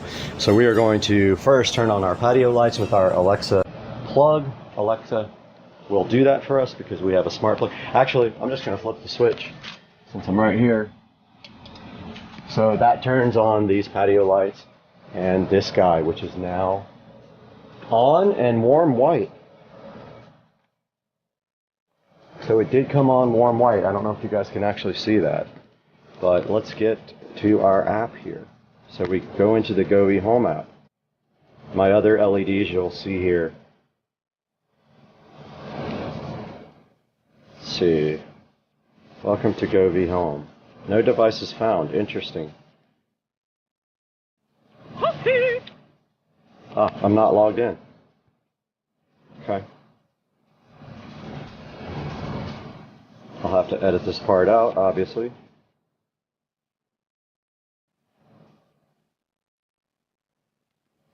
Alright, so here we are logged into the Govee Home app. And you can see here my devices. Bluetooth is off, so let's turn Bluetooth on my tablet. We are on now. To add a device. You click the plus, so I'm clicking it now. And then you have to know which light you are adding. So let's see, indoor lighting. So we have the H6008, so we pick that on the tablet. It's one without the bulb. It doesn't have a bulb symbol, it just has a G. So it's found the bulb. Here it is, H6008. So we click on it.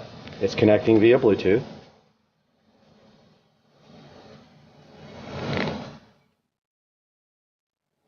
I love how it came up warm white. So let's call this, so we get to name it, Patio LED bulb. Or how about Patio LED lamp bulb? That's good for now. We click done.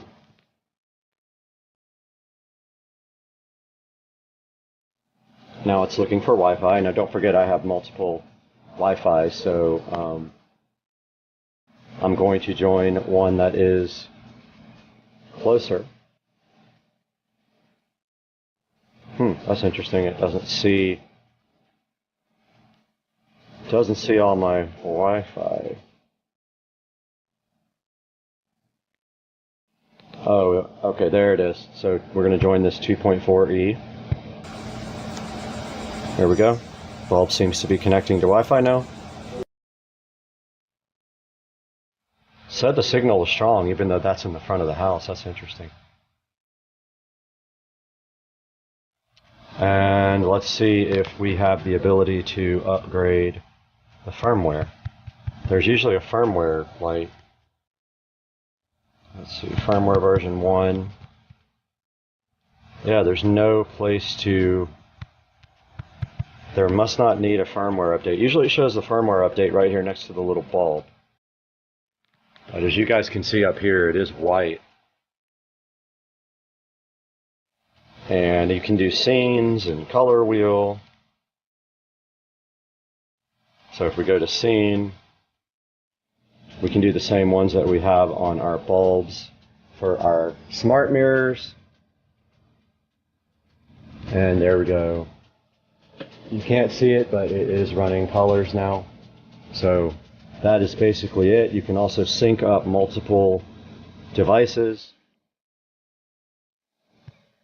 Like you can have, that's a different color there. You guys can't see it, but it's a bluish color now. I don't know how much of that you guys can actually see. But yes, I can change it here in the app, and you're seeing that live as I do it. So then if you have like devices, you can actually pair them all. And you can make them do the same exact colors. So that is the, I thought that was falling.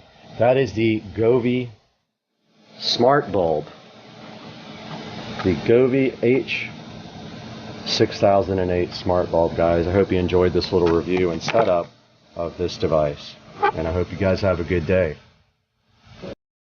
Has an anamorphic 35mm lens with a 1.33 aspect ratio right there on the front. It does have a couple of the small rig batteries, and those are awesome for charging the camera up. They give you way more battery life than just the internal battery. What they do literally is hook up just like this to the camera, and they charge the internal battery, and the camera runs off the internal battery. So this is the R5C. This is a hybrid camera. It is one of the cinema cameras from Canon. It is made specifically for doing both video and photos, and it is a full frame camera, meaning it has a full frame CMOS, no cropping. It does 8K, no problem, and it does have a 512 gigabyte CF Express card that came with it as well, and it's a genuine one also. It's not a clone CF card. Here's a good look at the back of the R5C. The small rig battery is sitting so fly right there. It is at 84%, and it did charge the internal battery up all the way. It does have a screen right there with all of the data on it. I will show you guys later. And the viewfinder itself is covered up by the small rig batteries. That is why you don't see the viewfinder. I will not be using the real viewfinder, most likely just the screen, as I will be doing a lot of video work with this. You do see the small rig cage on here with the handle on the top. That also is pretty cool for doing video. I ordered some other things that are in this box as well. We're gonna have to take a look at those right after this message from our sponsor.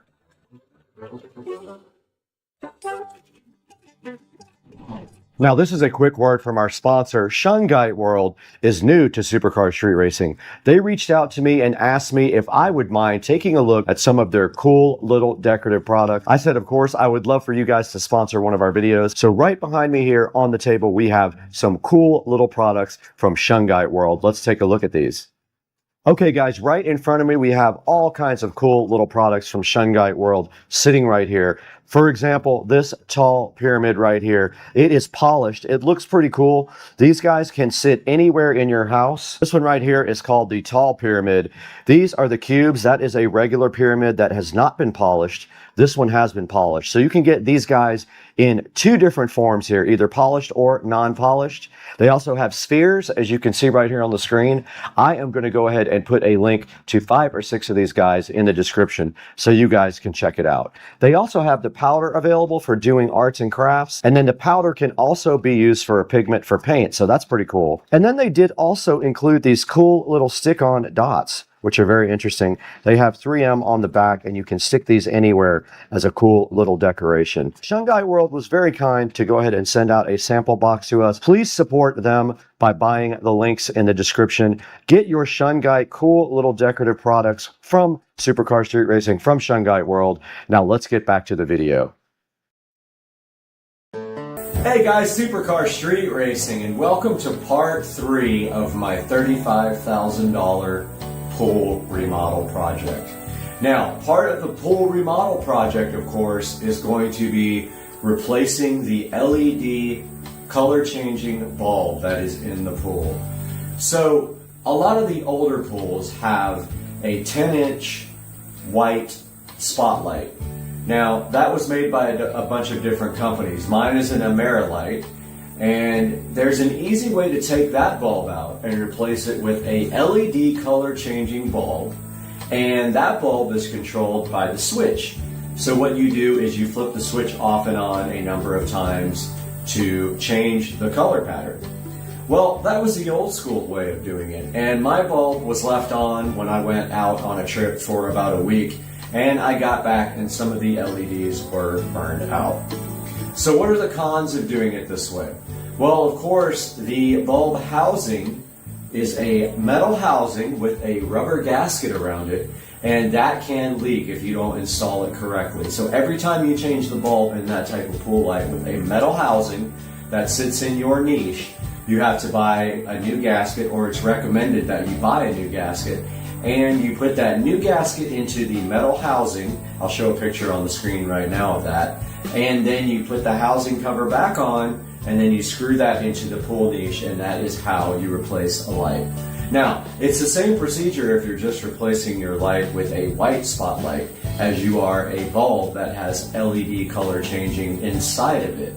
So I had that in my pool, and it is in there now, but like I said, I think the blue LEDs are completely burned out in that now. Now let's talk about what you have to do in order to replace the entire housing, or in this case, put a new Poolexa LED color pool light into your existing niche. So the way that it works with your old school pool light is your old school enclosure actually has a place for the cord to go through, and then the cord actually goes all the way from your enclosure to your circuit breaker outside, which I will show you guys that in a couple of minutes. And so when you put a new bulb in there and you put a new housing, now if you're just replacing the bulb, you're okay. If you're replacing the whole housing, let's say your housing is worn out like mine was, you have to pull a new cord all the way from the pool light down underground through the conduit and up to the electrical box there. Now you're going to ask me, how do you do that? Well, it's pretty simple. So what you do is you take out the existing housing. It should have some extra cord inside the housing in the niche. They recommend that you leave about 4 feet of extra in there when you put a new bulb in.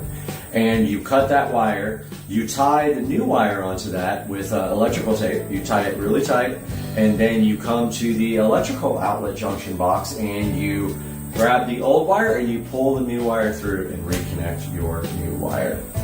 Now, what we have here is a little bit of a different change for my LED color pool light. Now, this is new technology. This is a Poolexa LED color pool light for in-ground pool. Let's get out the tablet. So we're going to get some video of this here with the tablet. Now, this is exactly how it came out of the box. It kind of came out messed up, and so I want to make sure that I wire it up and that it does work in case I have to return it. But you see here how the box was broken. So what we're seeing now is we are going to do an unboxing of this live with the tablet here as the camera source of the live unboxing. So I already took the plastic thing off. I took it out of the cardboard box, obviously. Now let's get this thing opened up and see what's inside. All right, so this is the Poolexa LED pool light for in-ground pools. All right, so first thing we have here is our instructions, and it looks like the same instructions that I pulled offline. So good look at that.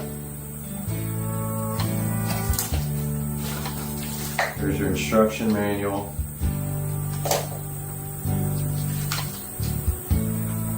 And let's take a look at what's underneath that instruction manual. Alright, so here we have the actual pull light. Now notice this fits into a regular 10-inch niche.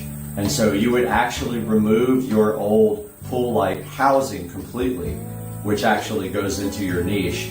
And you would screw this into your existing niche. And so it's this simple. It's just a thin little disc here. It's very hard to unbox with one hand, but I'm going to make it happen.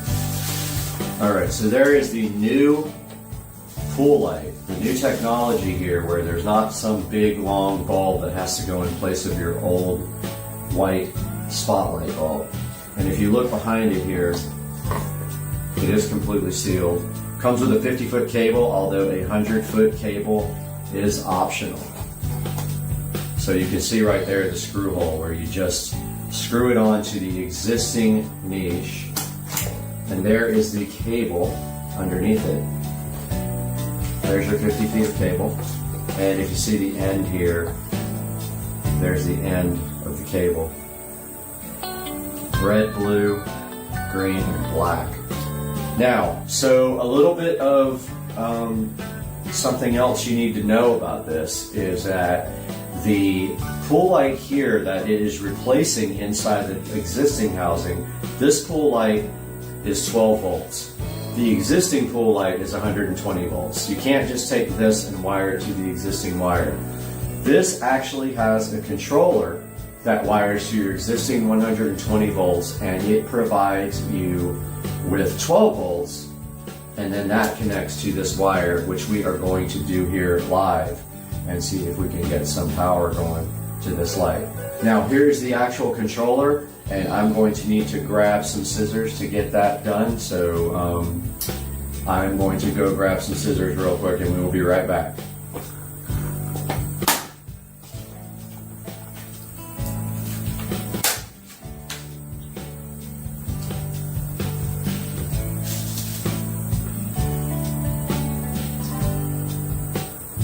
Okay guys, when I said I was unboxing, I really was unboxing this live.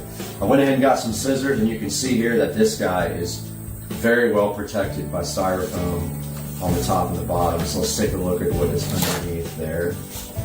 So it's actually upside down. And here is the controller, if we can get it right side up without breaking the actual pull light now. Alright, so here's a good look at the controller. And this is what actually controls the light, and it is Bluetooth.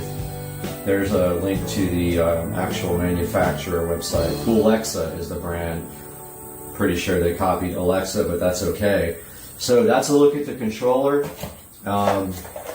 There is a open part right there, but it is able to be hung on these two screws, which is probably what I will do. It actually has 4 screws to hang on. So once again, one of these wires goes to your 120 volts, the other one goes to your 12 volts that goes to the pull light.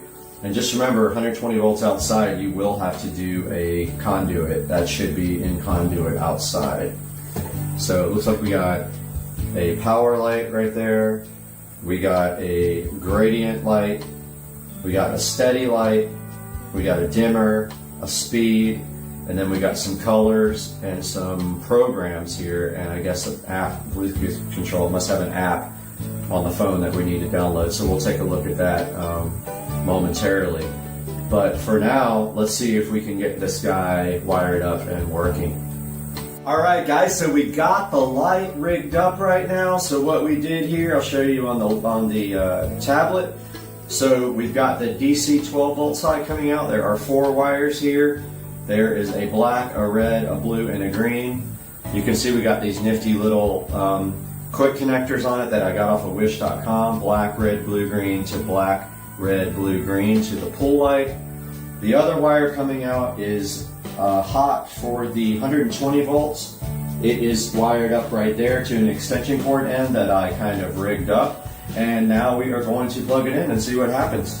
So yeah, let's go ahead and get this extension cord plugged in and we'll be right back. All right guys, so we got the light rigged up right now. So what we did here, I'll show you on the tablet. So we've got the DC 12 volt side coming out. There are 4 wires here. There is a black, a red, a blue, and a green. You can see we got these nifty little quick connectors on it that I got off of wish.com. Black, red, blue, green to black, red, blue, green to the pool light. The other wire coming out is hot for the 120 volts. It is wired up right there to an extension cord end that I kind of rigged up. And now we are going to plug it in and see what happens. So yeah, let's go ahead and get this extension cord plugged in and we'll be right back. All right guys, now for the moment of truth, and you're going to see it as I do. We got our extension cord plugged in over there and we've got our light wired up. So what will happen when we hit the power switch? Let's find out. All right, so the light did come on guys, and it looks like it is on white. So you can see there white isn't actually white. It's going to be as close to white as you can get. So let's push this red button. All right, so there's red. And let's try green. There is green, good to go. And yellow is a kind of mixture of 2 different colors, but you can see they all work. Cyan, pretty cool color. Let's try blue. It's a nice dark blue. The light is bright. In a minute we're going to turn off the big light and see what that looks like. And there is purple with a nice shade of purple. Now let's try gradient and see what happens. I have not used this before. Alright, so it looks like it's just flashing between them. So okay, here is push the gradient light on the controller and that fades between them, and then there is a speed. Let's slow it down. Alright. Cool, there is the speed. Let's go ahead and get this light over here off so you can see this better. So there's gradient, guys. So those are the programs that are available. Now the next thing we're going to check out is the Bluetooth app control and see if we can get that working. But so far so good, no problem. Notice again, 12 volts here from the controller to the light here is 12 volts. From the controller to the wall is 110 volts AC. All right, let's try to get the app working now. All right, guys, so we are now looking for the app. It's called iPoolLight. There's the app right there. Let's go ahead and get that installed.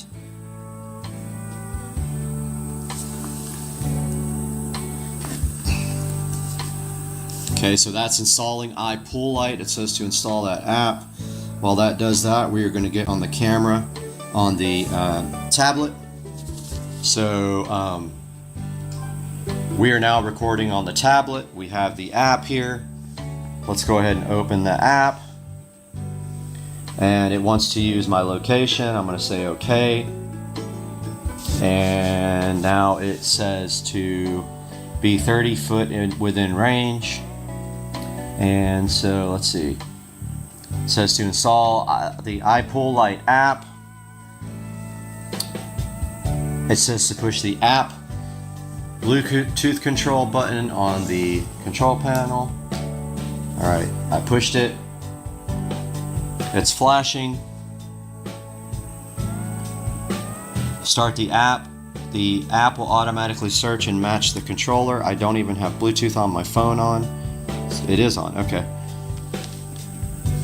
So I did not on the camera on the tablet. So we are now recording on the tablet. We have the app here. Let's go ahead and open the app. And it wants to use my location. I'm going to say OK. And now it says to be 30 foot within range. And so let's see. It says to install the iPoolLite app. It says to push the app Bluetooth control button on the control panel. Alright, I pushed it. It's flashing. Start the app. The app will automatically search and match the controller. I don't even have Bluetooth on my phone on. It is on, okay.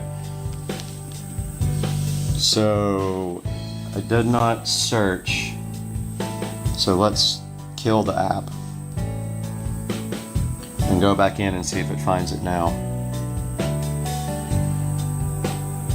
Okay, not sure if it is connected or what.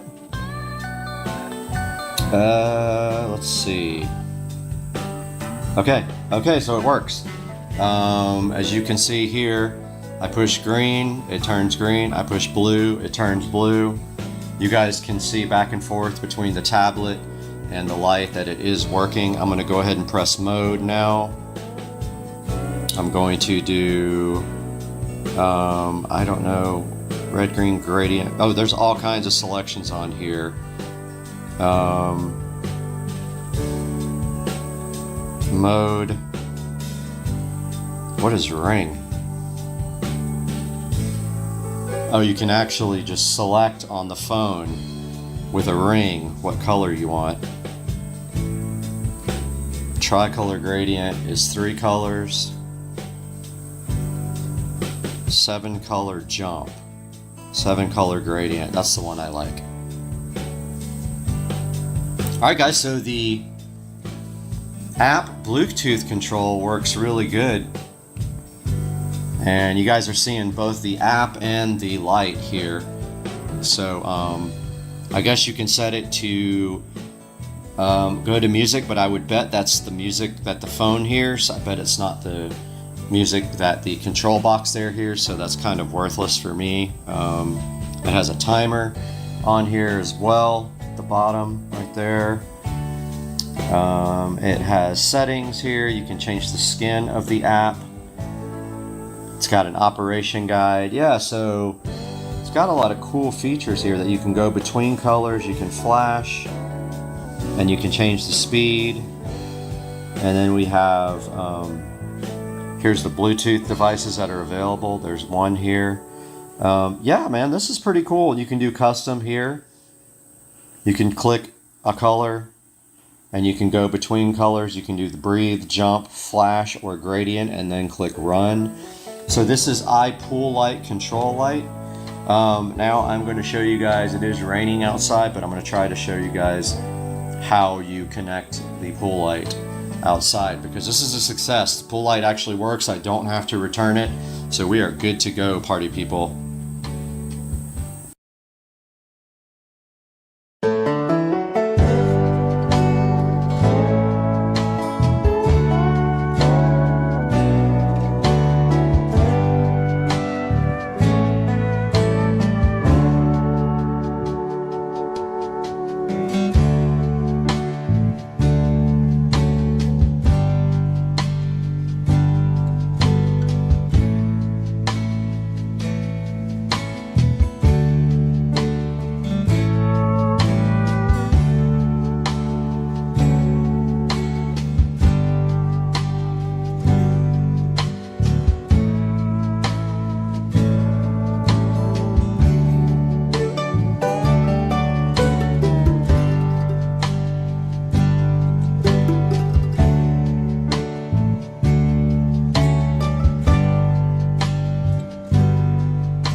All right, guys, as you can see here, it is a rainy day in Florida.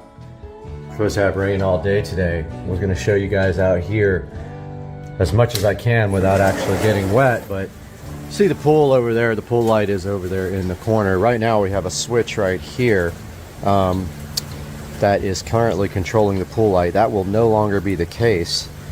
Just notice when I turn the light on here, it should come on. It's on, however, blue is really burned out pretty bad, so that's why you can't see what's happening there, but there's red. So there's the pool light. Now, there's only a hot wire in here, there's no neutral, so I had to buy a special smart switch to be able to control the pool light. Now, over here, on this side of the house, we have, next to the wall here, and you can barely see it right now.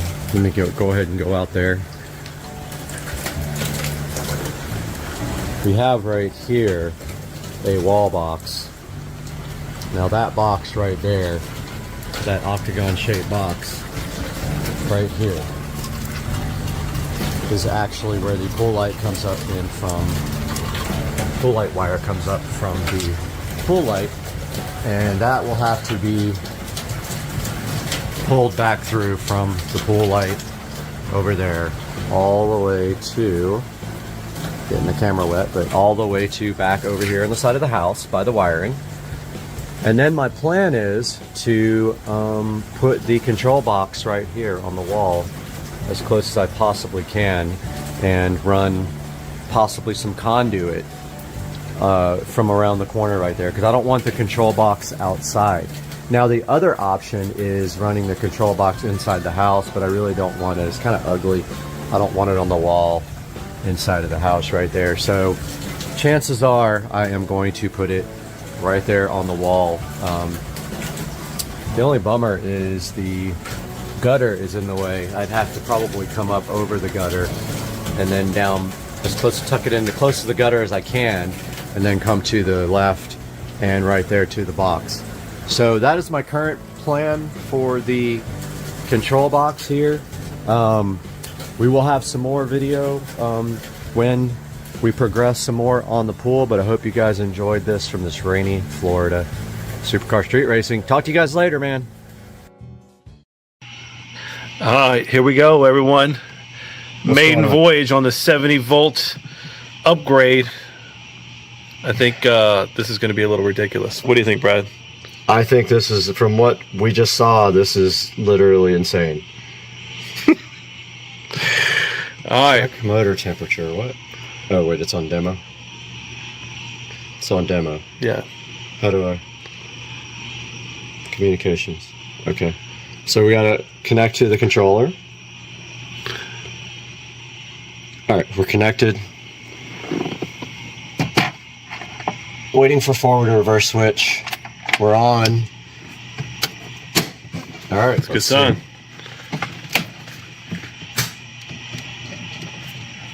It's moving. All right, that's full throttle. No, it ain't. Just kidding. It can't be, not for what I did earlier. Got him. Oh, my lights don't work! Here, I got you. Okay. All right, just slowly ease into it. It's so slow. Full throttle.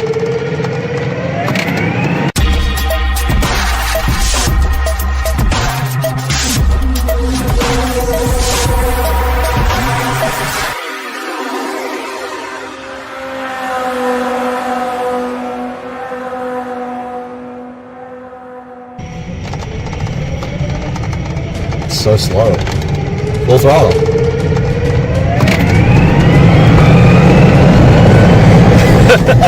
What the fuck? Where's the controller? Inside here? Yeah. The tuner?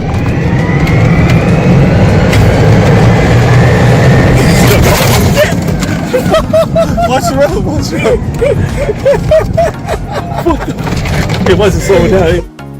It was still sticking at speed. It wasn't anywhere close to slowing down on the dashboard. We lost our tablet. We hit the bump. I think you just gotta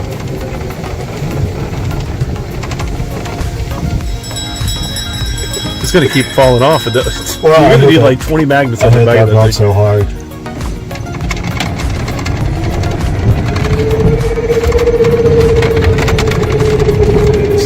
Does this show miles per hour? Yeah. No, that's RPM and miles. Just remember those things in the middle, so avoid them.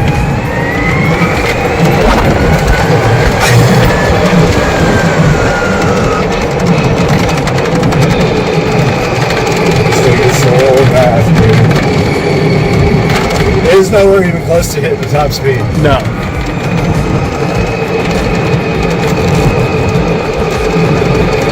Almost like I'm gonna hold this so I can rip it. Yeah, just take it off. But let's get on a straightaway before we make turns. Shit, this is gonna be fucking nuts. It sucks without any lights.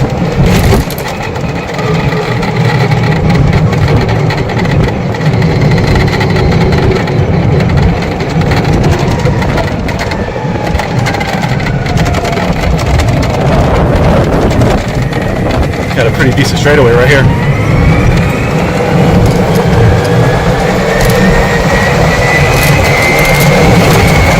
Oh. Holy shit! Dude, hold on a second. You want to get your speedometer out? Yeah, I gotta get it out. That's squirrely. That is big time squirrely. Hold on. Lights, man. No, keep going straight. Alright, speed. Do I have a speed thing? Hold on. Hold on, just stop. You can stop the camera for now. We'll get some video at the end of the day. What's this blocking? See, it's got this like, oh, that's YouTube. Figure it out of there.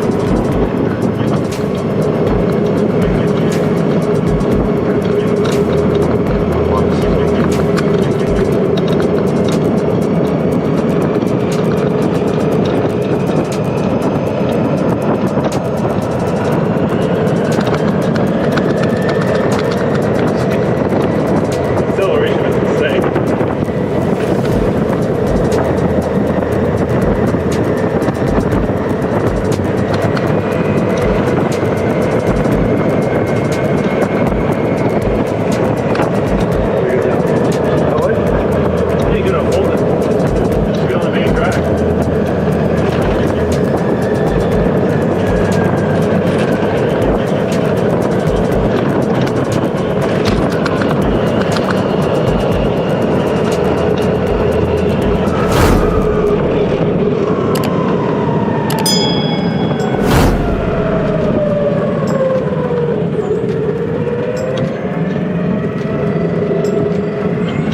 You're gonna be able to open it up and get on the main drag on Monument. We're really close.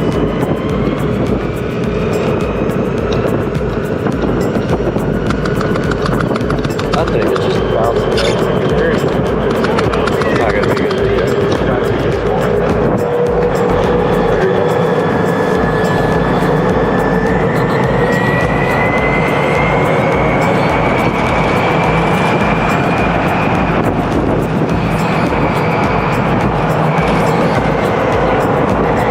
Tires and alignment, everything feels okay? It's okay, it's real bouncy. At those speeds, you probably need your tires balanced. Tires are balanced. They are? Yeah. Well, I got it done at that tire place. They balanced it. Just the whole front end is real bouncy.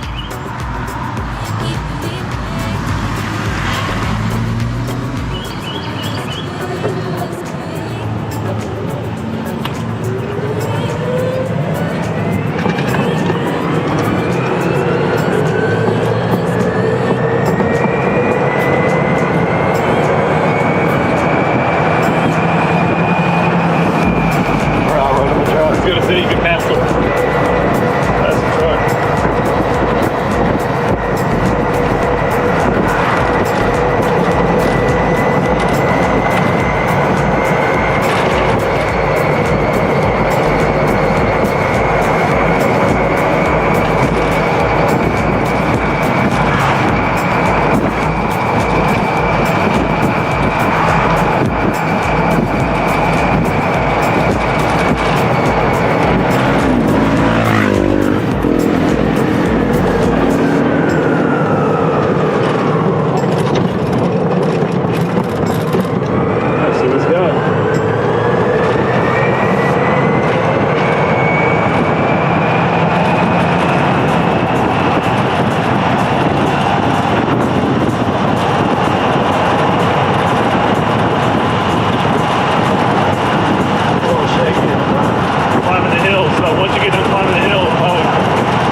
Sally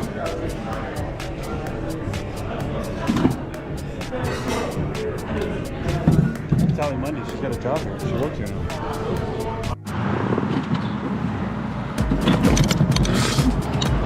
Dude, the other day when you took off, I swore it spun the wheels.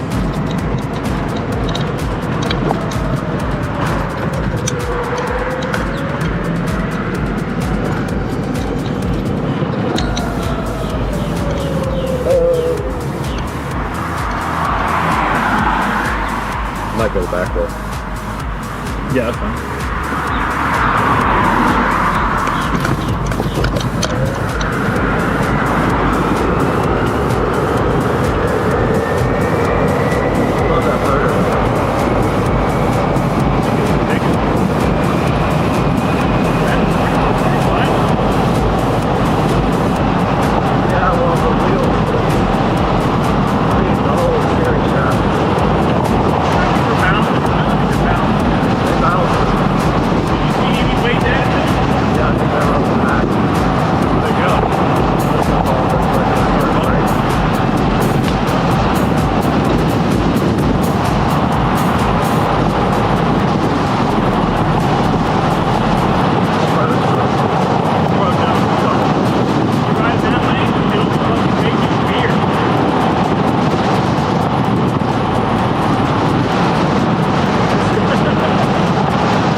I feel like you could have gassed it and probably got in front of it. Yeah, you're on all acceleration right now. I felt when it was going backwards, there's a little hesitation in it. Just because it doesn't have it's all top speed. But if you took that and put it to torque mode, this thing will probably pull a fucking tree out of the ground. How do you do that? You turn the speed down? Yeah, speed definitely has to go down. But then there's also a torque set. Like mine has a torque set.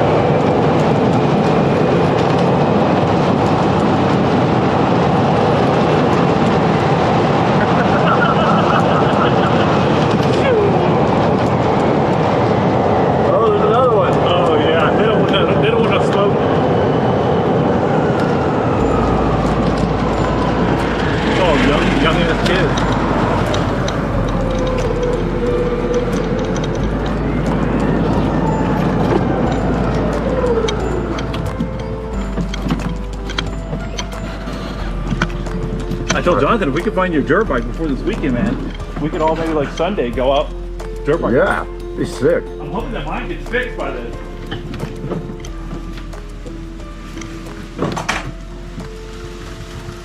That's hope. Alright, I'll be back. Alright. I'll bring that box, okay? Okay. Guys, welcome back to the channel. Supercar Street Racing here. You got Brad. And today we are in the Supercar Street Racing sunroom here with beautiful, not sunny Florida behind me in the background. And we got this camera that was donated so graciously to us from the company MubView. We're gonna be taking a look at this camera today, get it unboxed, check out the app, and see if this thing is worth buying. This is an indoor pan tilt zoom from MubView. I promised those guys I would take a look at this and help you guys decide whether it's right for you or not. So we're gonna open this up today, take a look at it, and it's probably gonna start raining here soon because we got another storm coming to Florida. So let's get this thing unboxed real quick, see what's inside the box, and go from there, guys. Welcome back.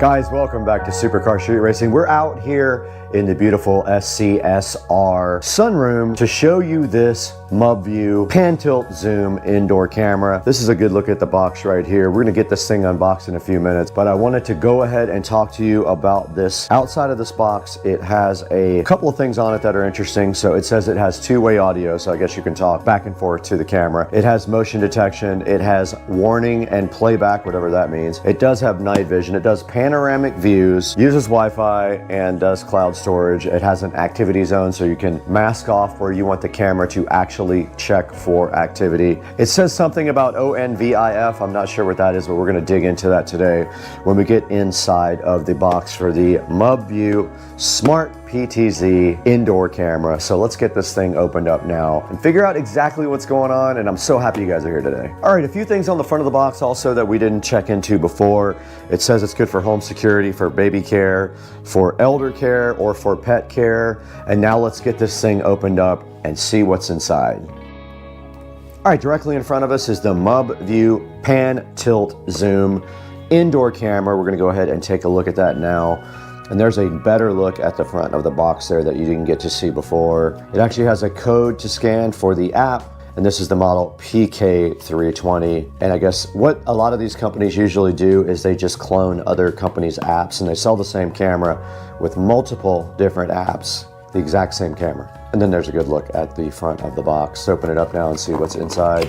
And on the top it says PD. I don't know what that's about. And inside of the box, the MubView camera that so many people clone and copy and use their own names on. Let's see. There is a instruction manual right here. And that's it. Inside the box they have this little cardboard condom with the cord inside of it. And then if you go further, you do have some drywall inserts to install it with. You have a standard USB 5-volt power adapter here and the mounting base right there. And inside of the box with the MubView, you can see that it does have a wooden base, which is interesting. The other ones I have don't have that, but check out the Pan Tilt Zoom MubView camera, 2.4 5G. It does say it supports 5G, which would be the first camera that I have had that has 5G connectivity, as far as I know, unless Wise has integrated it, which I don't know if they have yet, but most of these devices will not work with 5G internet. They only work with 2.4 gigahertz. They have issues with doing anything other than that. But yeah, this is the indoor MubView, so I'm curious to see. And I think it's interesting that they chose a wooden bottom. I've never seen that before on any of the cameras that I've had. And this is how you mount it. So you basically screw this to the wall, put the camera on it, and you are done. And that is how you set that up. Here are the drywall inserts. So if you have a place where you need to put this so here are the drywall inserts. If you have a place you need to put this, take a screwdriver about the same size as this, push it through the wall, stuff these in there, and then you have mounting for your MubView. And inside of the manual here, we can see that it has some information about the warranty. You can register it right here with this barcode, this QR code. They do have a phone number here and a website, which I will put in the description of the video. On the next page, it does show you that the camera has the lens right here. There should be a status light somewhere on here as well. There is a mic on this part, it says. There's a reset button on the bottom along with the SD card. So it looks like you have to put the card in right here, which is kind of hard to get in probably, but I don't know. But there's the reset button right there as well, right on the bottom. It does say that the back here is a speaker. So there's your speaker right there. This is your charger or your power supply. Okay, the next step here is to download and install the app, but we want to go look at the rest of the features. It looks like you have to sign up for an account with MubView. There's instructions on getting the camera connected here, which we'll get to in a minute. And yeah, connecting the camera to the app is right here.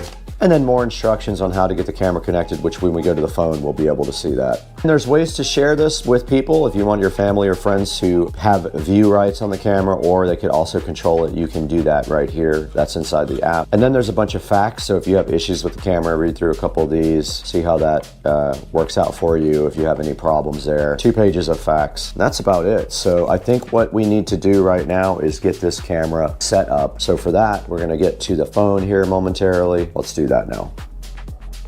All right, we're back with the MubView Pan Tilt Zoom camera. And the first thing we need to do today is go ahead and download the app. So to do that, they have a QR code right here. So let's go ahead and scan that QR code on the phone, which we are also recording on. And we do see here the app is called Cloud Edge. And if we were to search for MubView, so Cloud Edge comes up, but it doesn't say MubView, which is interesting. So let's go ahead and install that. Go ahead and open up the app, Cloud Edge, and we have to sign up. All right, I'm gonna go ahead and sign up, Supercar Street Racing.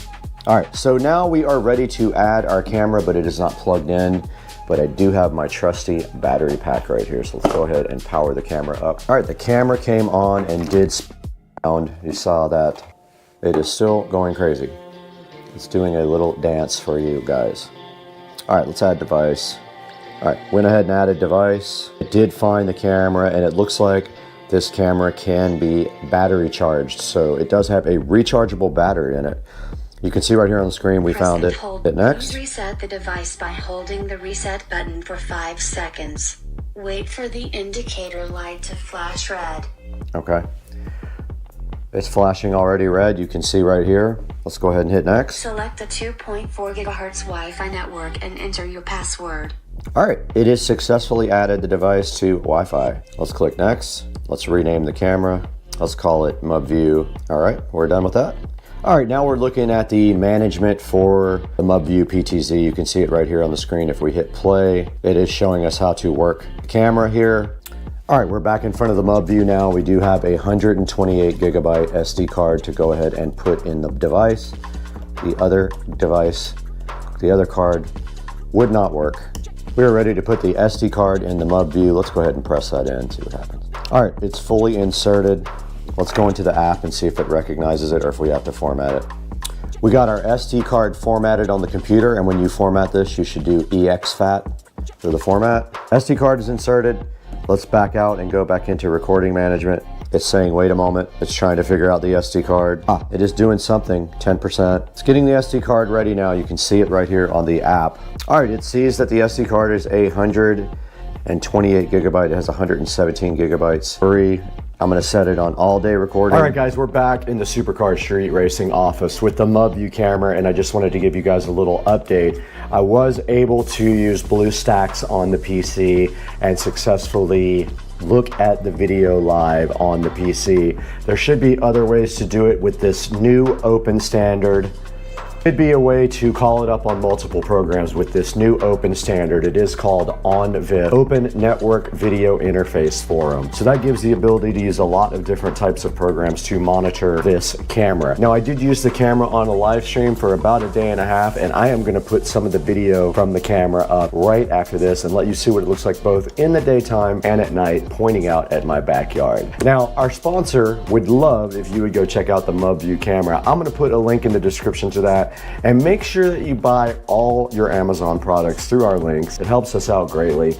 as the channel doesn't make any money. So it just helps us get by a little bit and bring better products to you to review. But like I said, the Mub View here, it's a nice camera. It does come with a little mounting plate on the bottom there. You just screw the mounting plate in somewhere and then you turn the camera onto it. It comes with a USB brick, a 5-volt USB brick, plugs right in there to a standard USB Type A port as well. And the quality is about 2K is what it says on the box, and that's what we observed. And we will show you that now. And then right after that, please go click through the links in the description.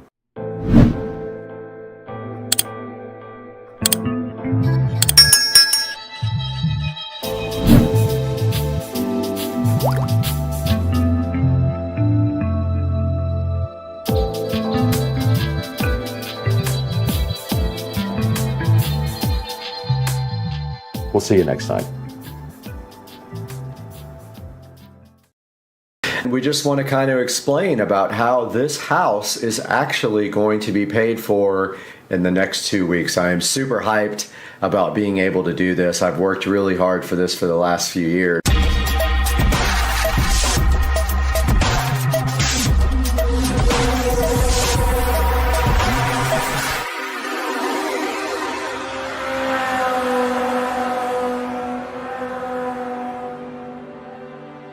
All right, guys, welcome to the home tour. I'm starting you guys out at the front door, and as I give the tour, I'll give you any highlights of what I think is important as far as technology or upgrades to the house. Now, here out front, we do have the Wisecam stuff, but I also upgraded this light to a new light with LED bulbs in it for the front porch, and then, of course, we've got the Eufy Smart Touch Wi-Fi lock here that you just use your finger to come in. And now coming into the front of the house, you can see the living room and some of the highlights of what I personally did to the house. As we go, I will share with you. And this shiplap type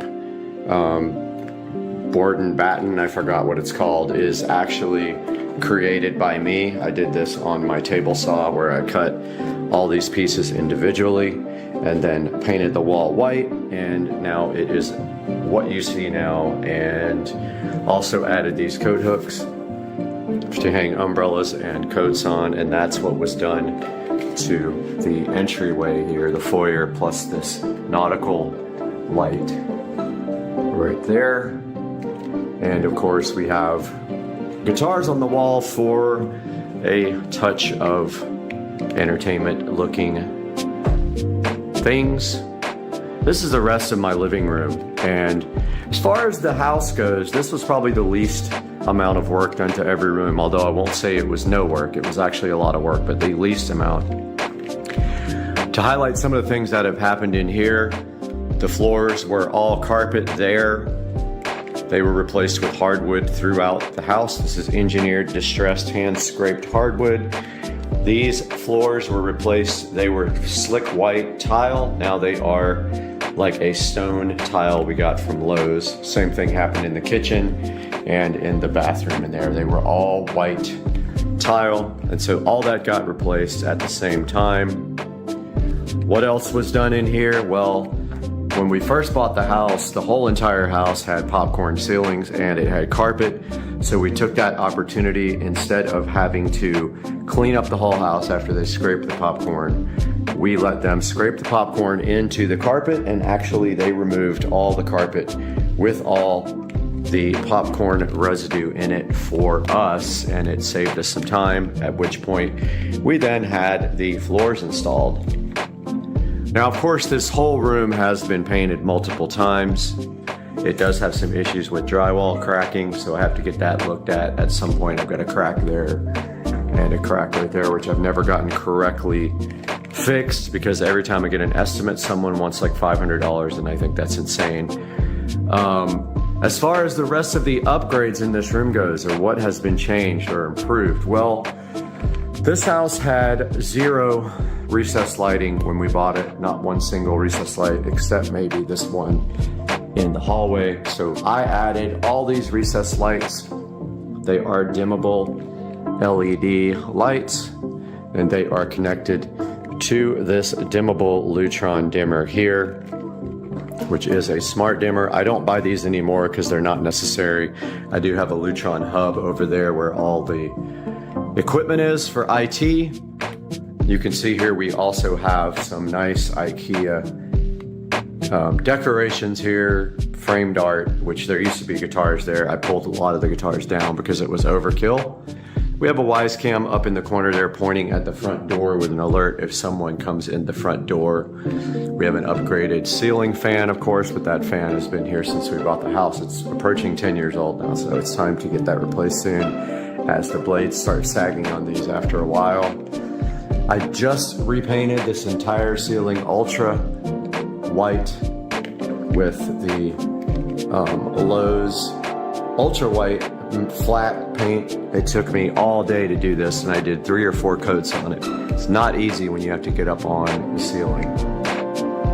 We also have in-home audio up here on these 2 speakers. Eventually, it might be nice to have 5.1 audio and a projector in here, but for now, I don't really watch TV in this room much, so we do have a Fire Stick up there, and we're looking at security cameras right now. So we have 2 8-inch in-ceiling connected to the whole home audio system. Nice IKEA mirror over there. Couches I got off of Craigslist for a while now. I got them right when I moved back to Jacksonville. And we have a nice rug that Susie gave me when she upgraded there, and also that one she gave me. Taking a look at the fireplace. This fireplace was reconditioned by me. Basically, I painted it with stone look-alike paint is all I did. Wasn't much to do there. And I painted all of the fireplace gear with the oil rub bronze. And that is all that was done there. And you can see here on the slider here going out to the sunroom, we have installed curtains there. There was nothing there for a while. The curtains actually was a good touch for the room. They're not blackout curtains, but they are black curtains. Stepping back this way, looking back towards, we have our dining room, which is hand painted with stencils by my ex-wife, Jenna. And I just replaced the light that was over that with a gift from Susie from her house, and it is this nice white fixture with the Govee LED light bulb inside of it. And here we have a IKEA table and chairs, which is not sold anymore by IKEA, so I picked that up on Craigslist as well. We have an IKEA lamp, which I converted over to a RGB LED lamp. And yes, all this is hand painted stencil. If you get up close, you can see all of it's stencil. So that will need several coats or wallpaper to cover up due to the thickness of the paint there. And that is a good look at the living room in Supercar Street Racing. One thing I forgot, we do have a sub. We got the Pile subwoofer there. Is it Pile or Polk? I always forget. Polk. Yeah, Polk. I always call them Pile, but that's an insult. So we have our regular television here. We have underneath there our network equipment. We've got a switch. We've got a hub for the lighting. And behind there, I don't even want to show it because the wiring's so bad, we have our Netgear Nighthawk cable modem, which is providing internet to the entire house. And that's all for the living room. We're going to move on now to the Supercar Street Racing sunroom here, which is absolutely beautiful. And this was one of the reasons that we initially purchased the house. Although we don't have any documentation or pictures left over from that, this room was carpeted with like industrial type carpeting, and it had a drop ceiling. This room was one of the biggest improvements that we made in the house. And what we did in here, we also had these vertical blinds all the way around the room, and Jenna convinced me to remove those. I didn't want to because I wanted the darkness in here, but she did convince me to remove those, and we put up these sheer curtains, and it did come out very awesome. Moving down to the floor, this is tile. It is great because it is good for an entryway from anywhere that gets wet, because all you have to do is just mop this and it comes out awesome. And it looks exactly like wood. So we did the entire floor, we ripped up the carpeting and did the floor in this tile, and it came out really nice. The room does have an air conditioner there. When we bought the house, it had a heater / air conditioner. Instead of that, we just used a little space heater, and it still has this little AC. The goal one day is to get a split system installed in here. I don't know when that will happen, but that will happen one day. We do need to replace this futon. It is getting old. We've got this nice chair, super expensive leather chair in here. And we used to have a cat, so we have a cat door there, but we are not using it anymore, and it is sealed up and hidden by those outdoor boxes. We also have some RGB LED lamps. Alexa, turn on the sunroom lamps. Sunroom doesn't support that. Oh, I'm sure it does. I've been having these issues lately with these lamps not responding, but we will get into that later. But these are RGB LED bulbs.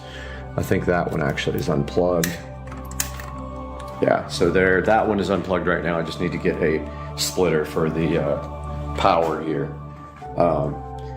So the rest of this room, this shelf is handmade by myself and my ex-wife. We literally threw the shelf together and fastened it to the wall to have something on this side.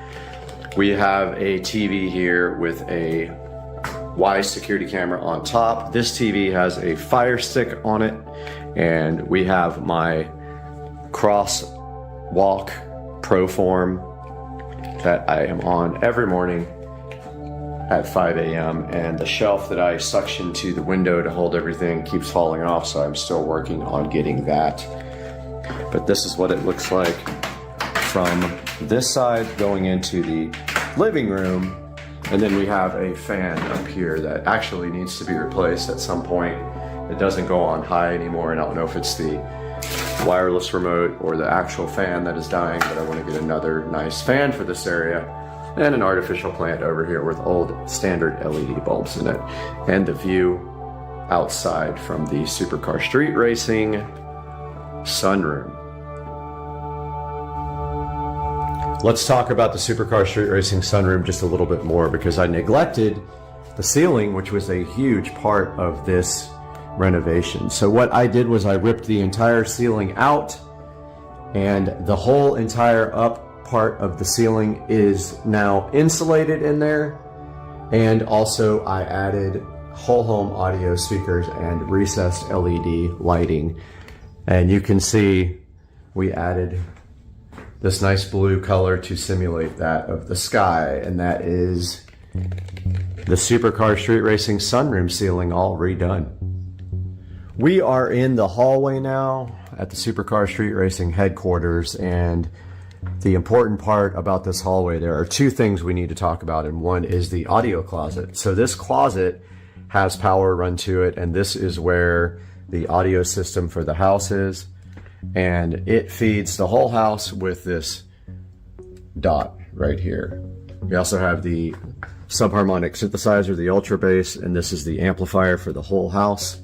There is the switch box for every room, and that monitor is just connected to this receiver, so you can look at the menu if you need to. So that is the whole home audio. There is a subwoofer in here as well, but it has taken a death blow and it is gone. The other important thing about this hallway, and I'll show you the smart light. Computer, turn off the audio closet light. There goes that. So the other thing in this hallway is we do have smart lighting here up there on this recessed lighting, and we have this beautiful Venstar thermostat, which is a smart thermostat for the house, and that wraps up this part of the tour. This is the guest bathroom. It's kind of difficult to shoot. I'm on the widest angle I have. This entire bathroom was redone. You can see the floors have been redone with stone look-like tile. The walls have all been redone, and I did create this board and batten type look on the walls here, on both sides, all the way around. I also removed the medicine cabinet and did my own treatment here, and that's how it came out. And I added a nice light to the inside that is tied into the regular lighting here. And I have not moved this permanently in here yet because we are going to be doing a smart mirror here and getting rid of this, a large mirror, and we're going to move that into the wall somehow. We also did the lighting in here. We did recess lighting there and over the shower. And this entire shower has been redone. So it was resprayed and made to look white because it was brown originally. And I did the new stainless look, not stainless, but like silver fixtures here not too long ago. So that is really a rundown of the Supercar Street Racing guest bathroom. And it's not huge, but it's plenty. All that was brand new. I did new vanity, new faucet just recently, and a new toilet when I did this room. Welcome to the Supercar Street Racing master bedroom. This is the master because the office is in use for work and studio until I build a new studio. So this is the master bedroom. This at one time was an office until my ex-wife grew out of the office and moved into the big room where I have my office now. And in here we have IKEA furnishings along with some nice Govee LED lamps. We have our Show 8. These lamps are wireless charging and they have wire charging. They are fitted with the Govee LED lights, which are set on immersive sound. Well, they should be set on immersive sound. They're actually, that part's not enabled right now, but they will follow the video on the TV as long as that is turned on. Let me get that switched on. All right, we have the immersive video on now, which we will show you here momentarily after we give a tour. So for the bedroom, like I said, we have the two IKEA side tables. We have the immersive lighting technology here from Govee, which is that camera up there as part of it. And we have some nice 8K video showing, which only 4K will show on this TV. And we have the Pioneer VSX 1021 doing 5.1 sound. And you will have to go back and refer to my project videos for this, but we have surround sound in here with the center channel there, left, right there, left, right, rear there. We don't use that rear center for anything doing surround sound. We have a couple of guitars on the wall there, and we have our second Polk audio subwoofer down there, which sounds awesome in here. Now what we'll do is lower the lighting, and you can see now how this immersive lighting works when I shut the blinds and close the blackout curtains, and we will go shut the door. But as you can see, it's already immersive in here. And if you follow the television, when this changes, it's actually not as blue as it's coming out on camera, but as the TV shifts colors, so do the lamps and the TV LEDs behind the TV. That is a 4K Omni 65-inch Amazon, and there will be links to this project video in the description. That is just an LED, sorry, not an LED, that is just a IKEA dresser is all that is. And I did everything nice up into the walls behind the TV here. It all ties up into the walls, and all the speakers are run through the back, down through the wall, up to the attic. And that is a tour of the Supercar Street Racing bedroom. I didn't really show the closet. It is just storage now, and it does not have a curtain rod in it, but this is where I store all my electronic boxes and guitars and things like that. It is nothing exciting except for the fact that all the closet doors, most of the closet doors in this house have been removed in favor of curtains because they look better, and that is what that came out like. We're back in the hallway here, and you can see the entrance to the house right there. Guest bathroom is on my left here, but we are going to be entering the 4K theater in the house, and as you can see here, the doors have been removed. We have a double set of curtains. I did this when I remodeled my home theater. All that stuff is on video and available on my channel. It's very interesting. I remodeled the whole home theater system and made it 4K from the original 1080p. Let's turn this light off and enter the Supercar Street Racing home theater.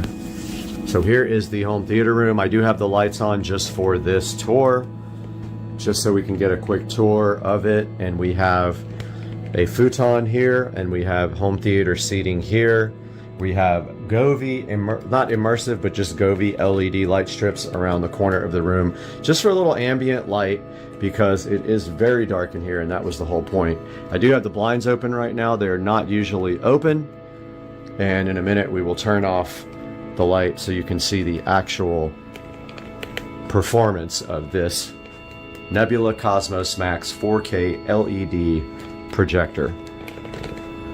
So there is it. I believe it's a laser projector. So there is the projector on a shelf with all the wiring run up through the walls. It comes back down and hits the receiver there, where we have our Pioneer receiver and 2 JBL studio monitors for our front speakers. Our center channel is an Advent. Eventually I would like to do in ceiling for these, but for now this serves the purpose just fine. We have our subharmonic synthesizer, our Advent center channel, and we have storage and some place to put everything on, and all the wiring goes up through the walls. Of course, we have our Spaceman on each speaker. And stepping back from this side, we have in-ceiling speakers in the back. They are 6-inch, 6.5-inch in-ceiling speakers for surround. They are black. I painted them black. The air vent is painted black. The ceiling fan is black, and it is a low-profile ceiling fan, and we have some guitars and artwork from my favorite shows on the wall, and we have some tambourines and some maracas for those who don't play stringed instruments. We have some lamps here with regular white lights. Some important things over here. We have this Show 5 in black, and we have black switches here and black, all black receptacles. And here is a closer look at the Cosmos Max projector, and you can see on the bottom it has the star field. This is an absolutely awesome projector, and up above it the wiring runs straight into the ceiling. And a look at the artwork here. All my favorite shows. We got some, and favorite sports. We got some boxing, we got some Aqua Teen, we got some Star Wars, and we got some Jake and Finn. And now let's turn the lights off. And that is, I don't want to turn the music on because it might be copyright, but that is 4K HDR video on the Nebula Cosmos Max. And if you could hear it, it would be digital surround sound. And the blinds are still open. That just goes to show you the performance of this. But we can easily close our blackout curtains here, and that is what you're looking at. This is a 120-inch screen on the Nebula Cosmos Max, and this is the view from sitting down in the chair. Both of these recline. It's an awesome experience. I absolutely love my home theater room. I love the remodel. I painted the whole thing this dark green, and it's absolutely awesome in here. This is one of my favorite rooms. I hope you guys like this. Moving in from the living room, so that way would be outside in the back. This way is outside in the front. We can take a look at the Supercar Street Racing kitchen. This kitchen was all remodeled when we bought the house. It was a pink color with soffits up here with fluorescent lighting there and all the way over there. So what was done in this area? So first thing was the floors were all this slick white tile. My neighbor actually still has it in his house. The walls were pink. This entire area did not exist. There was a small cabinet that did this. Countertop actually went straight over that way. A little wedge. This was all open. So we made the decision to have these shelves built and this shelf unit built by a carpenter, and we made it so that it can support a wine fridge. This gave us so much extra space, and you can see how well that came out. Formica countertops were all removed in favor of this nice granite. The backsplash was all removed, and this is translucent glass tile on the backsplash. And I did all of the LED lighting underneath the countertops. There was no under counter lighting here, and it also extends behind the refrigerator and puts a nice glow on the refrigerator. The pantry was completely redone with a shelving unit up top, and I did recessed lighting there, and I did all this recessed lighting in the kitchen. It did not exist, and I redid this hanging light here. All of this fluorescent soffit stuff was filled in with drywall, and then the much nicer LED lights, updated technology installed. All of it is smart home with the Lutron. This is just for the dining room, or the little breakfast nook. We don't have to have a smart light on that. It does have LED. Every bulb in this house is LED. Moving to the appliances, they are all LG smart appliances. They are all connected to Wi-Fi. And you can see the Wi-Fi indicator there, and they are very, very nice but expensive appliances. Same with the dishwasher. It has the top controls. It is Wi-Fi enabled. At that time we got the countertops done. We got the new sink and new, of course, new faucets and everything. We have a Fire Stick here, which has switched off, that we can do anything we want. It feeds the whole home audio system if we want to do that. We have the stove, which is smart enabled with Wi-Fi, so you can remote start it. And we have this beautiful LG microwave. We got our Show 10 there as well, and a nice little air fryer.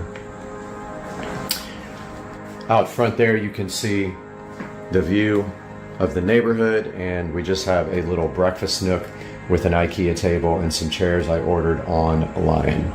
So stepping back to the corner where we can get a better view of the kitchen, here is the full kitchen view, and looking up into the ceiling, we have whole home audio installed into the kitchen. And that is going to wrap up the kitchen tour. Coming up today on Unboxing and Reviews. This is fine.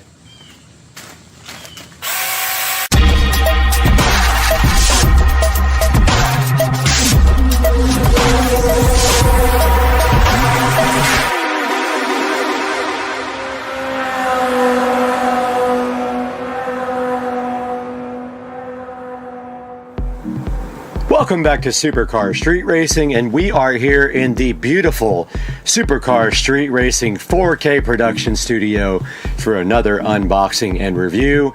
And today we have the TEMU mini chainsaw, and I am so hyped for this. I was so excited when I found out about this product that I immediately ordered one and wanted to show you guys. So here we have it right here on the table where we're going to be doing our unboxing. So let's take a look at what's inside the TEMU, which is a great name, by the way. Mini chainsaw box. Was a little bit damaged right there, but no big deal.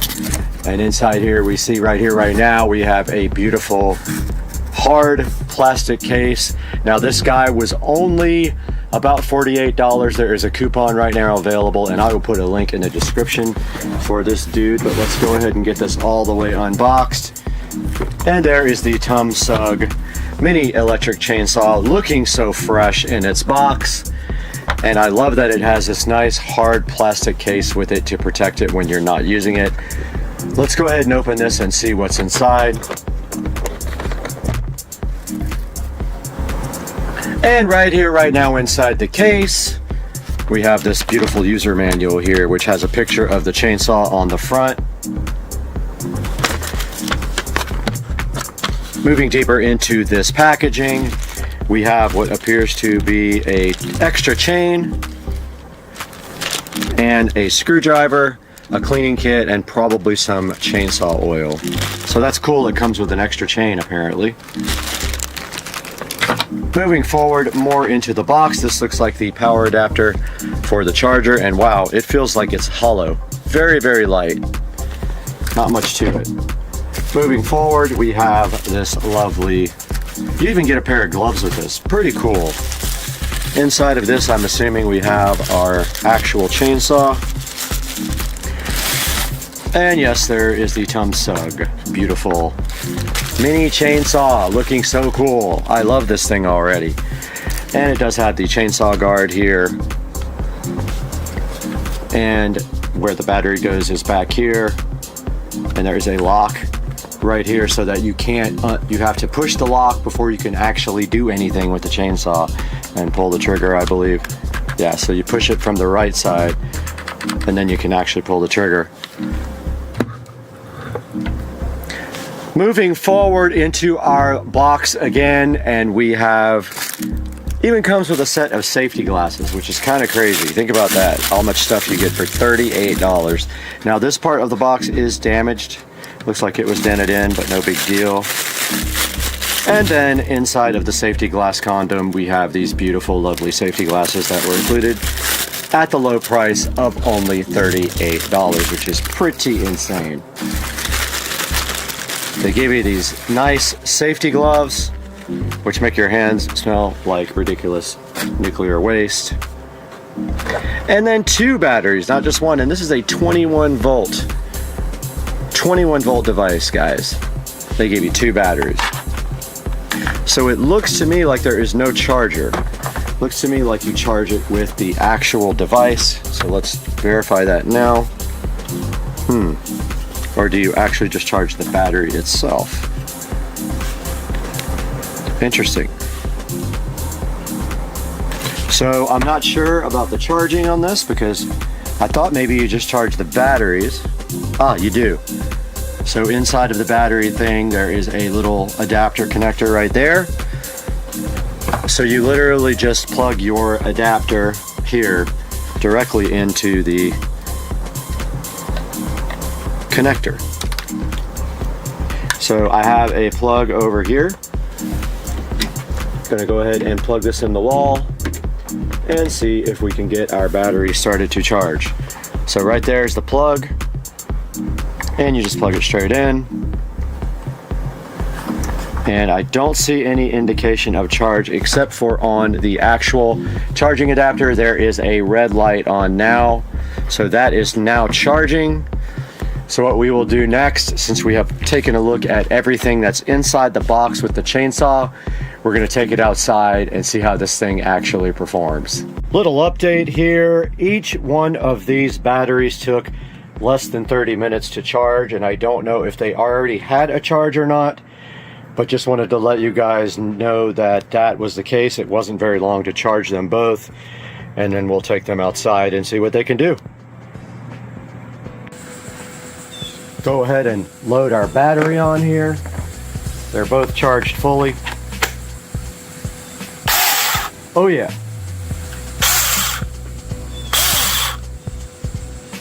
Let's get this thing out there and see what it can do. But first, as we drop that, we must go ahead and put on our brand new gloves.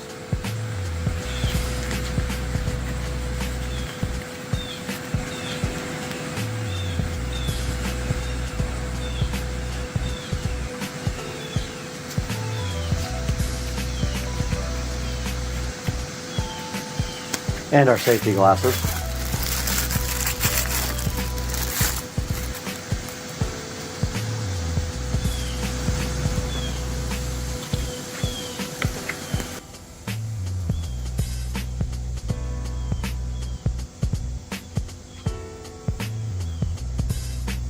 Okay, these berries that like to grow on this tree need to come off.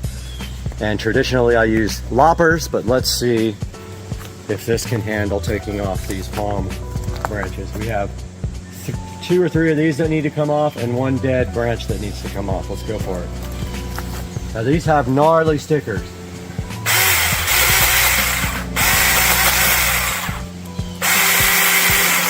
All right, it hopped a little bit on it. I don't know if that's my fault or what. Okay, if you get it closer down to the bottom of the blade, it works better.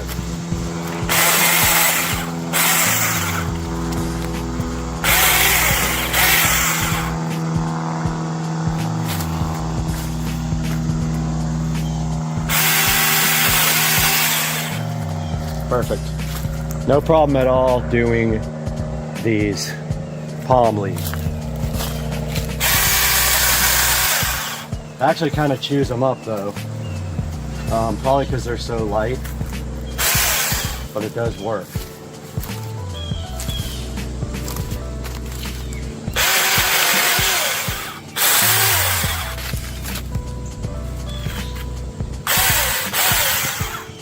No problem.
And the chain came off.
We're back in the SCSR beautiful production studio with Supercar Street Racing, wrapping up our review of the 6-inch mini chainsaw.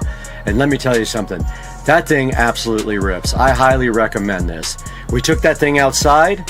We tested it on both regular palm branches and also regular tree limbs. I did knock off the chain one time, but that was my fault. If you push too hard on the thing, it is going to break the chain. I am going to put a link to this in the description of the video. Please click that link to buy this or anything from Amazon, as we get just a small amount of commission off of everything. As you saw on the chainsaw unboxing here, it comes with everything for about $45 to $48. You get the chainsaw, 2 batteries, the charger, the gloves, and the safety glasses. It's a really good deal, and I highly recommend it. So go get yourself one right now, and we'll see you next time on Supercar Street Racing. What's going on, everybody? Supercar Street Racing here with a little update. I did sell my Lexus IS300 to my friend Philip in Hawaii. The car did leave on Saturday, and I do have some video of that. I'll be posting, or I might have already posted that. And here is my new car. This is a 2011 BMW 335i convertible. Purchased it in Florida. Drove it up from Jupiter to Jacksonville yesterday. It is 52,000 miles, and it is black sapphire over saddle brown, in really good condition. Really love this car. This is my second 335i. I do like the auto transmission over the manual in these cars. So this car has the MHD stage 1 flash. I'm waiting for some hardware parts to come in before I flash it to a higher stage. Ordered full bolt-ons for it. It also has the XHP transmission flash in it, and so that should help out as well. It's really cool that they finally were able to crack the 6-speed transmission on this car. So that's my new BMW 335i convertible. You'll hear some more updates from me. Supercar Street Racing later.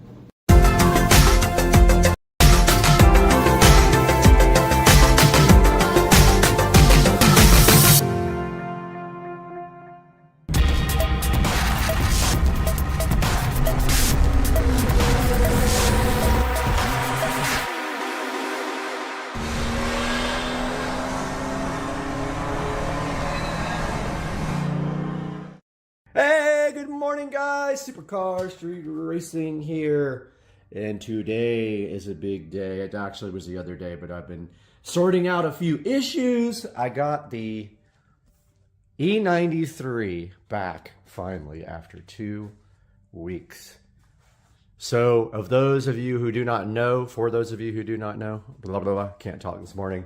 So, a crate fell out of a truck or something in the road. I hit it right there, smashed my front end in, and it caused some damage to the car. Basically, the bumper had to be replaced along with some of the supports down there. And also, when it, I guess whatever it did to the car, it also broke some of the tabs on the headlights. We ended up getting the exact same bumper, except for one thing. They added reflectors, and if you can't see right there, the body shop did me a huge favor and painted the reflectors for me because I don't want any orange on the car. So this is what the car looks like now. It's a little dirty because I drove it the other night. And of course, I got it back from the body shop and the headlights were not aimed. So it was pretty dangerous to drive at night. The low beams were aimed right in front of the car. High beams were the only thing that you could use. It also destroyed this fog light down here. So that is a brand new fog light. So yeah, I think pretty soon I want to redo this grill. It is plastadipped, and it's starting to chip in a few little areas It's pretty easy to take out. I did a video about how to do it. But yeah, so also big news, when the car was in the shop, I actually got the hood painted. The hood has been rock chipped literally since the day that I got the car. So it also had a bunch of tar on it. Sap marks that would not come off. So I did pay the painter $350 to repaint my hood, and it looks absolutely fantastic. I'll probably wipe the car down here today, get all the bugs off the front because it's bad for the brand new paint. So yeah, the E93 is back and looking just lovely, doesn't it? It's just such a good looking car. To me, this is like one of the best looking BMWs ever made. I love, and I actually like the way the convertible looks over the coupe or the sedan. I just like the body lines, and it looks good pretty much from every side, if you ask me. So yeah, got the car back. It looks good. I'm still having issues with my ID4 instrument cluster giving a battery drain, high battery drain warning. I've been emailing those guys. I get responses here and there, but not anything urgent. They keep asking me if my battery's dead. I'm like, dude, it's a brand new battery. So I don't know what I'm going to do about that. It's not actually killing the battery. It's causing a high battery drain warning. So I'll probably wipe this car down real quick and then give you guys another look at it. I think I'm going to do that now. Hey guys, just got back from the body shop because when I was outside showing you guys the car, I did notice some irregular swirls and scratches on the hood. Took it back to the body shop only to realize that what I asked to be done was not done. I thought we were stripping the hood down to the metal and painting it. We didn't. They didn't. They just sanded the hood down and repainted it. So for what I thought was a good deal for $350, really wasn't that good of a deal. We could have just gotten a brand new hood and painted it, or a used hood and painted that. It probably cost, double, but it would have been perfect. There are some irregularities in the paint. There's some dimples and a few little specks of dirt, but at this point, I'm over it. I'm not trying to spend thousands and thousands on this car. The next big thing for this car will be a pure stage 2 turbo and a fuel system so I can go 100% E85. E85 used to be $1.80 a gallon, and now it's $1 less than premium, so it's not even a good deal anymore. So yeah, so I'm headed back home from the body shop, and I got the car buffed out, and I'm going to take it to a little spot that I like to take pictures at on the way back and sort of do some video, I think, of it. And I didn't bring my tripod, unfortunately, but I'm going to do that now. Alright, we're heading to this spot where I like to take pictures of the car. I'm going to shoot some glamour shots here of the car. It's not perfectly clean, but it did get the front buffed out. There's probably some dirt on the back, but there's just one spot with a lake in the background that I really like, so I'm going to shoot some pictures and videos there.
talking. No talking. I don't care about the address being Okay, on go. All right, they can say it. All right. I don't give a fuck they know that. All right, you ready? Yeah. Okay. To JEA. Residential cut. If you are calling about a power outage, gound wire, street light, or other electric problem, press 1. To report a power outage or for an outage up for security purposes, only the street number of the outage location will be repeated. If the street number of the outage location is 11351, press 1. If not, press 2. Our records indicate that your service has been disconnected. A payment of $0.00 must be received to reconnect your services. Let me call and make a payment of $0. Press 1.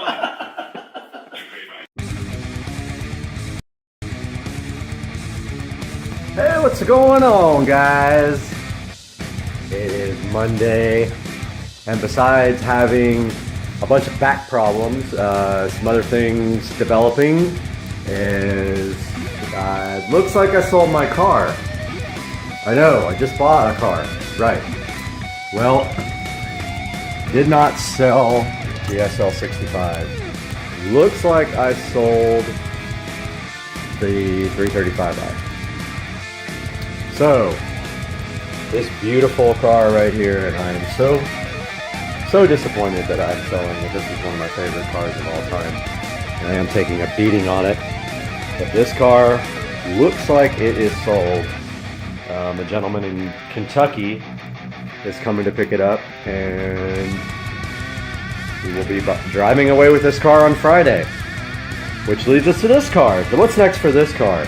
And most immediately, the stereo. We're going to be finishing that up in the next week or so. I will keep you guys posted about that. But meanwhile, this car is sold. No more double car garage. And I believe, I'm not even going to tell you guys what might be going in this place next, but it's going to be pretty sick. Sold right here. Sold, sold, sold. I will give you guys an update soon. That's all for right now. Subscribe for more.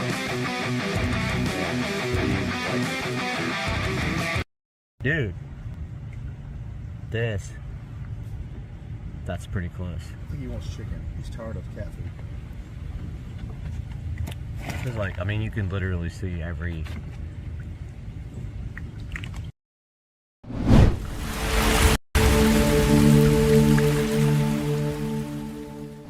We might have to move all this stuff out to the shed. All right, we have everything out of there. I got all of the shelves out now. I'm just trying to remove all of these drywall inserts. Oh, there's a stud right there.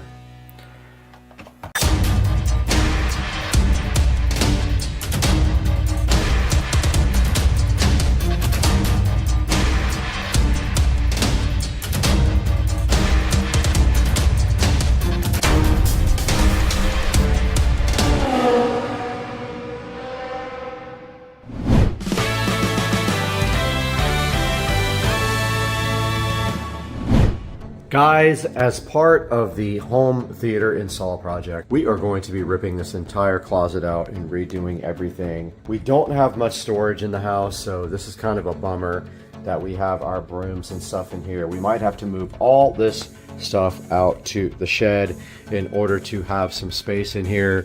But what I want to do is redo all of this from scratch with better power and everything else so that we have a great base to start from. Get rid of this monitor up here. We don't need that anymore where we're going. And so why don't we just start right now and get all this stuff out of here and rip this entire thing out, and you can hear them drilling on the side of the house here while I am in here working. Yeah, this is just our whole entire home audio system in here that we're going to be redoing. And this is just towels in here. That's all we really keep in here. So I feel like we could probably move that down here and not even have to worry about it in this whole entire area. So why don't we just get busy right now and start working on this and start ripping all this stuff out. There is wiring going to the entire house right there. Those are speaker wires. We also have power and subwoofer going there to the entire house. And my plan is I was going to actually cut the back of the wall out, but I don't think I really need to do that. I think what I need to do is just redo everything we have right here. So let's get busy on this.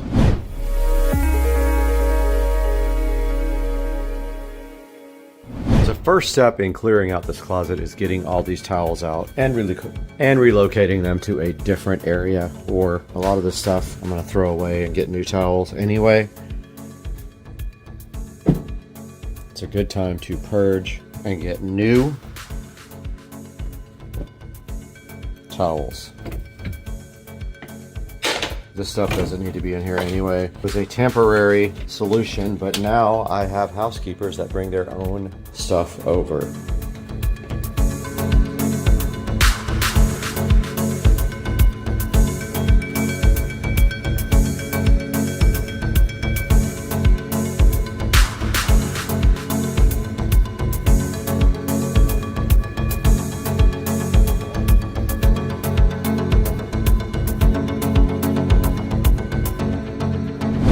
Alright, we have everything out of there except for the essentials, but all this has to come out too. All we want left is just the basic stuff up here. We need to order a new power strip for this whole closet to make better power. We need to replace the receiver. We need to get rid of this stupid monitor. We don't need that. All we're doing is stereo. We don't need a dumb monitor up there like I thought we did. Let's get all this stuff out of here right now.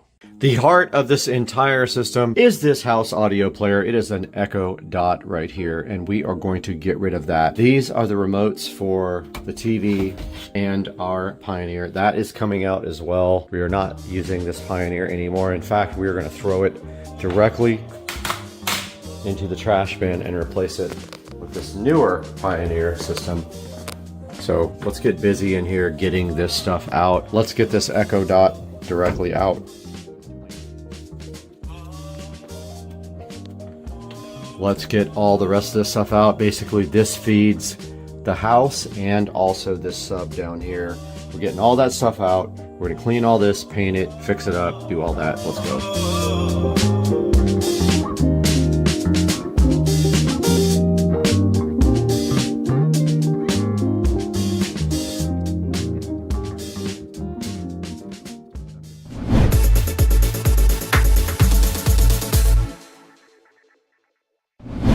Okay, we have most of everything out of here. We have to cut out a lot of these zip ties now to get the rest out. So I'm gonna go ahead and cut a lot of this stuff while you guys watch.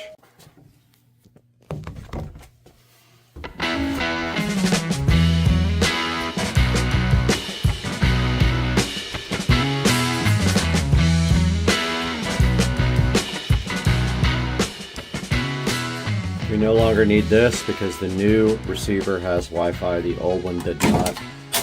Ha! Got him! Got him! So we have all of our power wires out. We have all of our speaker wires out. The receiver is going bye-bye, actually into the garbage dump. I'm not reusing any old RCA cables either.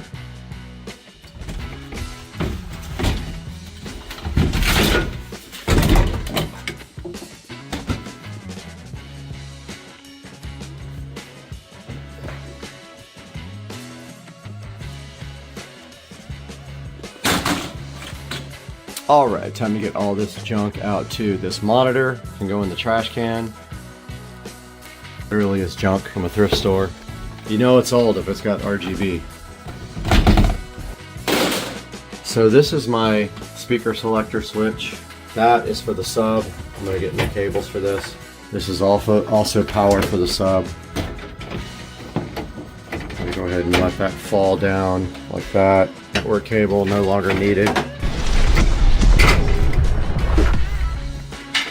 That's out.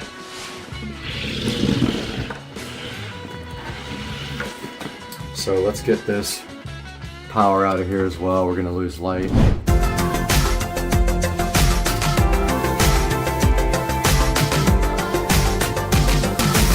Okay, I got everything out of here mostly except for the switch box and a few other little things. There's power that goes into the mirror on the next wall. And then we got all this out of the bottom there. We need power that way too. We might put a box there as well. But I mean, I'm almost want to take this entire shelving system out and start completely over. So I'm trying to decide whether I want that noise in my life right now. But for right now, we need to clean all this up. So we got to get our vacuum cleaner out and go ahead and clean.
All right, guys, so the fiber guy just left, and now I am here with this daunting project that I am dreading, but I need to get all of this out of here now, get all the shelves out, and I forgot about my subwoofer. I don't know what I'm gonna do with that yet, but I'm gonna go ahead and get these shelves out as much as I can, and maybe try to label these wires at the same time. And also, these are cabinet screws. They're the worst. They're the square ones. Who does square ones? Literally the worst ever invented.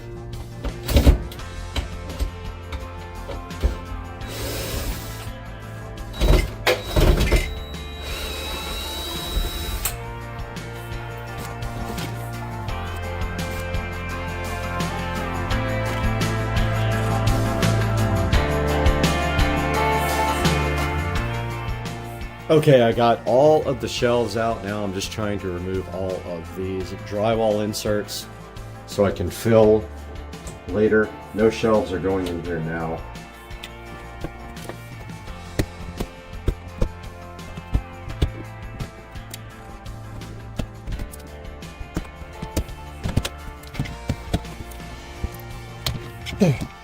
All right, so I got all of the drywall inserts out. All that is left to do now is clean up and then go ahead and patch all of these holes. So let's get a nice garbage bag and go ahead and get all this cleaned up.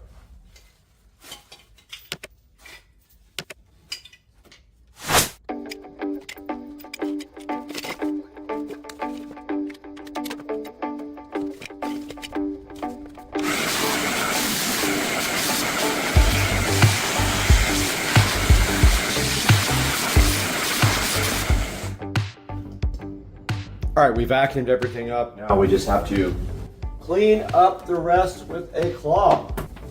This has not been cleaned for years.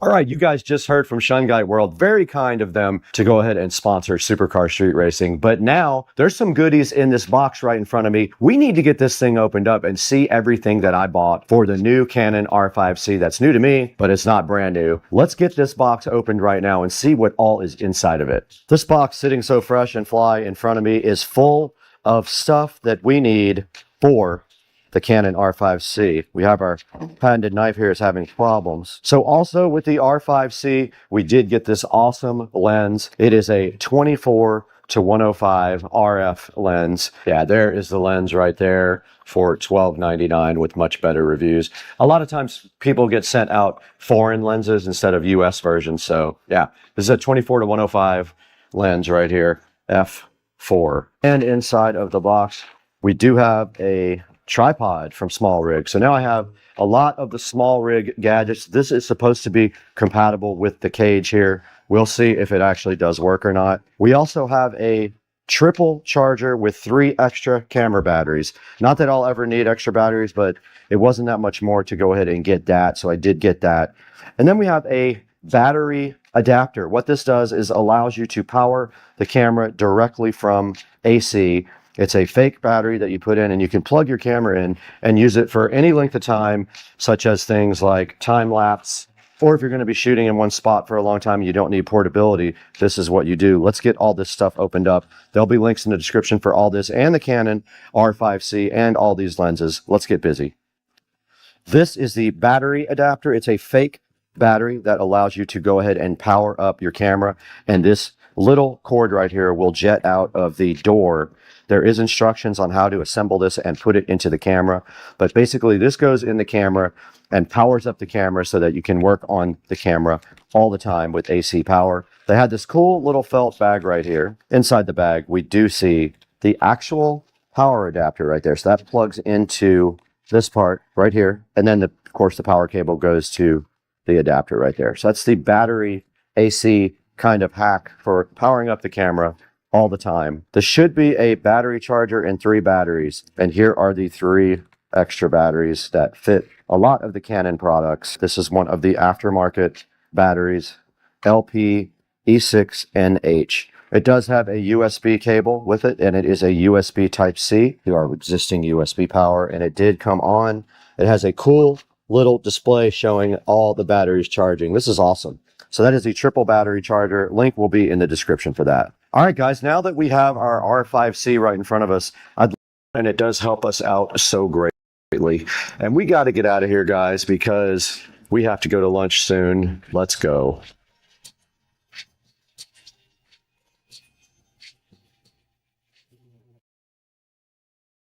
I thought the rain was over, but wow, it is pouring. Pouring. Lightning, thunder, everything good. Look at the water right here. Guys, welcome back to the channel. Get hyped, because today we are going to finally work on this mini bike again and get it running, because last night I pulled it over with some starter fluid and it pulled over fine. I need to get this carburetor straightened out. The gasket is shot. When I pulled it off last time, we're going to make a gasket. The O-ring was shot. We might have to use some gasket maker. I don't have another O-ring. Let's do that today. Get hyped.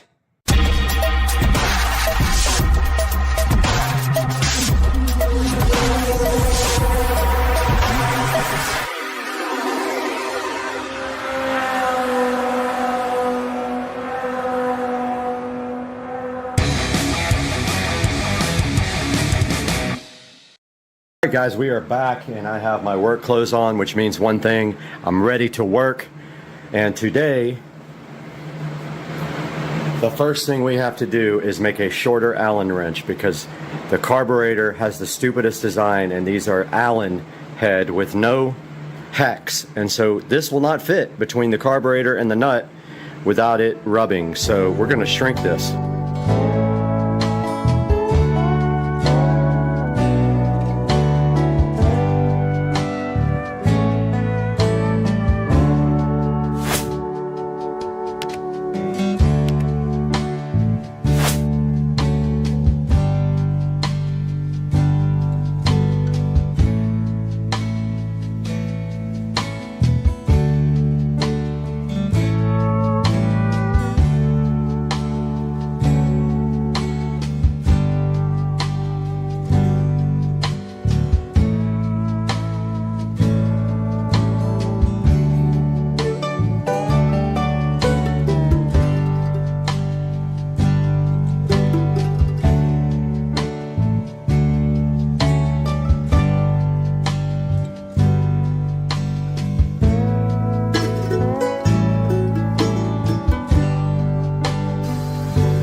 Okay, two things we need to do here. This O-ring is busted. This whole entire plate is cracked. I don't think I have any JB Weld, which sucks. I'm gonna go look. I do have JB Weld, we're in luck. Here's our JB Weld, so we are going to repair this, make our own gasket with the ultra gray, and then bolt these back together. That's the first step. And I guess this got over tightened because it's cracked. Yeah, it's cracked all the way from the bolt here around the side, so we're just going to squeeze it back together with a clamp and then JB weld it. Actually, let's do it on the vise. That's what we got a vise for.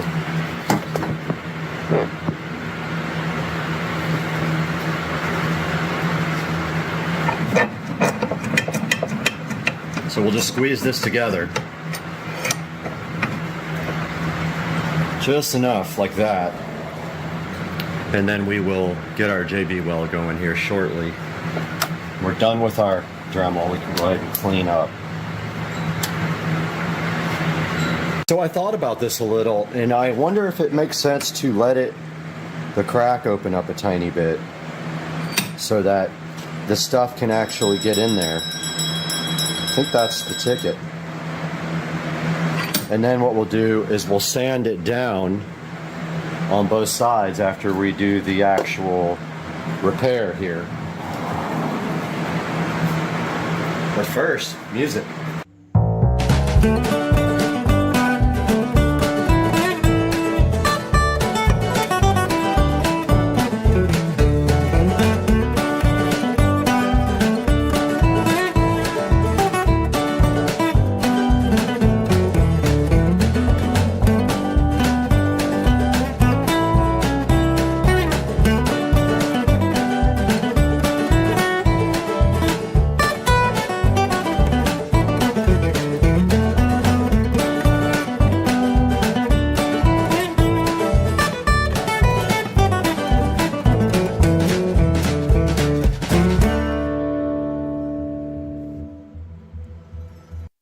This is JB welded together. You can actually see it there in the crack where we repaired it, and the JB weld is coming out of the crack there. Good sign. That's going to sit for about 10 minutes and be completely hard and ready to be sanded down to get a flat surface. Okay, this is where the manifold touches the engine.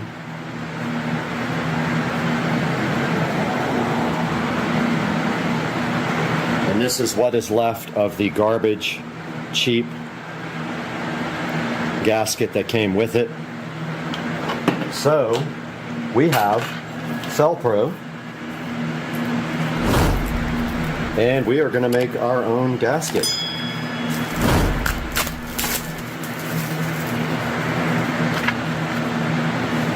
We have all this gasket material, and this is what the gasket was made of before. So all we have to do is trace this on the outside, cut it, trace it on the inside, cut it, done.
All right, we got everything put back together. This time we put gasket maker in between because the O-ring was shot, as you can see here.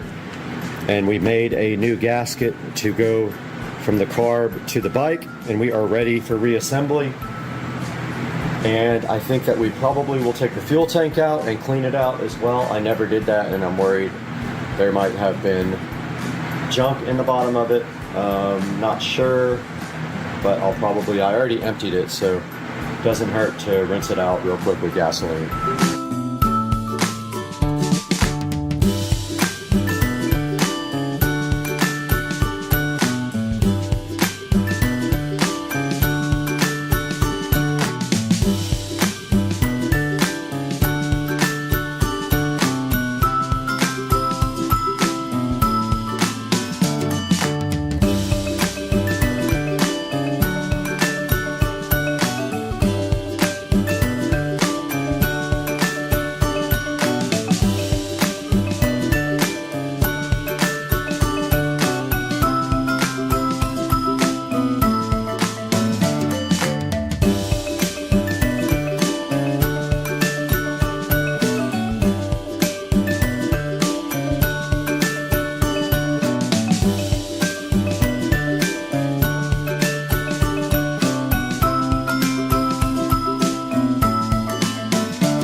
All right, we are wrapping up the work for today, and I'd just like to go over everything with you guys on what we got accomplished with the Garage Find mini bike.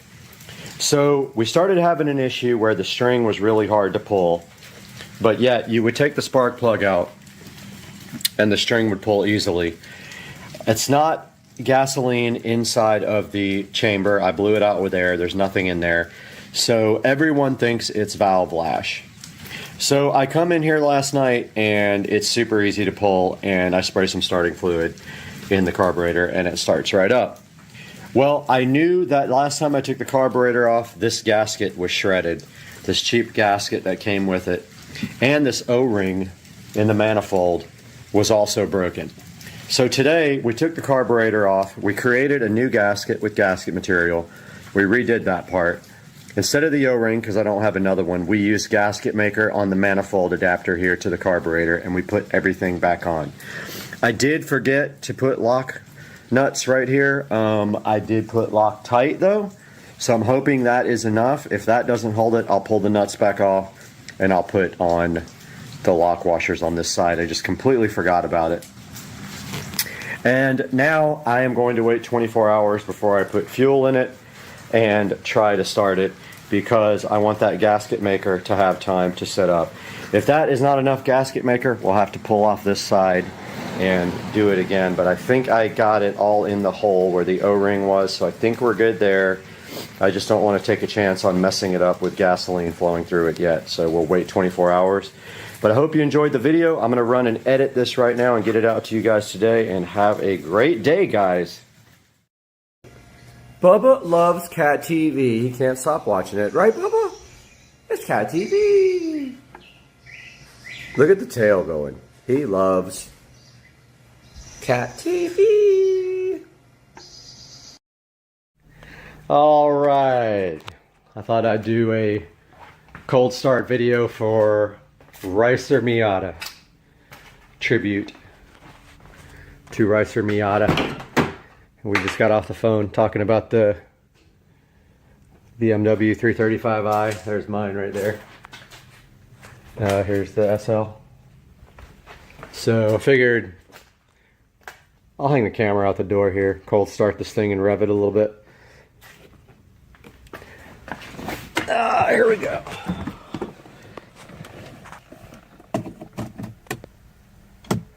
All right, I'm gonna hold it out the door here.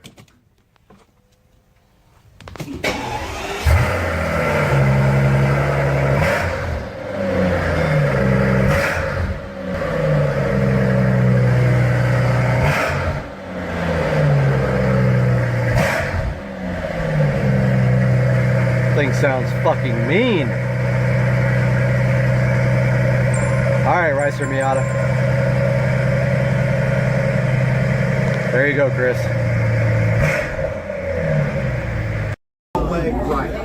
Where are we right now? Hidden Hills. All right, we're at Hidden Hills, and we are enjoying martinis, and they are fantastic.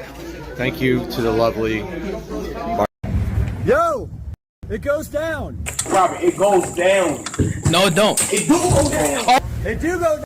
Hey guys, welcome back to the channel, and today on Supercar Street Racing we have this 2015 Honda Pilot. It's actually my neighbor Dawn's. I'm going to help her out and do the brakes on it, front brakes, just pads, and we're going to document that for you guys while we do it today on Supercar Street Racing.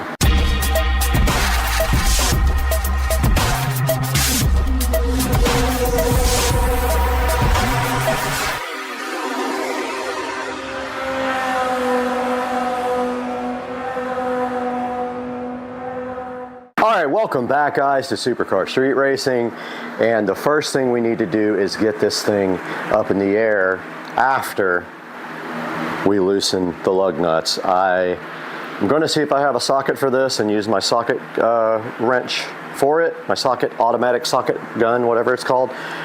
So let's do that now. Let's go find it.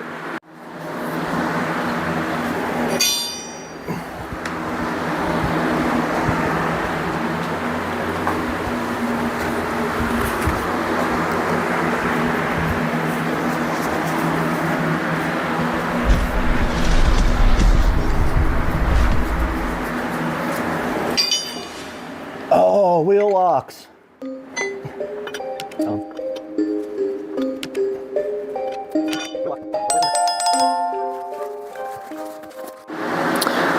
No joke, it took me about 45 minutes to get the glove box open. It was completely stuck. So I have the wheel lock now, and we can work.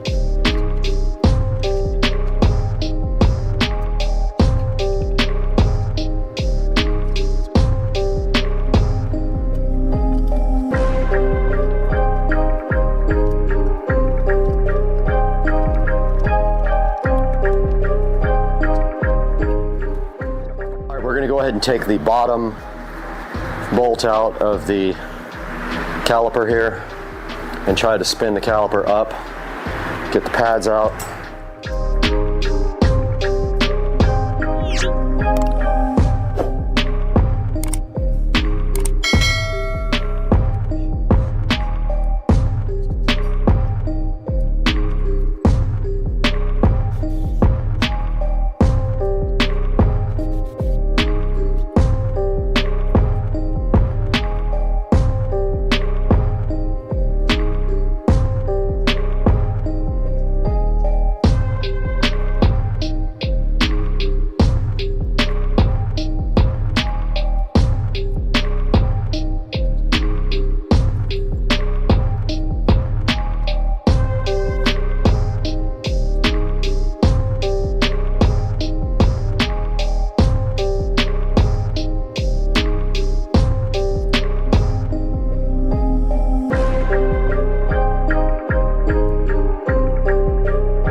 So we got the brake pads in, and now we need to compress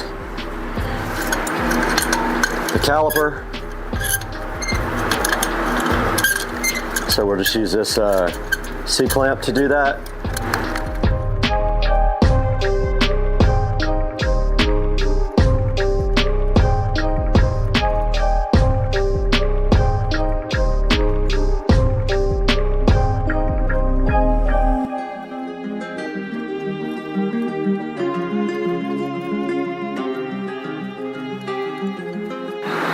Okay, we got the lubricant on the brake pads and on the clips here.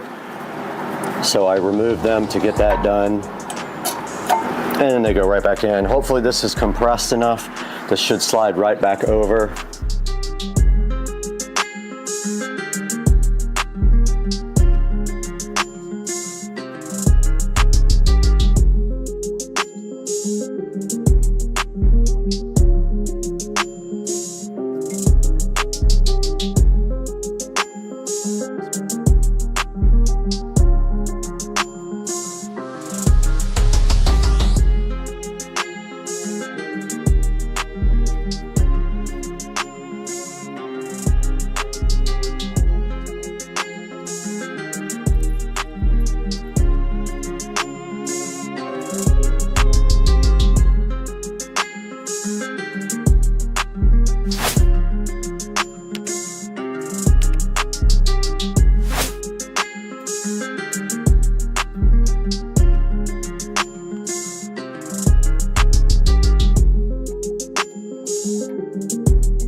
I got the caliper bolts back on, and that side is done. We're moving on to the other side.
Alright guys, we are inside the 2015 Pilot, and of course once you get in, the brake pad will be a little bit soft until you pump the brakes, and then we're about to go for a test drive. We'll give it a few stops here.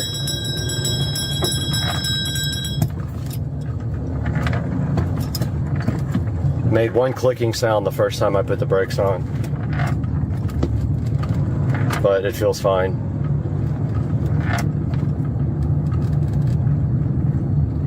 So I would say that was a success for Dawn, who is a really cool person and wanted to help her out. So figured I'd do her brakes for her. Now I'm gonna vacuum out her car as well and wipe it down, so she gets a nice clean car. And so let's get this thing back to the house and get it vacuumed. What do you think, guys? Do something nice for Dawn. Maybe she'll have a good night. She's hungover because we did tequila shots last night, all night. So let's get this thing in here and get it vacuumed out. But first, let's clean up a little bit.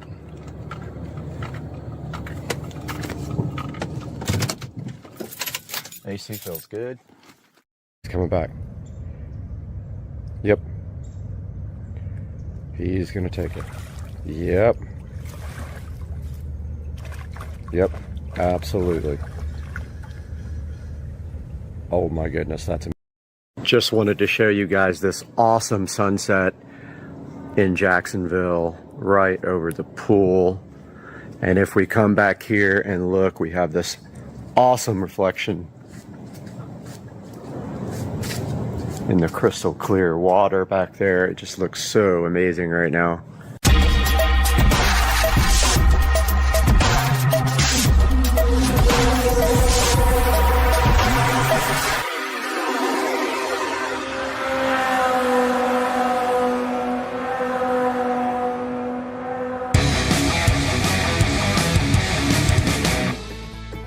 All right, guys, we are back in the garage. It's cold, and we are going to get this engine cover plate off, I think. Do we have to take off this? We do have to remove the starter too. Crap. Don't want to do that. You know what? I'm going to paint this on the bike.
right, guys, welcome back. And we do have the high temp silicone coating for the engine block. I have everything taped off, so I hopefully don't spray the frame.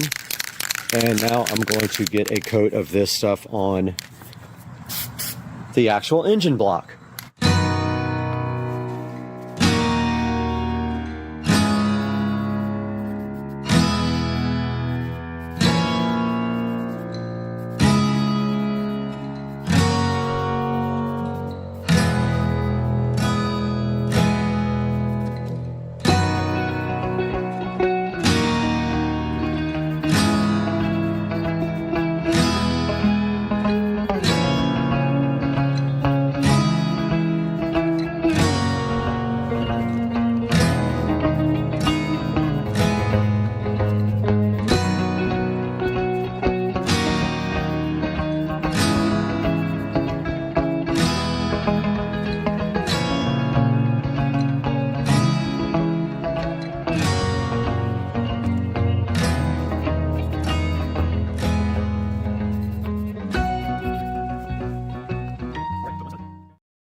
Yo, this is crazy.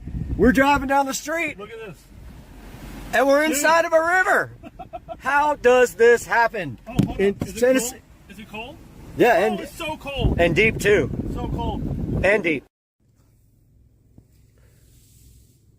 Frog. Climbing up the window.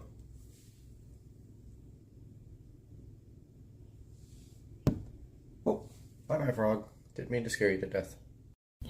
That smart clock peel satisfaction is so good in your life and you love it.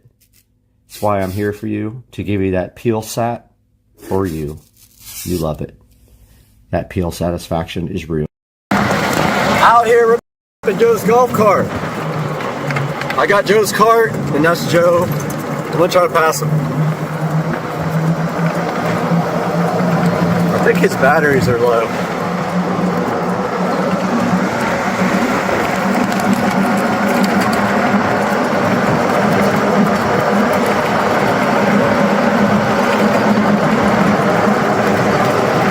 Going to Joe's new house.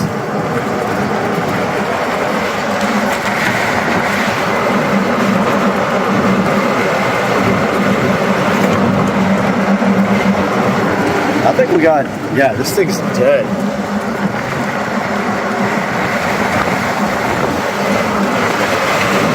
Oh, the wind got us. Holy crap.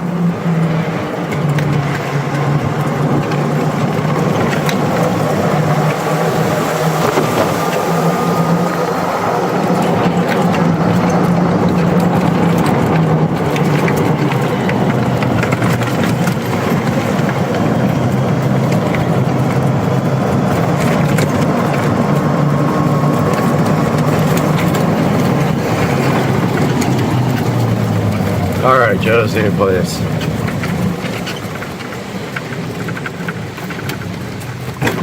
Can't get in yet.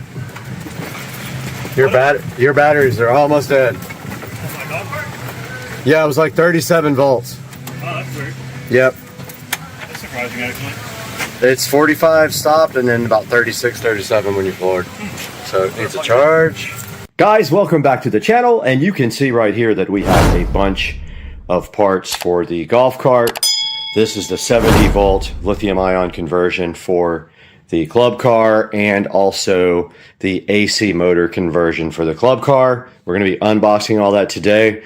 But first, before we do that, we need to get this motor and controller out because it is sold. So you're going to see that next when Dukes of Duval and I take the motor and controller out of this beast on Supercar Street Racing.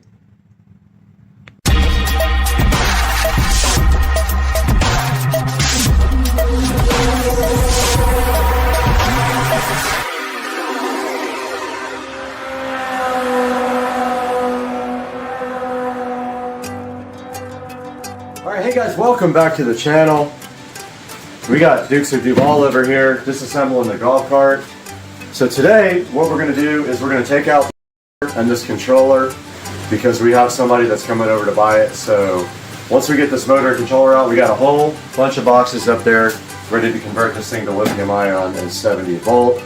First things first, we'll get the subwoofer out, we'll get the motor out, we'll get the controller out, and in about an hour, we'll have someone here coming to pick up the stuff and we can put that, however much money he's going to give me, towards the $6,000 worth of 70 volt lithium ion sitting right up there. So what do you think? Should we get to work? Let's get it done. Let's do this. All right, guys, so we got this Curtis controller. So this is probably the original controller and solenoid, and most likely had been programmed because the cart would do 30, 32, 33 max. So we're gonna go ahead and get this out of here and document what we're doing, and then hopefully figure out how to put everything back in the future. We'll be taking out the charge port. The entire charge port and the charge port housing will come out, so we'll have to remove these hex bolts here. This whole panel will loosen up. We'll be able to pull that controller or that charge port out, and then there'll be a male plug for a standard extension cord. You plug your extension cord right into it, and you have an onboard charger that sits here. And this bay will be mostly empty, and we'll shed a couple 100 pounds. We'll be able to do whatever we want with the bay.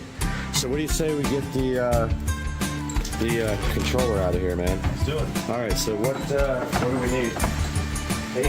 I think it's, well, 8 mil. Yeah, try an 8 mil. All right.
Guys, we are back in the garage at Supercar Street Racing, and you saw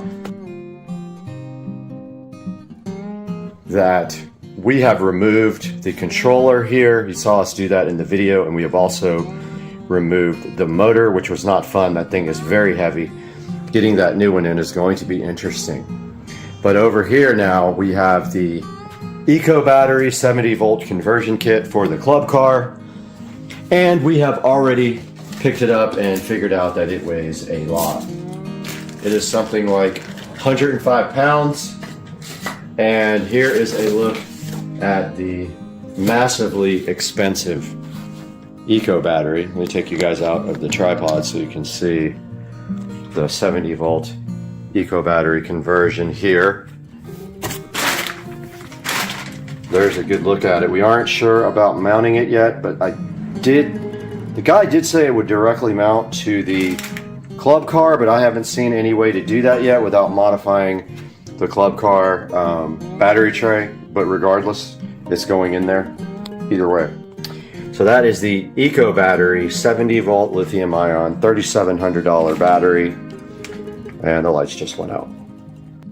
All right, so we took a look at the Eco Battery here, the 70-volt Eco Battery, and we can get that thing back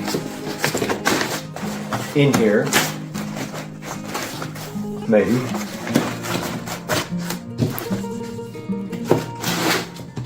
And take a look at the next box here.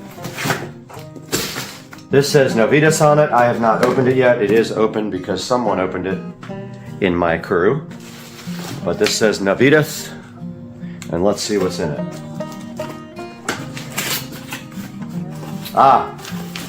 We have the Novitas AC motor controller here. So this is for converting the cart to AC, and then I don't know what's in this box. Let's see.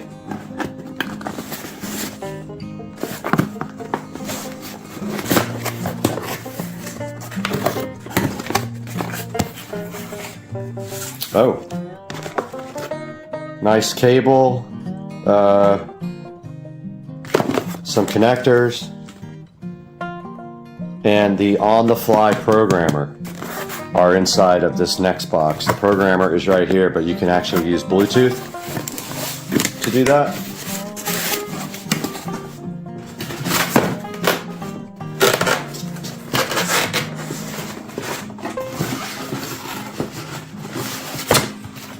And we will package this back up.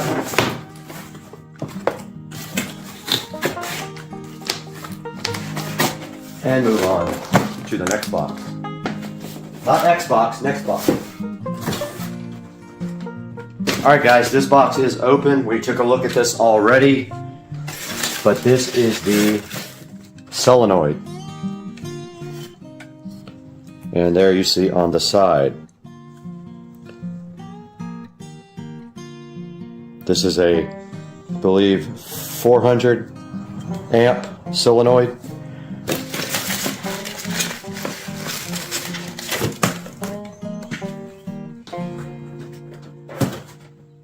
This is the Eco Battery install kit for the Precedent.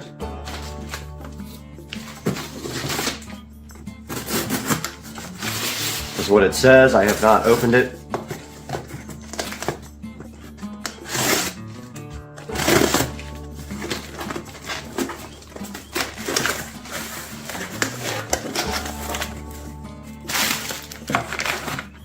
We have something inside of this bag. I'm not sure what. That might be the battery mounting kit. That's probably the battery mounting kit that we didn't know about. All right, we have the Eco Battery mounting kit opened here, and I am just popping open this plastic condom here to see what this is, because we were wondering how you mount it. And it is definitely a rail kit for the Eco Battery. There are the mounting rails for the battery. It looks like very nice powder coated pieces.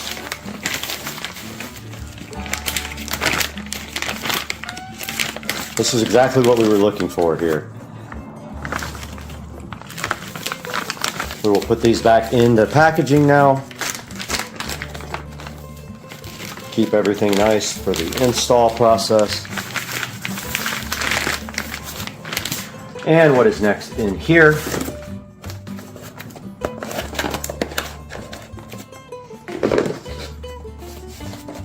We have this box next.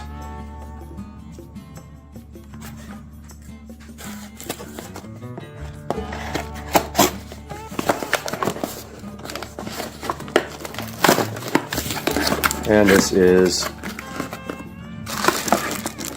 the charging port. So it converts to onboard charger.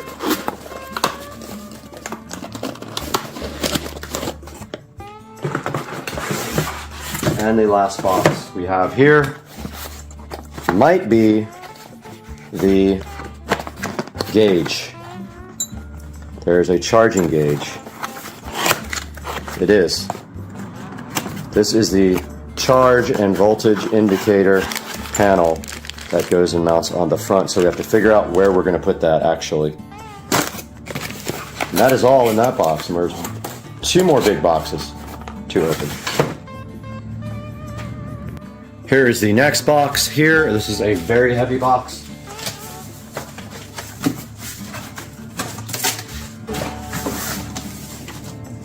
There are some screws. Look like some wiring caps, some eyelets. And inside here we have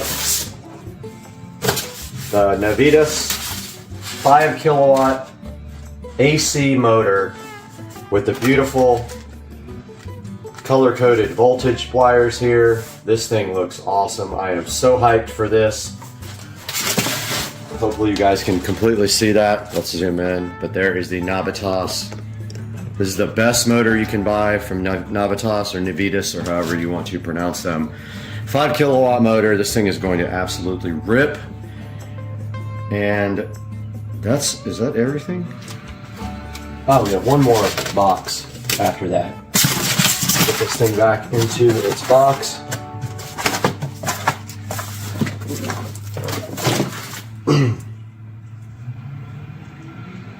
This is the Eco battery charger. It says it on the side, but what I have not seen is the 12 volt voltage reducer. Yeah, it was supposed to come with a voltage reducer. I do not see that. This is the built-in charger. Let me contact the company about where the voltage reducer might be. That's interesting. Yep, this is the onboard charger, so you no longer keep one in the garage, you keep this on the cart. So yeah, there's something missing. The voltage reducer is not here. So I'm gonna give them a shout and see where that is. Just got off the phone with Ryan about the missing item, and apparently Eco Battery has been neglecting to send this part out for the last couple of orders he did, so he is going to get the voltage reducer to us. We already have one. I'm hoping it will accept 70 volts. It says 60 max on the, and this actually says 48 on the input here. I'm hoping it'll go up to 70 because it does say 60 online, so I don't know. We might burn it up, and I don't really care. But the new voltage reducer, the 70 volt voltage reducer, is a 30 amp. This is a 60 amp, so we might have to buy a 70 volt voltage reducer for the stereo system. So we are missing a part, and we have to go get the cables today. They are in the mail to the wrong place, just like all this stuff was shipped to the wrong place. So I'm keeping an eye on the mail for that. And guys, this has been part 2 of the 70 volt lithium ion conversion video on Supercar Street Racing. I hope you guys subscribe, and I will make a playlist for this, and we will see you guys next time. Hey guys, Brad here, Supercar Street Racing, with another video. Looks like we got our Anchor Cosmos Max 4K projector here. We're doing a little unboxing, setup, reaction, crying, sadness. all that stuff. So let's get this thing unboxed. Hopefully don't get, well, I can't get demonetized because I don't make money on my videos anyway, so who cares about the music? All right, so this is a refurb. The projector was actually on sale for $200 off, but even with that, it was $1,500, so I elected for the refurb. Here it is, right out of the box, has not been touched yet. Let's give it a little look-see. See, it says Android TV, does use Android TV, don't care, because I am going to be using my 4K Fire Stick. Does support 4K. It has a 4K, native 4K projector. I believe it uses pixel doubling, but it's 1500 ANSI lumens. If you're used to 3000 from a regular bulb, you might be disappointed with this guy, but this is why I am getting the room all prepared to be completely blacked out, because I know that the brightness level is less than my last projector, which was eco mode all the time for 7 years before the bulb burned out. Let's get this dude over here.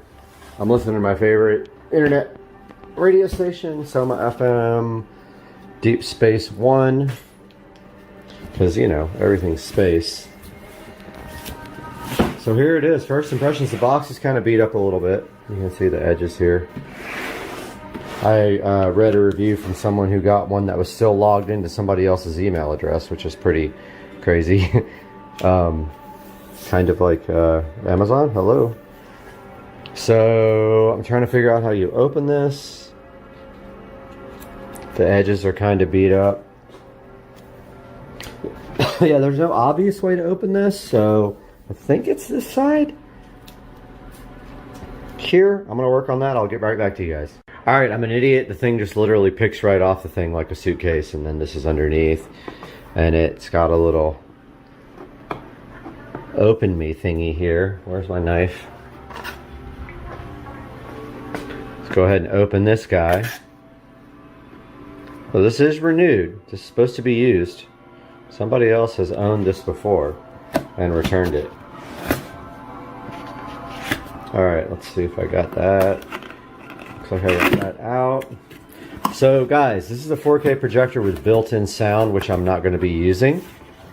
But apparently it has really good built-in sound, and it also has an LED star field on the top. So my plan is, it's on a glass shelf. Oh, my oven's ready. Time to put the chicken in the oven. You guys can hang out with that too while I do this. So here's my chicken thighs for dinner. And let's set our timer up here. 45. All right. So look at this presentation, man. It's like this nice, almost like a suitcase, and you open it up and, oh, there it is. No, but like, so this has a star field on it when you power it up. So got a little condom on there to make sure you don't mess it up. First impression, size is smaller than I thought.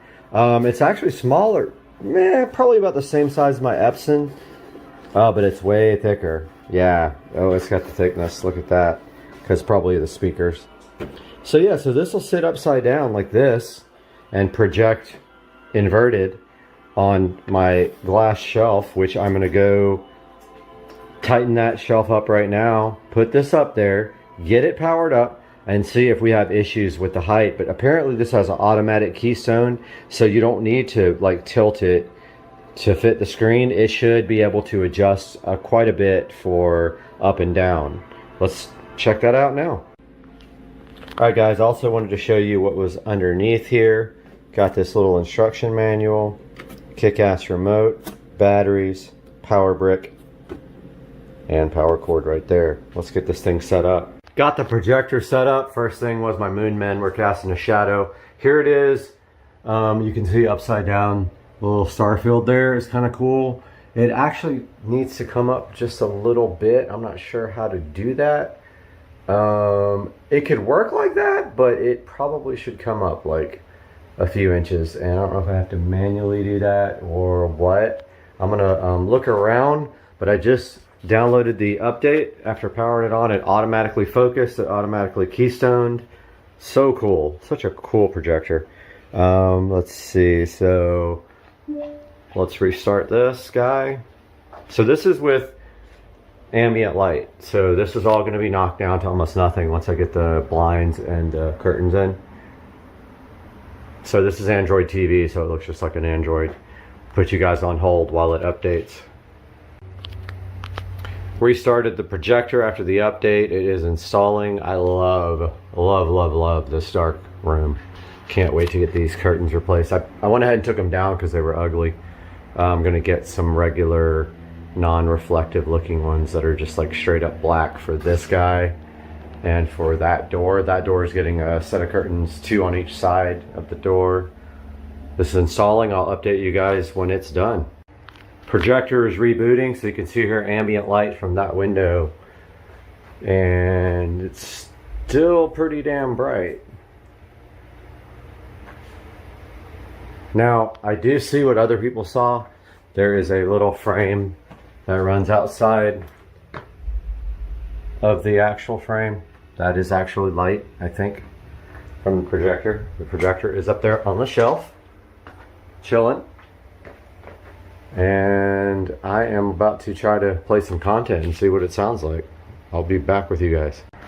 All right, first thing is the keystone correction auto does not work well for me, so I put it on manual and then I adjusted it. But the whole thing needs to come up, I don't know, just a tiny bit. So, I mean, you can't see the star field through this glass, so I think I'm gonna swap the projector over so that it's face up and then maybe raise it a little bit. I think it has feet. I'm gonna have to check it out. So I couldn't figure out how to raise the whole image up on the projector. I'm not sure. You're supposed to be able to like raise the whole image, but keystone correction's maxed out to the top. So what I'm gonna do is I'm gonna put a couple of little like feet underneath the front to raise it up maybe 1/4 inch so that it lines up a little bit better with, oh, what do we got here? Mailman. Lines up a little bit better towards the top of my screen here. But my shelf is perfect. Like, it didn't work out great for my last projector, but it's going to be absolutely amazing for this one. I just put the, I just painted the rest of this area. I'm kind of thinking about painting the HDMI cable. I haven't tested it yet though, so I think I'm going to probably just go ahead and paint it and get it over with so it's not white and standing out like that. I do have black paint. Maybe I'll just do black. Yeah, that's what I'm gonna do. I'm gonna grab some black paint, paint the HDMI cable. Peace out, be right back. All right, got the projector all finally in its final resting place. Unfortunately, the glass is not particularly see-through, so you can still not see the stars, and I missed some spots on the paint, which you can't see because it's so dark, but all I can say is, wow, this projector is amazing. Like, I am above and beyond. Even during the day with the window open, this thing looks so good. I'm still working on the adjustment. Look, like I need to zoom it down a little bit. So let's go to projector settings, zoom, see how it's off the screen. Now, one thing I will say, it does have some light that spills over outside of the screen, and I saw some people complaining about that. It is true that there is a little bit of ambient light that kind of spills over out of the screen size. So it's really hard to see on camera. Screen stops here, the light spills over to here. So about another 6 inches worth, I think. So let's take a look at some 4K, which has blown my mind, honestly. I like how it says 8K, but YouTube doesn't support 8K. Cutting your burrito? You're such a Virgo. Oh, we gotta do ads. Let's see what it really is displaying at. Yeah, 4K. Yeah, you're not playing 8K, liar. So, just off the bat, I gotta say the picture quality is unbelievable on this. I've never owned an 8K, or sorry, a 4K projector. I've owned a 4K television, but oh my God, this is absolute insanity. It is just like a window. And there is the Anchor projector sitting on the little glass shelf. I need to paint the wire black, but I got all my pictures set back up here. I got to move the recliners back in place, hook up the surround sound, move the receiver in here, which I'm going to update you guys when I do that. And so as you can see, this is amazing. Smartwatch peel, satisfaction granted. So slow.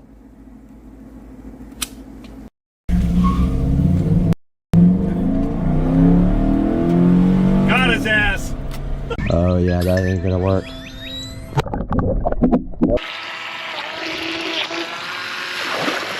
Guys, in the Supercar Street Racing kitchen, and we have this amazing RC boat that we bought. And we did buy 2 of them, one for me and one for Joe. And we are going to be unboxing this today and having a blast with this. I know it's going to be fun, and I am super hyped. Let's get it done.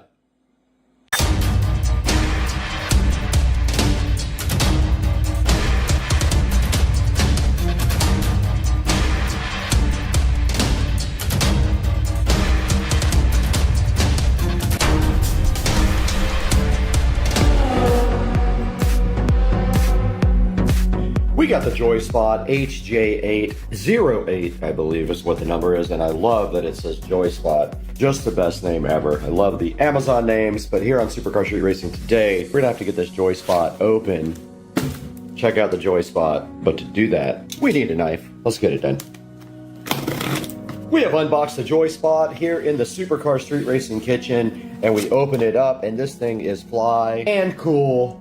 And I love it already. Check it out, guys. The 2.4 gigahertz remote control transformer here should have 2 batteries.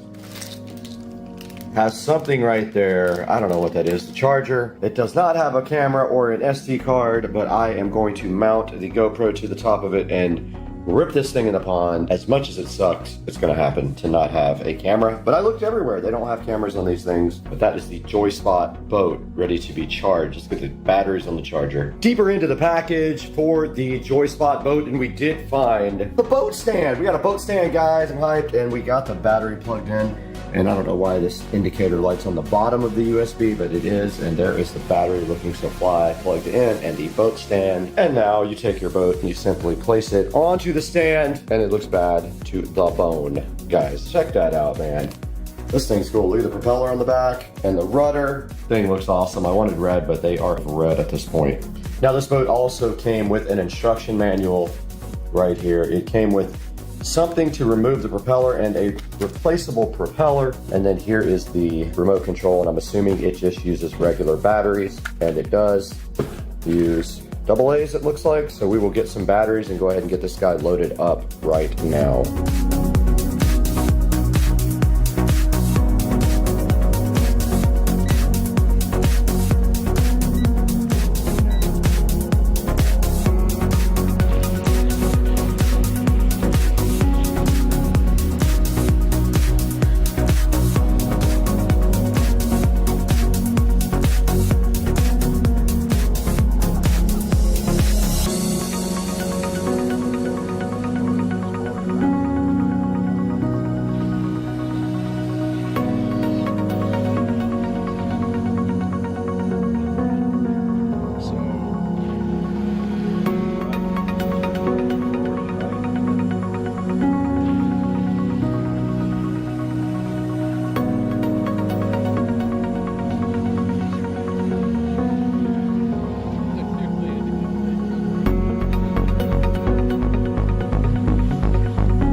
All right, let's go see if this thing works with a GoPro attached to it or if it's gonna flip over and not come back.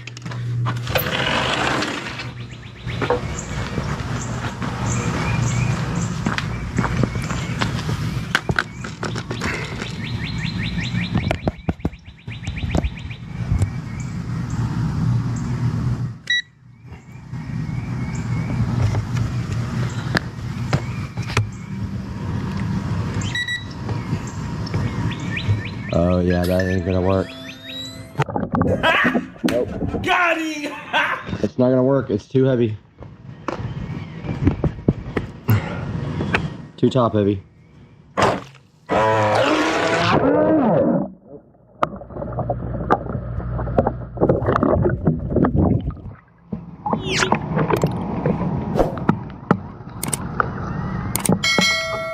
thought that would be the case. It does not work. It just flips over. I'm so mad. I wanted to do GoPro video.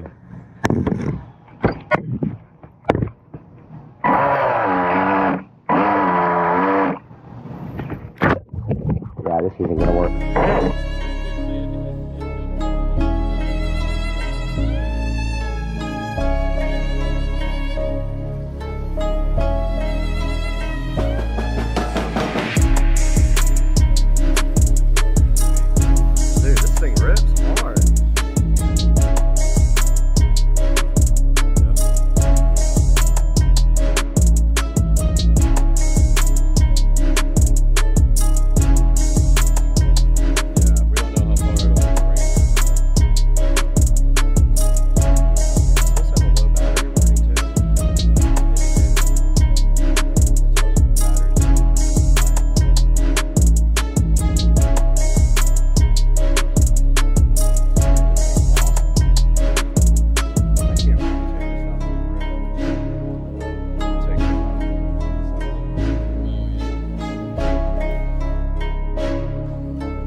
Welcome back to Supercar Street Racing. I'm Brad, and it's been a while since we went live from the Supercar Street Racing studio at the end of a video. We are back after testing the Joyspot remote control boat, and it is so cool. I have to say, this is one of my most favorite things that I've ever purchased on Amazon. I'm super glad I bought it. I have nothing but good things to say about it. Just to give you a brief overview, you can see it right here on the screen. It does have a 4.4 star review, and there are a lot of these boats on Amazon for you to choose from. So let me blow this thing up so you can take a good look at it. But right here you can see the RF remote control. It does use 2.4 gigahertz for its transmit signal, and it says it can go up to 600 feet. And right here in front of me you see the Joyspot boat.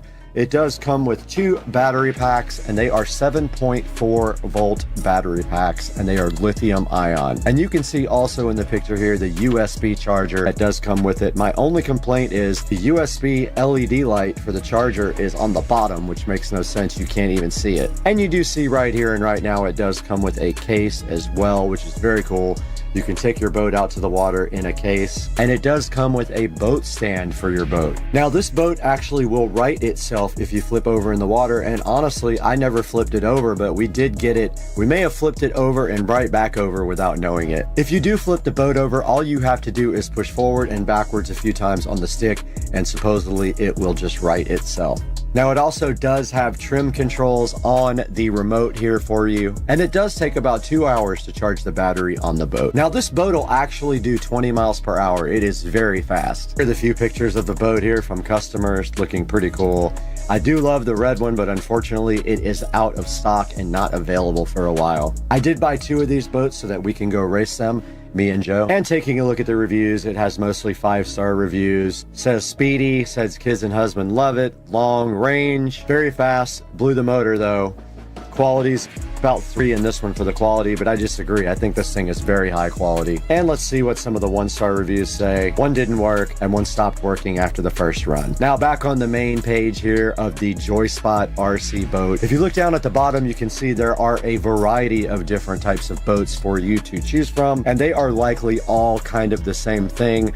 But the Joyspot boat is very cheap at only $65 right now. Now, I highly recommend the Joyspot boat. I hope you go pick one up soon. And when you're shopping, please shop through my links. You don't have to buy my specific product that is in this video. You can buy anything you want through any of my product links. And it does help the channel out greatly as it gives me a few dollars. Also, please like and subscribe. And we will see you guys on the next one. And we will put some more video up when we actually do some boat races with me and Joe Dukes of Duval. Now we got to get out of here. I got to go get my captain's license. See you later.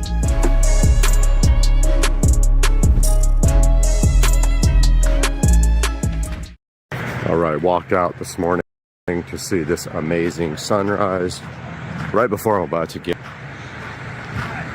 walk on. And this is what it looks like in the morning in the Florida Keys. A little chilly.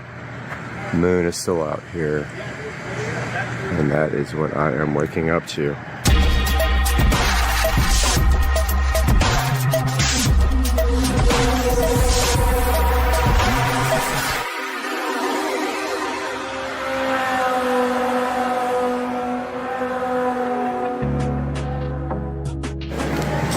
All right, guys, we are headed to the Florida Keys right now.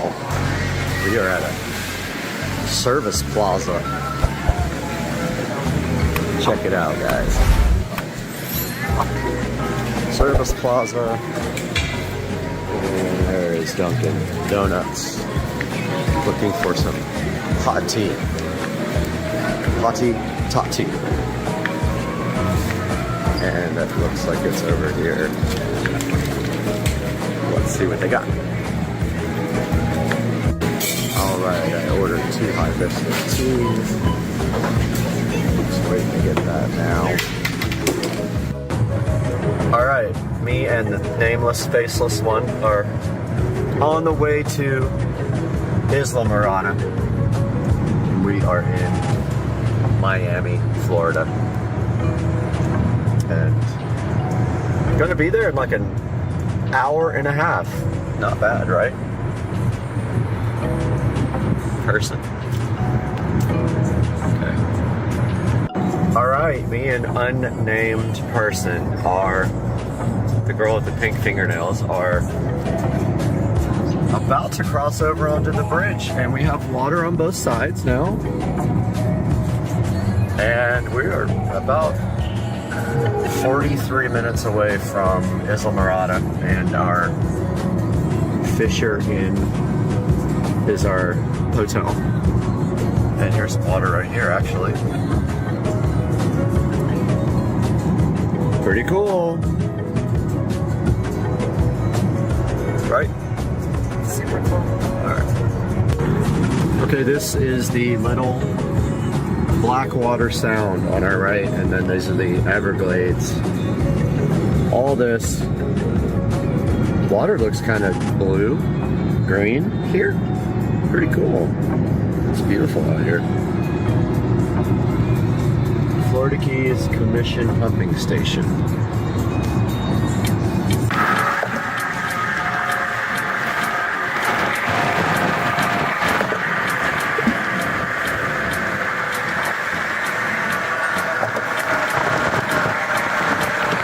And strong, man. Yeah. Oh, look. Motel Tiki Bar. The wind is like kicking.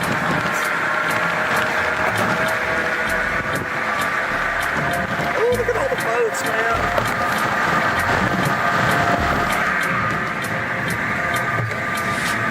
Alright, we're in Key Largo now. And we're checking out all the boats. And there's a lot of like diving shops, and here's a Lazy Lobster restaurant, and there's just like a lot of tourist shops and things like that. Pretty cool. Lots and lots of these though. Look at that boat. Wow. 3 big old engines. And look, there's all the wave runners. That's what we need. Yeah. Cool. Well, this is the place. And that is the beach right there. We have this cottage right here.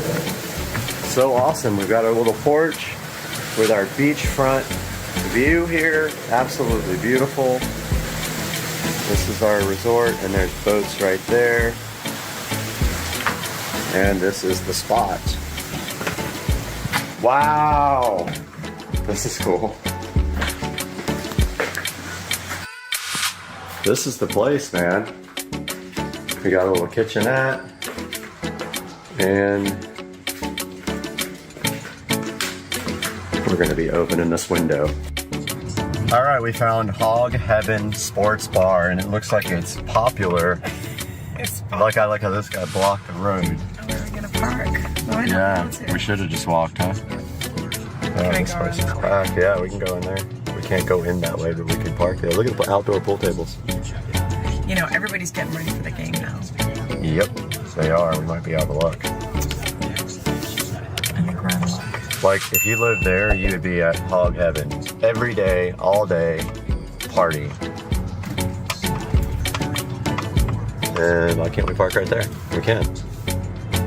Yeah, not reserved. Good deal. Do you think we're gonna get food in time? I guess whatever. Let's try it. See what happens. Well, we can just try. Yep. All right, lunch was so good. This place is so cool. And it's getting packed for the Super Bowl. And we found some cool people here for sure. All right, this is Super Bowl Sunday. I don't know the name of this place, forgot, but it's right on the water right there. And then we got the game right here. Fell asleep at like 8:30 on Super Bowl night. Didn't even watch the first whole quarter. But I'm out here in Isla Mirada at 5 a.m. getting my walk done. Sun rises until 7. There's a Starbucks here. No way they're actually open. But I'm looking for hot tea. I know they don't have any, but maybe by the time I walk back, they will. But yeah, it's pretty nice out here. The weather's in the 60s, and it's perfect for a 3 or 4 mile walk this morning. Walking the bridge is cool. It's a drawbridge, and it's like 5:30 in the morning. Like, traffic's kind of scary right here, but it's pretty cool. Here's the little drawbridge station. I don't know if anybody's in there, but maybe, who knows?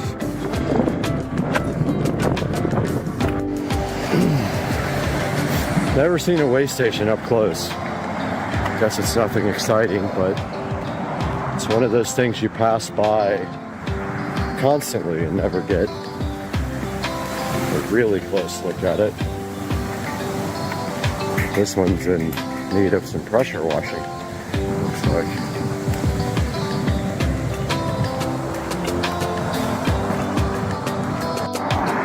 Walking along, found a half a spark plug. Somebody is running on not enough cylinders. The sun is coming up. This bridge is so sketchy. I don't like it that much walking it, but beautiful sunrise is going to happen. This bridge is sketch.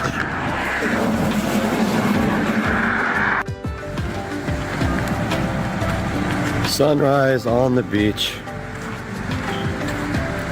in Isla Mirada.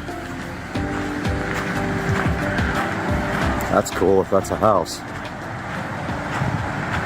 So I just walked 5.45 miles, and then biked down to Starbucks, got some tea. Credit card machine wasn't working. They actually gave me the tea, which was really nice of them. Yeah, here's a view of the Florida Keys in the morning. This is the view of the Fisher Inn and our little thing, the little cabin. Look at all the trees in the water. So pretty.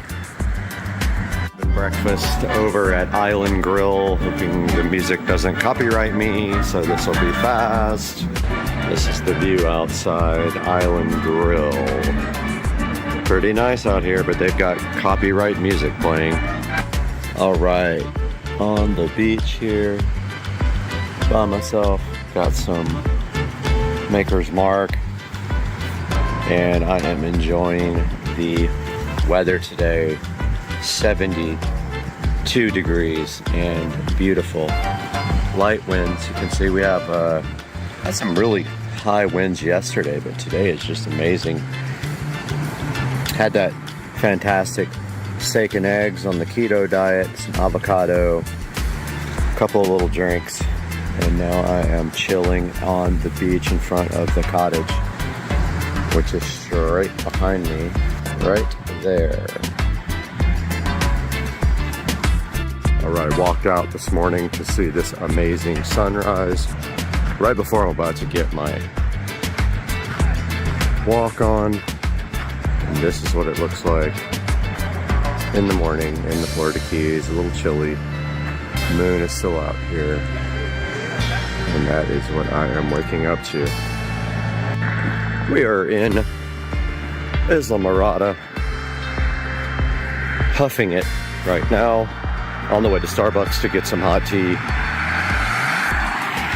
And I am sore from yesterday's extremely long walk. I did 4.75 miles, and then I did another mile on the bicycle, and then later in the day we walked back and forth to appetizers. Another 20 minutes total. Probably walked 6 miles plus yesterday, so very good workout. So I'm gonna do an hour, 30 minutes this way, 30 minutes back, plus hot tea to wake me up, and then head back to the lovely town of Jacksonville, Florida, 5.5 hours away. And I'm also working today. The rest of that beautiful sunrise is going down below the horizon.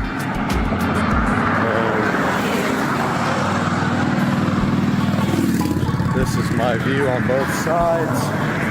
Of course, we got the gnarly traffic.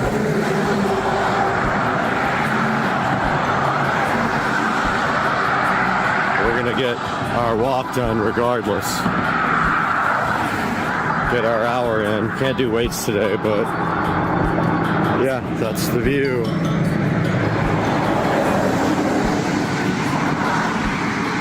Of this beautiful city, Islamorada.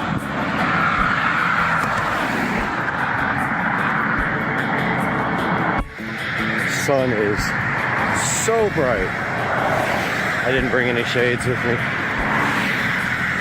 Look at that, crazy. One time I need shades, of course, I don't have them. So we're on the way back now, heading across the bridge to Starbucks to get some hot tea. The credit card machine was broken for the second day in a row at Starbucks. I don't know how you have a business and don't have a credit card machine working after a full 24 hours of it being broken. But yeah, this is pretty out here. All right, there is the Theater of the Sea Marine Mammal Park. Cool. At the entrance here in Islamorada. Pretty cool. I didn't get to go. I would love to see what that's about. but they have this beautiful garden outside of the front. Goes all the way around the entrance. Very cool.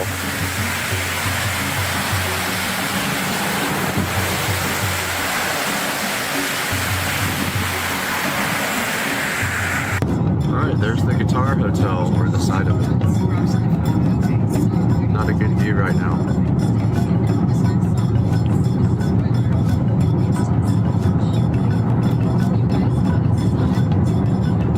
Guitar Hotel. Bunch of trees. That's the Hard Rock. Huh? It is. I just saw it. No, I know that. Hard Rock Hotel.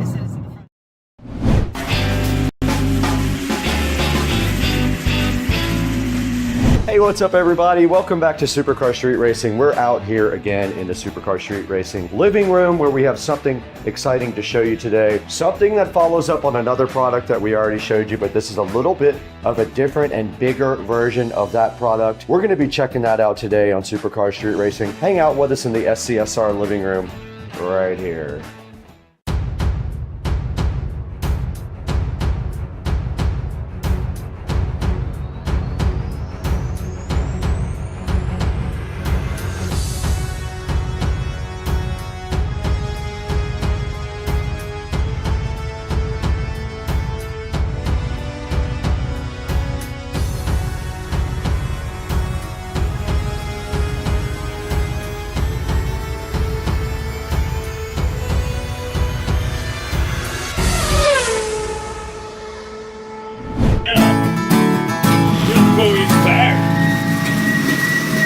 We're back in the SCSR living room today where we have something super exciting to show you. Yard Care reached out to us once again to see if we wanted to work with them for a third time on one of their products. And of course, I love their stuff, so I said I would definitely work with them. Now, last time we worked with them, we had a really small, light version of their robotic lawnmower, and it only worked great in yards with a little bit of grass. Would not work great in yards with heavier grass like St. Augustine we have in the backyard. And we have the new version of the lawnmower sitting right here in front of us, and we are going to be looking at that today on Supercar Street Racing. There's a lot to talk about. We got to get this out. We got to get it charged. Let's go ahead and do that now.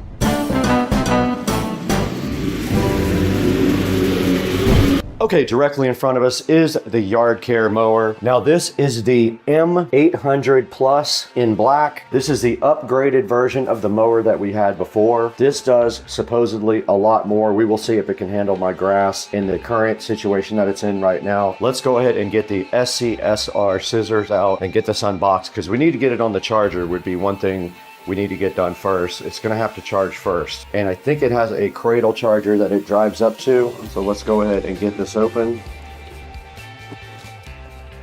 does have some sort of measurement device there. And here is the Yard Care user manual right here, looking so fresh, and a Yard Care valued customer brochure telling you to contact them if you need assistance. And on top of the Yard Care is a nice cardboard condom sitting over a cool looking black mower. I'm gonna leave the packaging just like that because I wanna be sure I can get it repackaged. All right, let's get this thing out of the box. Here's the Yard Care M800 Plus inside of the packaging. Pretty cool looking. Got a bunch of cool stuff on top. Bunch of buttons here. It's got a stop button here. It's got a yard height right here. And there's a box underneath it as well. Must be a box full of accessories there. There is a cradle underneath there for this to charge in. So what we need to do now is get this thing out and get it on the cradle. I suggest we do that right here where we have a plug, or right here, might even be good. Let's pull this out. And it is a rubberized mat. Now this is the box that came with the Yard Care. I'm assuming it has the rest of the power brick. It does. It has some extra blades here, and these look like they might be yard stakes, but I'm not 100% sure on that. Here is the power brick, and I think this is part of the charger. Got a barcode on it. This has a very long cable, by the way, so if you're looking to put this away, if you need like a long extension for putting the base And this is keyed, you can only go one way. And we already do have power. You can see the green light is on right there. All right, taking a look at the top of the Yard Care mower, I will show you all the stuff on it. So starting at the very front here, there is a camera and a rain sensor right here. There is a height adjustment. There is a control panel here which has a peel sat on it. There is a large stop button here. There is a QR code here. And these are the side chargers here, these two pads. You can go ahead and download the Yard Care app for it. Go back to the Yard Care app. We did get the mower up against the charger where it is flashing now, as you can see. There's lights on the top that say that it is fully charged. Now I'm gonna go ahead and click add device on my mower. It's gonna wanna take a picture and connect to local devices. I allowed it to connect to local devices. Wants me to scan the QR code. The device is in the distribution network. Close to device, close to the device, and wait please. There is the mower right there. It is in range and it is under Wi-Fi. Now we will go try this in my yard, and if it won't work, I will try it on Rich's yard tomorrow.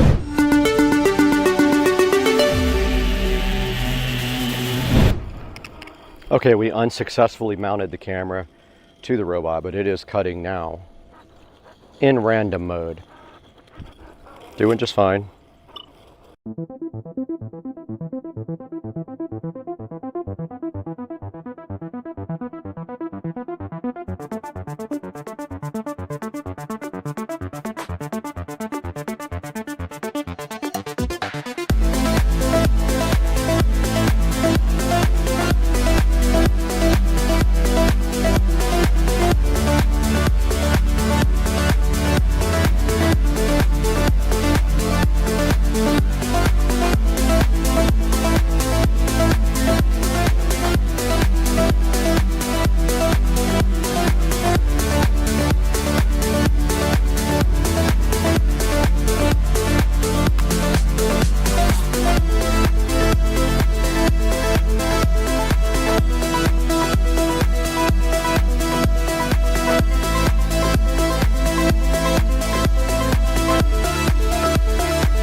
All right, the Yard Care did mow here for about 20 minutes. The actual yard professional will be here tomorrow. He will clean all of it up that the Yard Care didn't get, but you have to understand, you're gonna have to follow up with a trimmer on the edges and things like that. But this is designed to keep everything down to a minimum, and it did cut all of this by itself. And if I would have left it here for another 30 minutes, it would have gotten everything. Now let's go back across the street where we can show you guys how you can get your own Yard Care robotic lawnmower.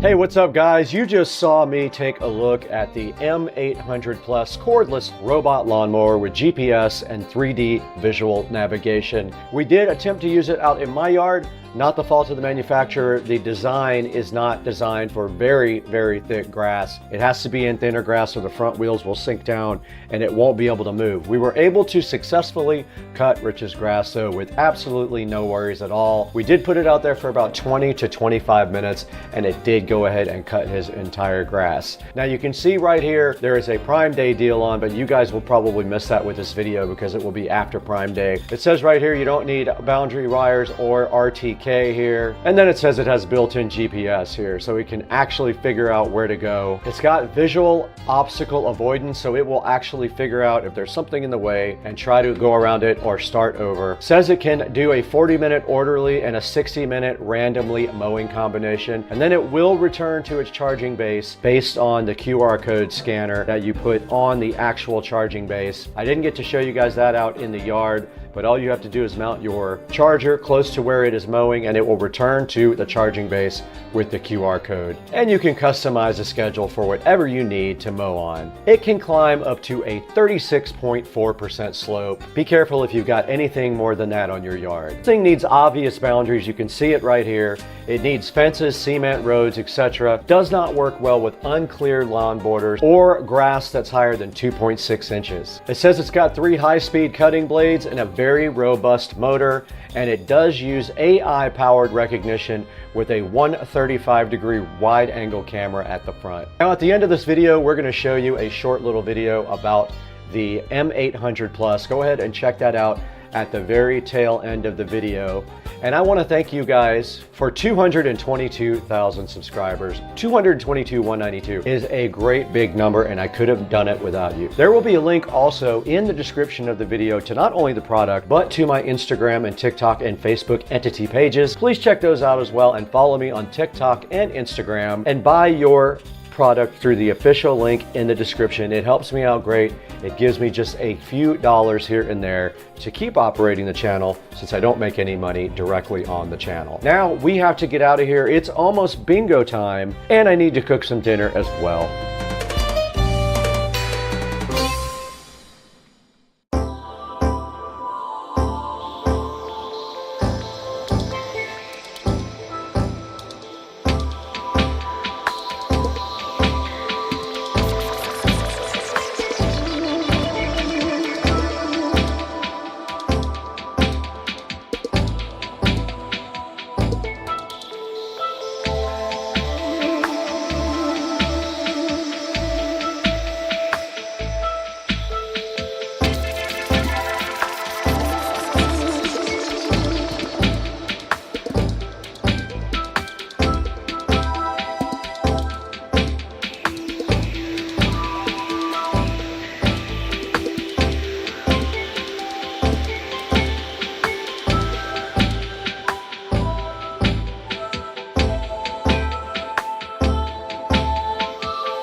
Are you guys ready to go beyond today? Because today we have the HP Envy, and it is from Best Buy. It has the Ryzen 7 processor and 16 gigs of RAM, 1 terabyte SSD. Let's get this thing opened up and see what's inside.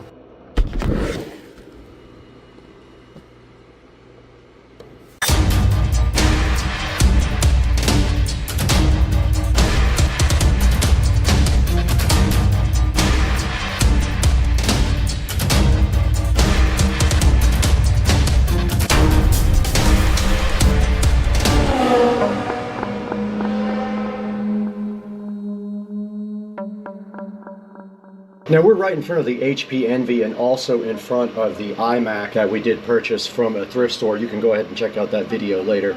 But right now I've got this backwards actually, because it does open up from this side. But if we go around the side here, we can look at the model number, and it is a HP Envy X360 2-in-1 laptop. This thing does have the Ryzen 7 processor on it, and it does have a terabyte SSD in it and 16 gigs of RAM. Now, one of the things we're going to be doing today is actually we're going to edit this entire episode on this laptop. This is not an editing machine by any means. It doesn't have a super fast video card. This is a super fast processor, but not a fast video card. But we're going to set this up for Rich and Trish live. While we do that, we're going to be recording that, and then we're also going to get this thing going for them, as far as we're going to take all the bloatware off and install all the necessary antivirus and other software that they need to work every day. Now, this thing did come from Best Buy, and I believe it was $749, so not a bad deal.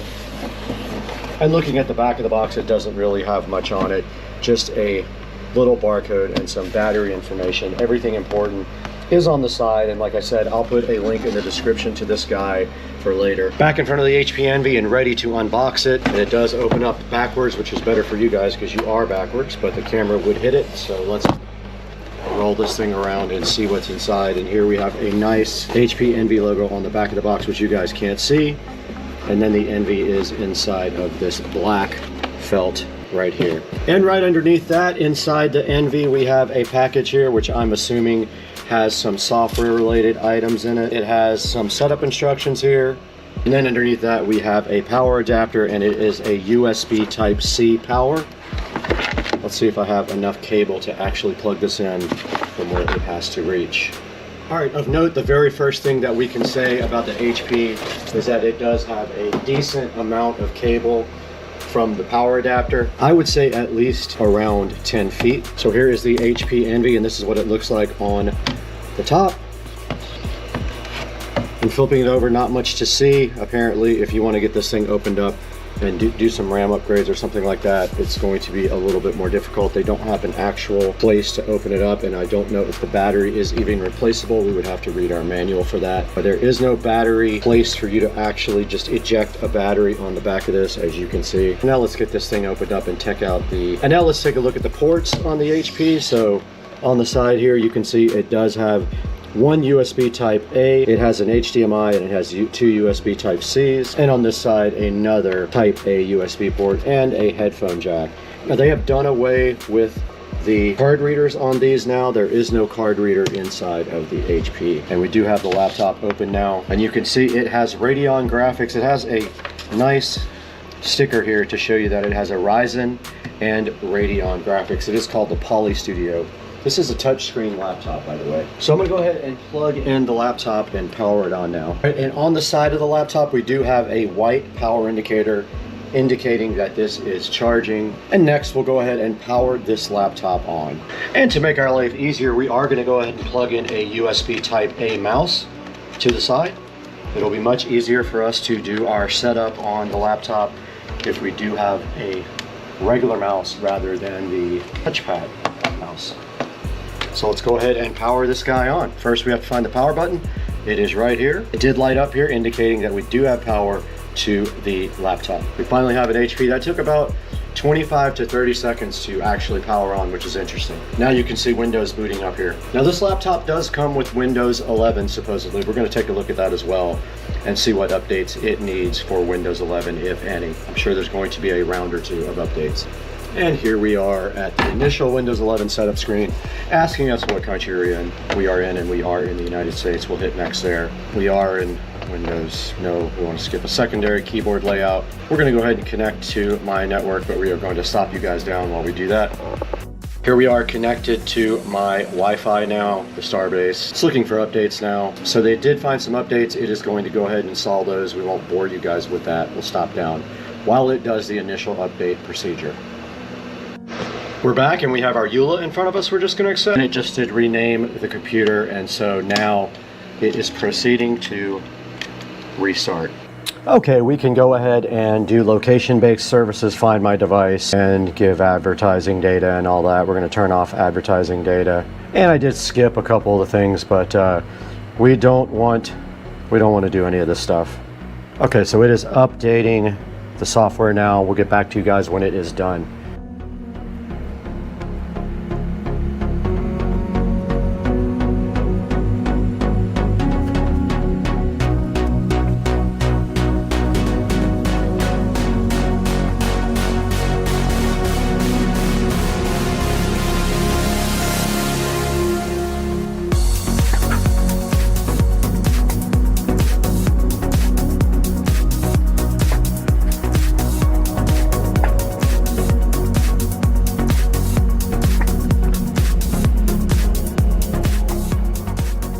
Okay, we did just put the PIN in to sign in, not the actual password. So computer is now in the setup mode here again. It says it might take a few minutes, so we're going to leave it right there while we check on dinner.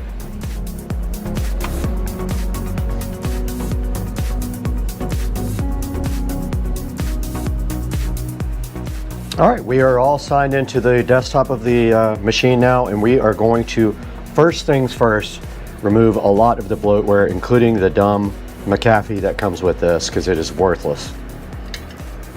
We got dinner. Prime rib from Cody's Roadhouse. So the first thing we're going to get rid of is this ridiculous McAfee. We're going to put AVG on there because McAfee is terrible. And we have to restart, and it wants to do more updates.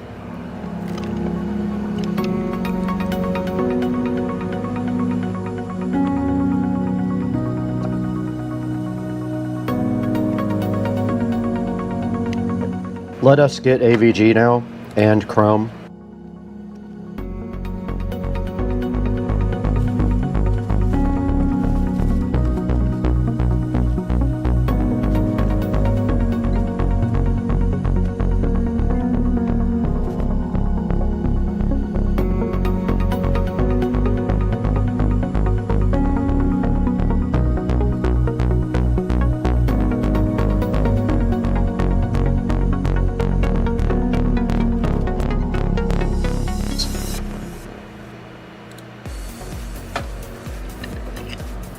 and AVG is installing. While that goes, we can go ahead and get Google Chrome. Microsoft will try to convince you not to get Chrome. I'm gonna go ahead and set up Google Chrome. And AVG is done setting up. And it's gonna run a smart scan. I'm impressed with this laptop so far. I just made Chrome the default browser. Now we're gonna download, WinRAR. And this prime rib is absolutely fire. We don't want to launch it at this point. Now let's go back into add remove programs and see if there's anything else we can clean up. Just anything I see that she will not use, I can disable. The clamp video editor, uninstall. Dropbox promotion, uninstall. Don't need it, uninstall. OneDrive, uninstall. Teams personal, whiteboard, uninstall. Movies and TV, uninstall. Office, Omen Gaming Hub, uninstall. Outlook, uninstall. People, uninstall. Power Automate, uninstall. Solitaire I'll leave in there for her. Voice recorder I'll leave in. Weather I'll leave in. Xbox Live, uninstall. And there, my friends, is how you clean this up immediately. Okay, we did install Driver Booster Pro, and now we are going to go ahead and scan the PC for driver updates while Microsoft Office is installing in the background. So we have 28 outdated device driver. I don't see any reason why we shouldn't just install all those. I'm not going to use the official drivers. It is downloading the drivers now. And this thing is installing us drivers right now. While this happens, we are going to take a little break and throw away a bunch of food that we need to throw away. Hey guys, welcome back to our street racing. Brad here, and today we are going to be tackling cleaning the vinyl fence. I have not done that since they were installed, and I noticed they're starting to get dirty. And being that we're in Florida, we need to clean these vinyl fences once every 3 or 4 months to keep them from getting all mildewed and dirty. We're going to be trying to use this brush here. It's actually a broom that will become a brush. If that doesn't work, we have this other brush here that we can use. I'm trying that one. Yeah, they're both about the same. I think we could just use this brush over here. I'm gonna go ahead and get that out and get that prepped onto a pole real quick.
water for the first time.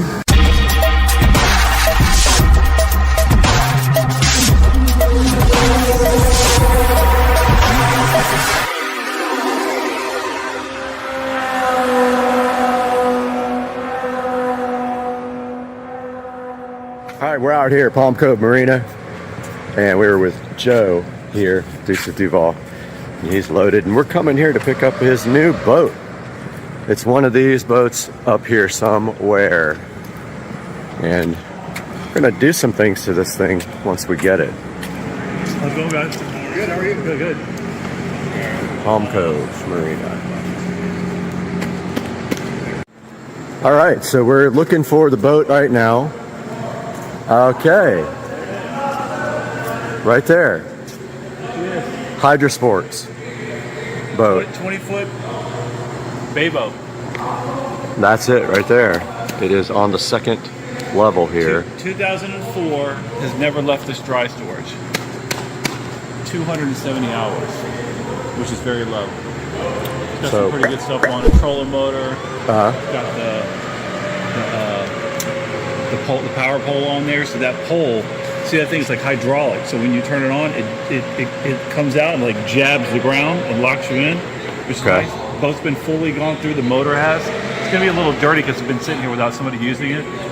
Probably 6 months. So we gotta. It looks a lot better in person than in the pictures. I'll be honest. It looked faded in the pictures, but it's not. It's not. That's just the paint. Yeah. That's sick. Yeah, the pictures are really deceiving. Like when you pull it down and you see it, it's in phenomenal shape. Really Let's get this thing down and get a look at this thing. We're just gonna grab it down. How long ago did you work here? Almost 20 years ago. All right. Used to be a boat jockey, run these lifts, man. Look at this thing coming down.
All right, there it is. Joe's new boat.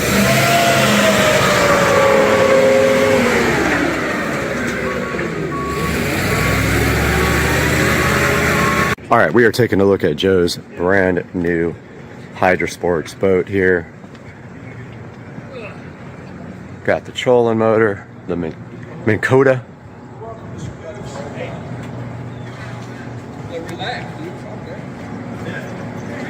And then here comes Joe to climb in his boat.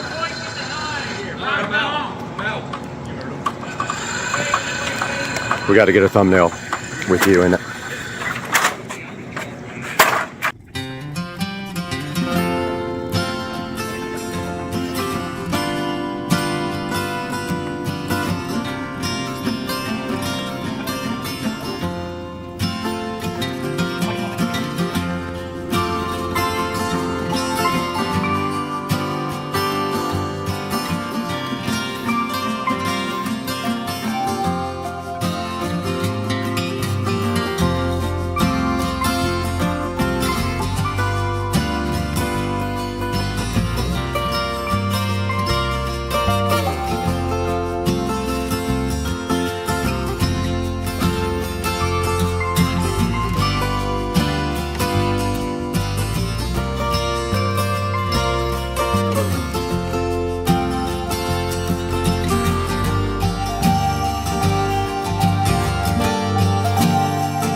right, guys, welcome back, and we are here with Dukes of Duval. And you guys just saw on this video a few minutes ago, you saw his brand new boat, and we have the kids back here in the back chilling. It's Audrey! That's Audrey back there. Carter. And Carter right there. We're headed to Publix to grab a few things first, and then we're gonna head on over to Palm Coast Marina. Cove. See you. Palm Cove Marina. Video of the goat one. Yeah, that one? That we're about to film. Yeah. No, Carter. Heading to Palm Cove Marina. Correct, yep. Grab the boat out of, it's probably back up in the slot. So they're putting on a rack. All right, so they get it ready for us. We're gonna wash it down real quick and then go on out and have some fun and go to lunch. And watch that video. Watch her video, hit her up. What do you say, Audrey? Like and subscribe? Like and subscribe. Thanks, guys. Okay, here's Audrey at the new boat. Audrey, what do you think about the new boat? Carter, what do you think about the new boat? I love it. Dad, I'm the first one to Are we gonna go for a ride? Be careful on that ladder.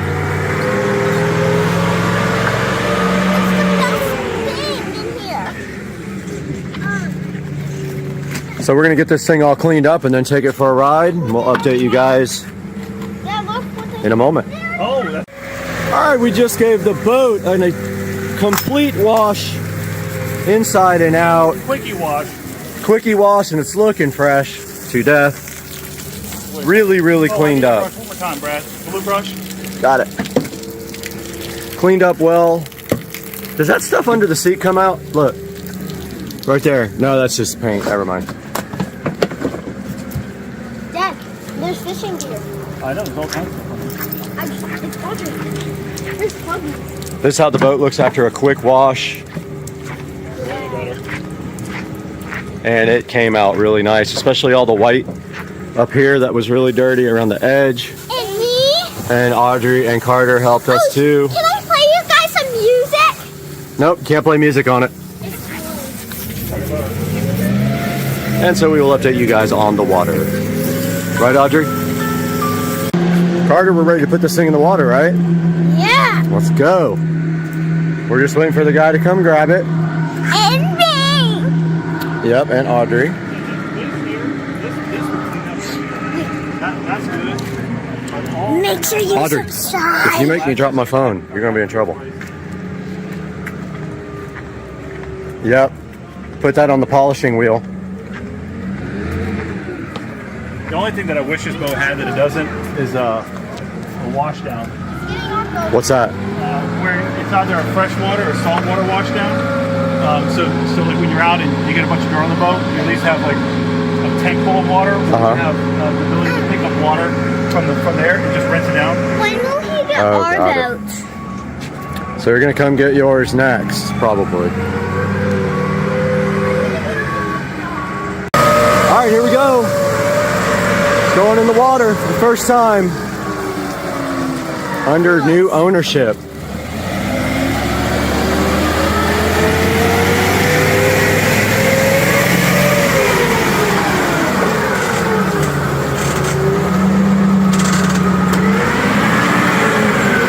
And down it goes. First time. Hey, what channel do you guys stay on? 16. Oh, always 16 now? No, I work in channel 69. That's right. I haven't since 16. But I called the Coast Guard first. Not here, right? All right, grab the line. Oh, man. He's going to dump it. Grab that line. You never see driving, huh? What's that? So you're just gonna hold the boat while he gets from out from under it. Sight unseen? And then you're gonna pull it down. We cranked it up. Yeah. Worst case scenario, Rich will come get you. Yeah, you don't mind, do you, Rick? I didn't know the boat was for sale. Now I'm offended. I won't pay what I paid for it. Oh, I paid $7 grand for that thing. $7 grand, Rich. You're not supposed to tell that, sweetheart. What's your name? That's Audrey. Hey, Audrey, I'm Rich. Nice to meet you. So keep it off the, hey, push it off. Ah. When you're car. All right, here we go. So we got everything set up and we're headed out. And we just got the bumpers? Can you get that back bumper when you can? What back bumper? Can you get it, Carter? Carter, untie the bumper. All right, here we go. That other boat stopped.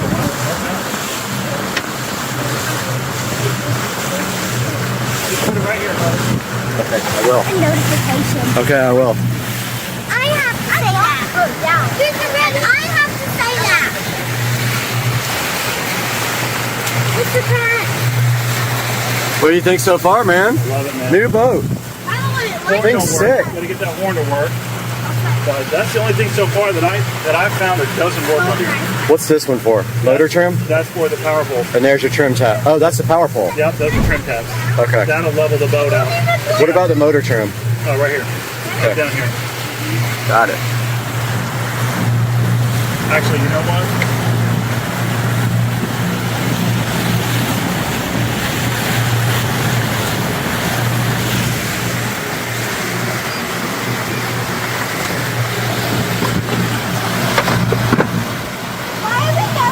Oh man, this thing is so old school. Does it work at all? Yeah, it does. It's just a bottom finder, so there's no GPS. Hey guys. Oh, we do have our phones. But if I take this radio out, Brad, dude, I got plenty of room. Let's flush mount the good one.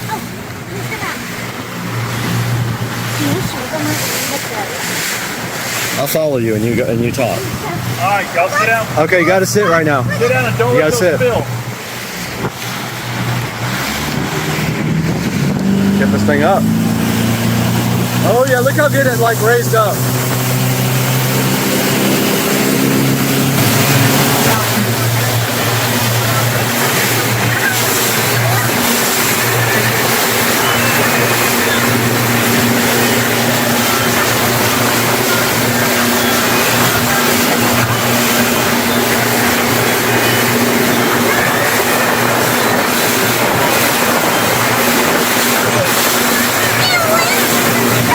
Daddy,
right, hey guys, we're out here at the Palms having some lunch, and Audrey is our camera person. She's doing a great job. And we're just waiting for our server to come, and we're gonna get some delicious food, right?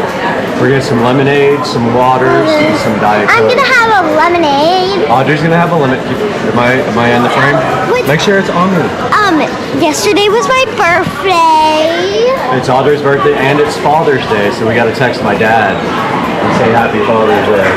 So I'm gonna take a picture of myself and Audrey and send it to my dad and say Happy Father's Day.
What's this called?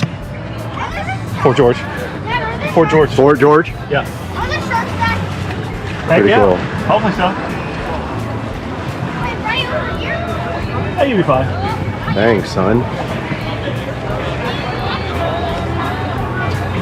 I have a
What are we doing? Fuck, nothing will come up. What the? Why is there coming? Okay. Go. Dude, whip up. Relax. Ow! I got caught. Okay. All right, we got Joe here and Tricia. Nothing's coming out. And he's really trying to get the last barbecue sauce out of it, but how do you do it? Centrifugal force. You look like you're in karate. It's all at the bottom. Can we just witness that? How many people did you kill when you did that? Oh, here we go.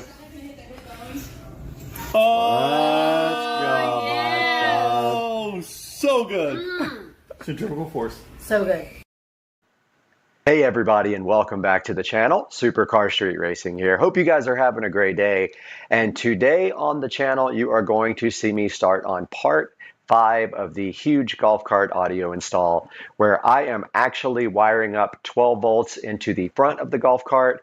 And what you are going to see here first is me wiring up a USB power supply. Now what that does is takes 12 volt from the block that I put up front. I have the positive and the negative blocks, and it is going to supply 12 volts down to USB power for the actual wire that's going to charge the tablet. So it's going to provide 12 volts for the tablet to charge. Hope you guys like what's on the plate for today, and like and subscribe, and we'll see you again soon.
The under the dash 12 volt power buses are done.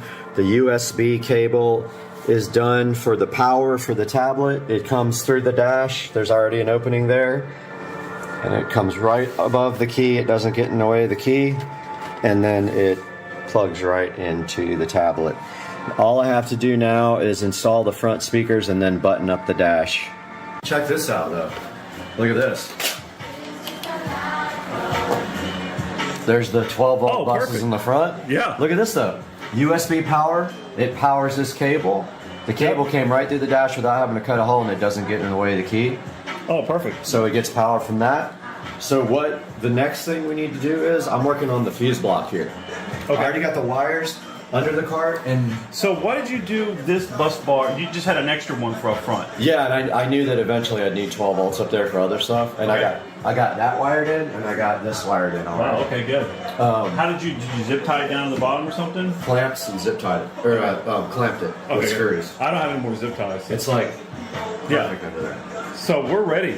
We got to pull the speaker. We got to do the front speakers, and I got to do the fuse box. I got the wires. This is the rear USB. That's the front 12 volts that supplies the bus bar. So I'm gonna put the fuse block in right now. Wire these up while you do the speakers for the front. Okay. I'm thinking that's probably the best thing to do that. I don't want to pull too much, but you already pulled it through, so we Hold don't. it. That's yours. You just do whatever, and then we'll figure out what's left, what's right. But if So.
So your thing's gonna go. It's gonna slide in underneath it like that.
Back in front of our ST3 Pros, we got both of our ST3 Pros right here on the chargers. I think Joe's is at 58% right now, so we're letting it charge up a little bit. But we wanted to get together with you guys and talk a little bit about the features of these guys. So one of the cool things is there's a variety of ranges available depending how fast you want to go. Yeah, so I think the speed also is indicative to how far you can go. So if you want a top speed, of course, you're going to go less distance. Right. But if you want a longer, then you put it on eco mode. So I think there's 3 particular modes, right? Yeah, Eco? sport and drive. Correct. So in eco mode, you get 47 miles. In sport mode, you get 20. So there's a trade-off there. Yeah, absolutely. But depending on what you're doing and how fast you want to get there, obviously you can change in the settings pretty quickly. Yeah, you just have to plan your trip. Another thing about this thing is that we didn't even know till we started researching is it has a 1,350 watt brushless motor. Yeah, the brushless part is a big thing, right? So a lot of the newer motors are all coming brushless, and what it basically does is it's less wear and tear on the motor, so it lasts for a lot longer. I have a good idea that these things are going to last for a long, long time. Cool, I'm excited about that. It says it might last 10 times longer than a normal motor. I would believe it with brushless. All right, another cool feature of these awesome electric scooters are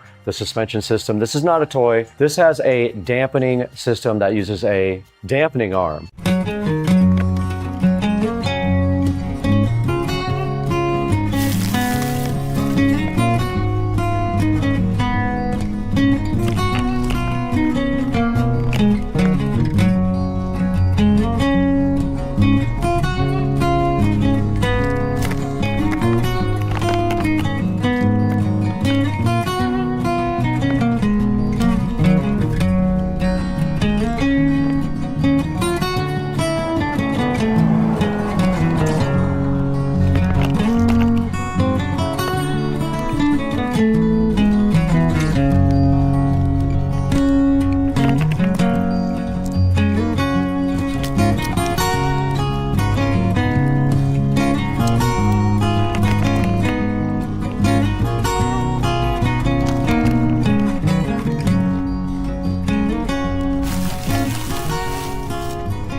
Yeah, and actually there's two of them. There's one for the front and one for the back. That's so awesome. So much smoother. It really does. I've ridden them, and what we initially, I think, thought was the bike trying to like pop a wheelie was actually the suspension moving on acceleration, which is very cool. Now these things also have cool lighting effects. Now they have regular headlights and taillights and a reflector up front here, but they also have ambient LED lighting. That's true. Yes, I think it's multicolor depending on what you want, correct? It is, and you can control that all with the app. So as long as you have the headlight and the taillight switched on, you can turn on the ambient lighting with the app, and there's this cool stripe on the side that we'll show you guys on video later. And also to mention is that it has a working brake light. So if you apply the brakes, the light is.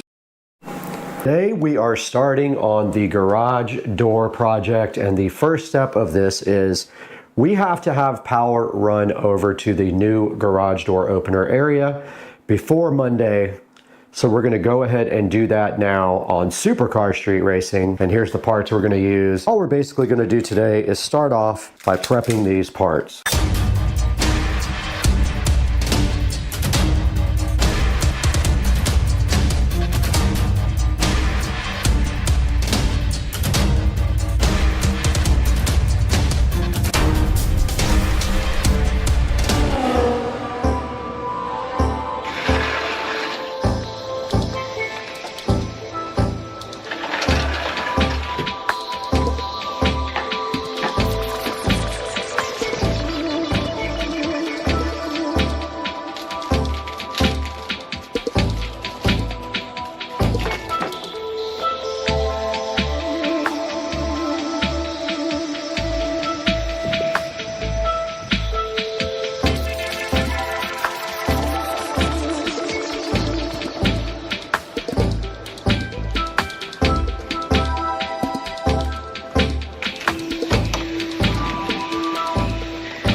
We are back in the SCSR kitchen now with the receptacle for the new jack shaft garage door opener.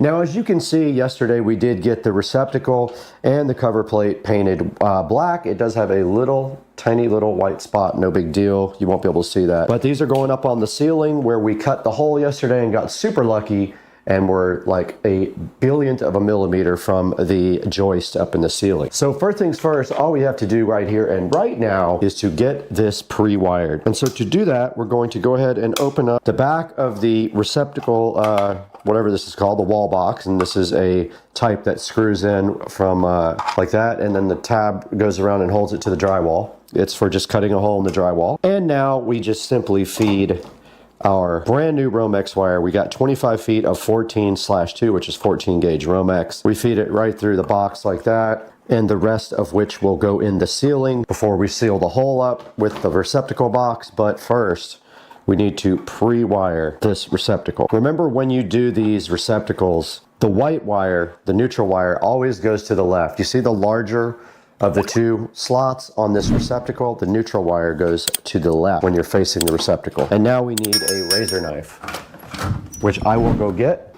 Take this Romex wire and strip off enough. Strip off the Romex, strip the paper off the ground. Ground wire is the bare copper wire. Take your scissors. Now let's see if our wire strippers still work. These have been giving me fits lately, probably because I don't know how to operate them. Okay, we got our wire strip back, and we are going to use the back, the quick connector, where you just push through the back of the receptacle. And don't forget, white goes to the left, so white would be this side. So you either use the top or the bottom. You don't use one of each.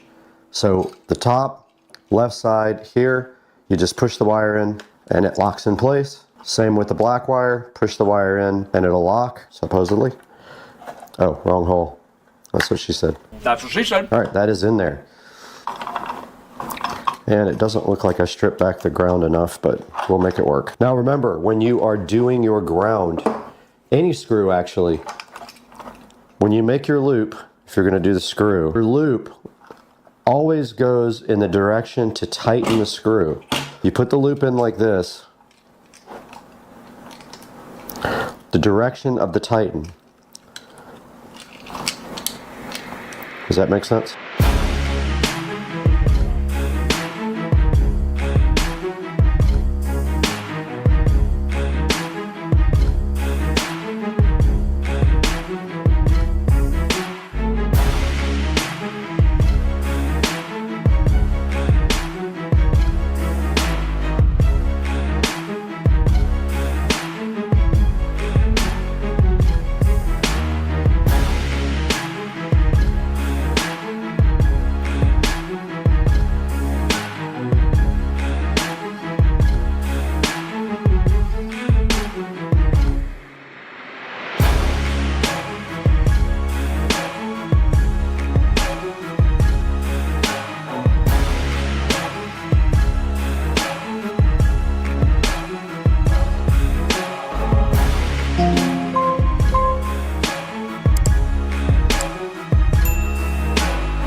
we have successfully finished the first part of getting our new garage door and garage door opener installed. This is the new Chamberlain RJ101, I believe is the model number, jack shaft opener. Hopefully it's better than this piece of junk up here, which every day or two disconnects from Wi-Fi, and it's almost impossible to get it reconnected. It is the biggest hunk.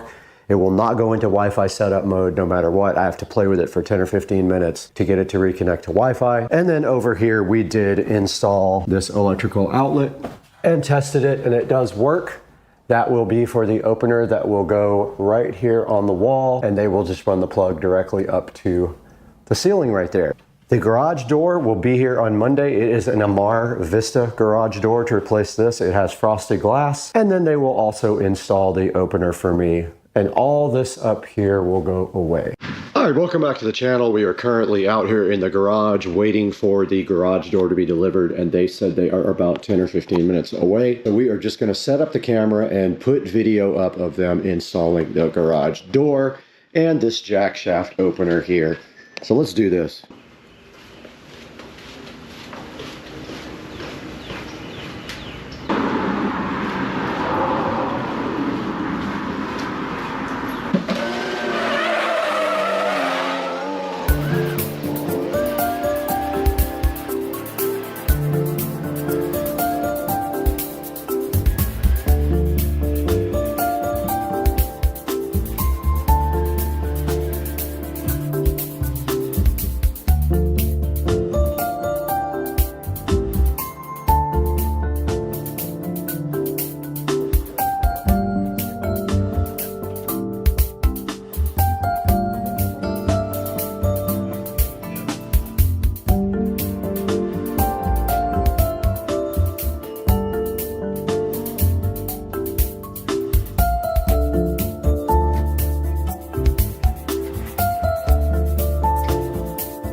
All right, guys, we're back in the Supercar Street Racing garage, and you can see right here and right now, the garage door company just left and installed the Amar Vista garage door into the garage and the jack shaft opener. And you can see that up here, it eliminated all of this track. And all we have to do now is just shorten this cord from my extension right here and paint that ceiling black. And then over here on the side, you can see they did install the jack shaft opener where I put the power, and you can see it right there, and it looks so good. And you can see it right there. It looks so different, and it is a Chamberlain jack shaft opener. I had no problems with it like I've had with this garage door opener up above. It joined straight to Wi-Fi and was fine. I just have to tie up the wiring right there. And if you see right here and right now, This garage door looks awesome. Let's take it outside now where we can see the outside. All right, we are outside Supercar Street Racing compound, and you can see the AMAR Vista garage door installed from the outside with the frosted glass.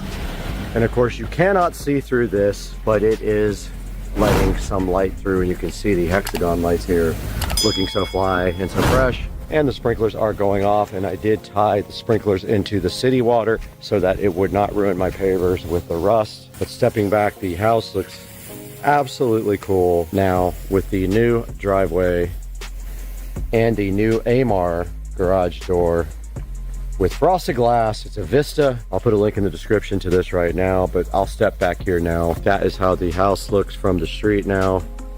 And you can see all of the fun things that we have done, wrapping up to be a pretty cool looking place. And walking back up right here and right now, we did the mailbox, the tree delete, new sod, tied the sprinklers in, redid all the sprinklers for the new setup.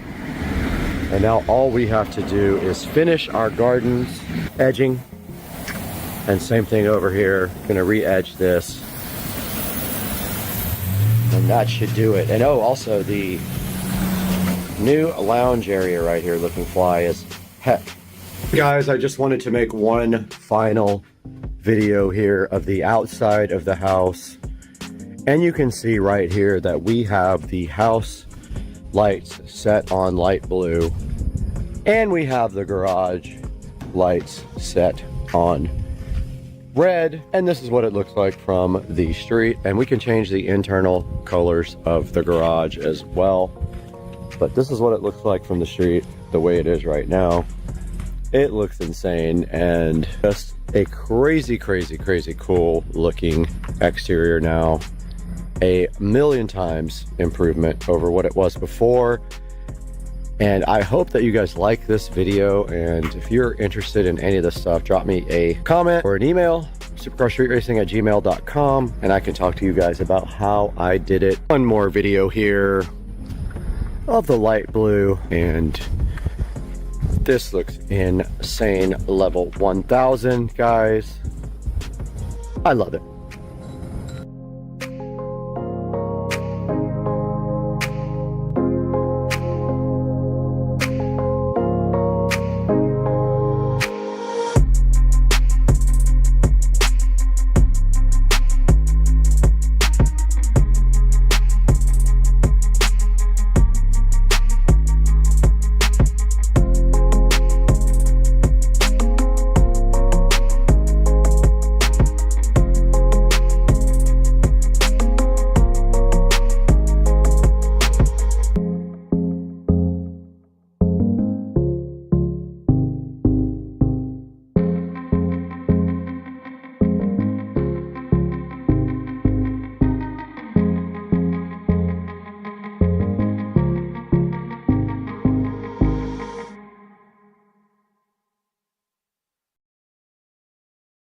This thing does 8K video.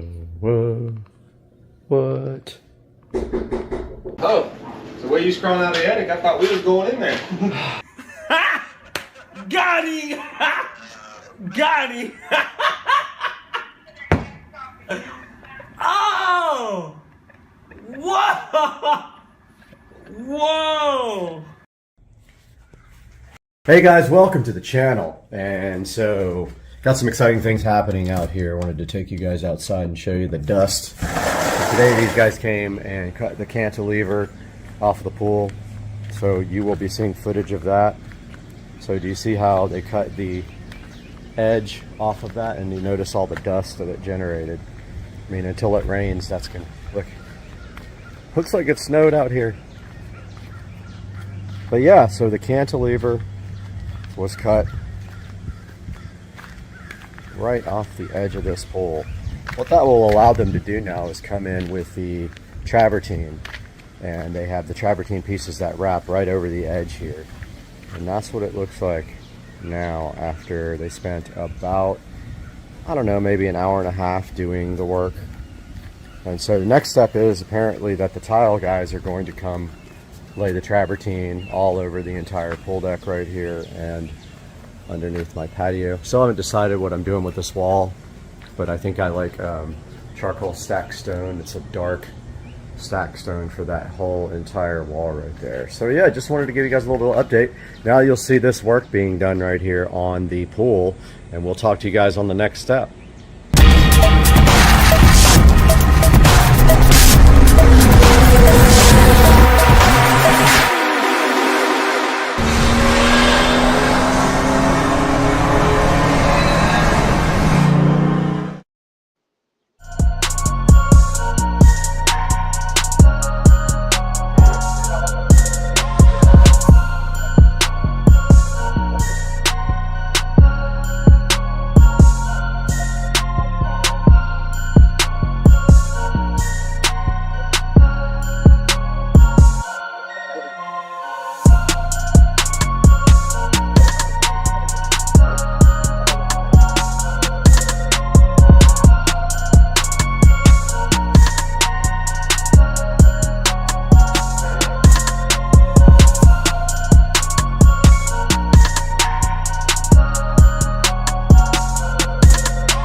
Thank you.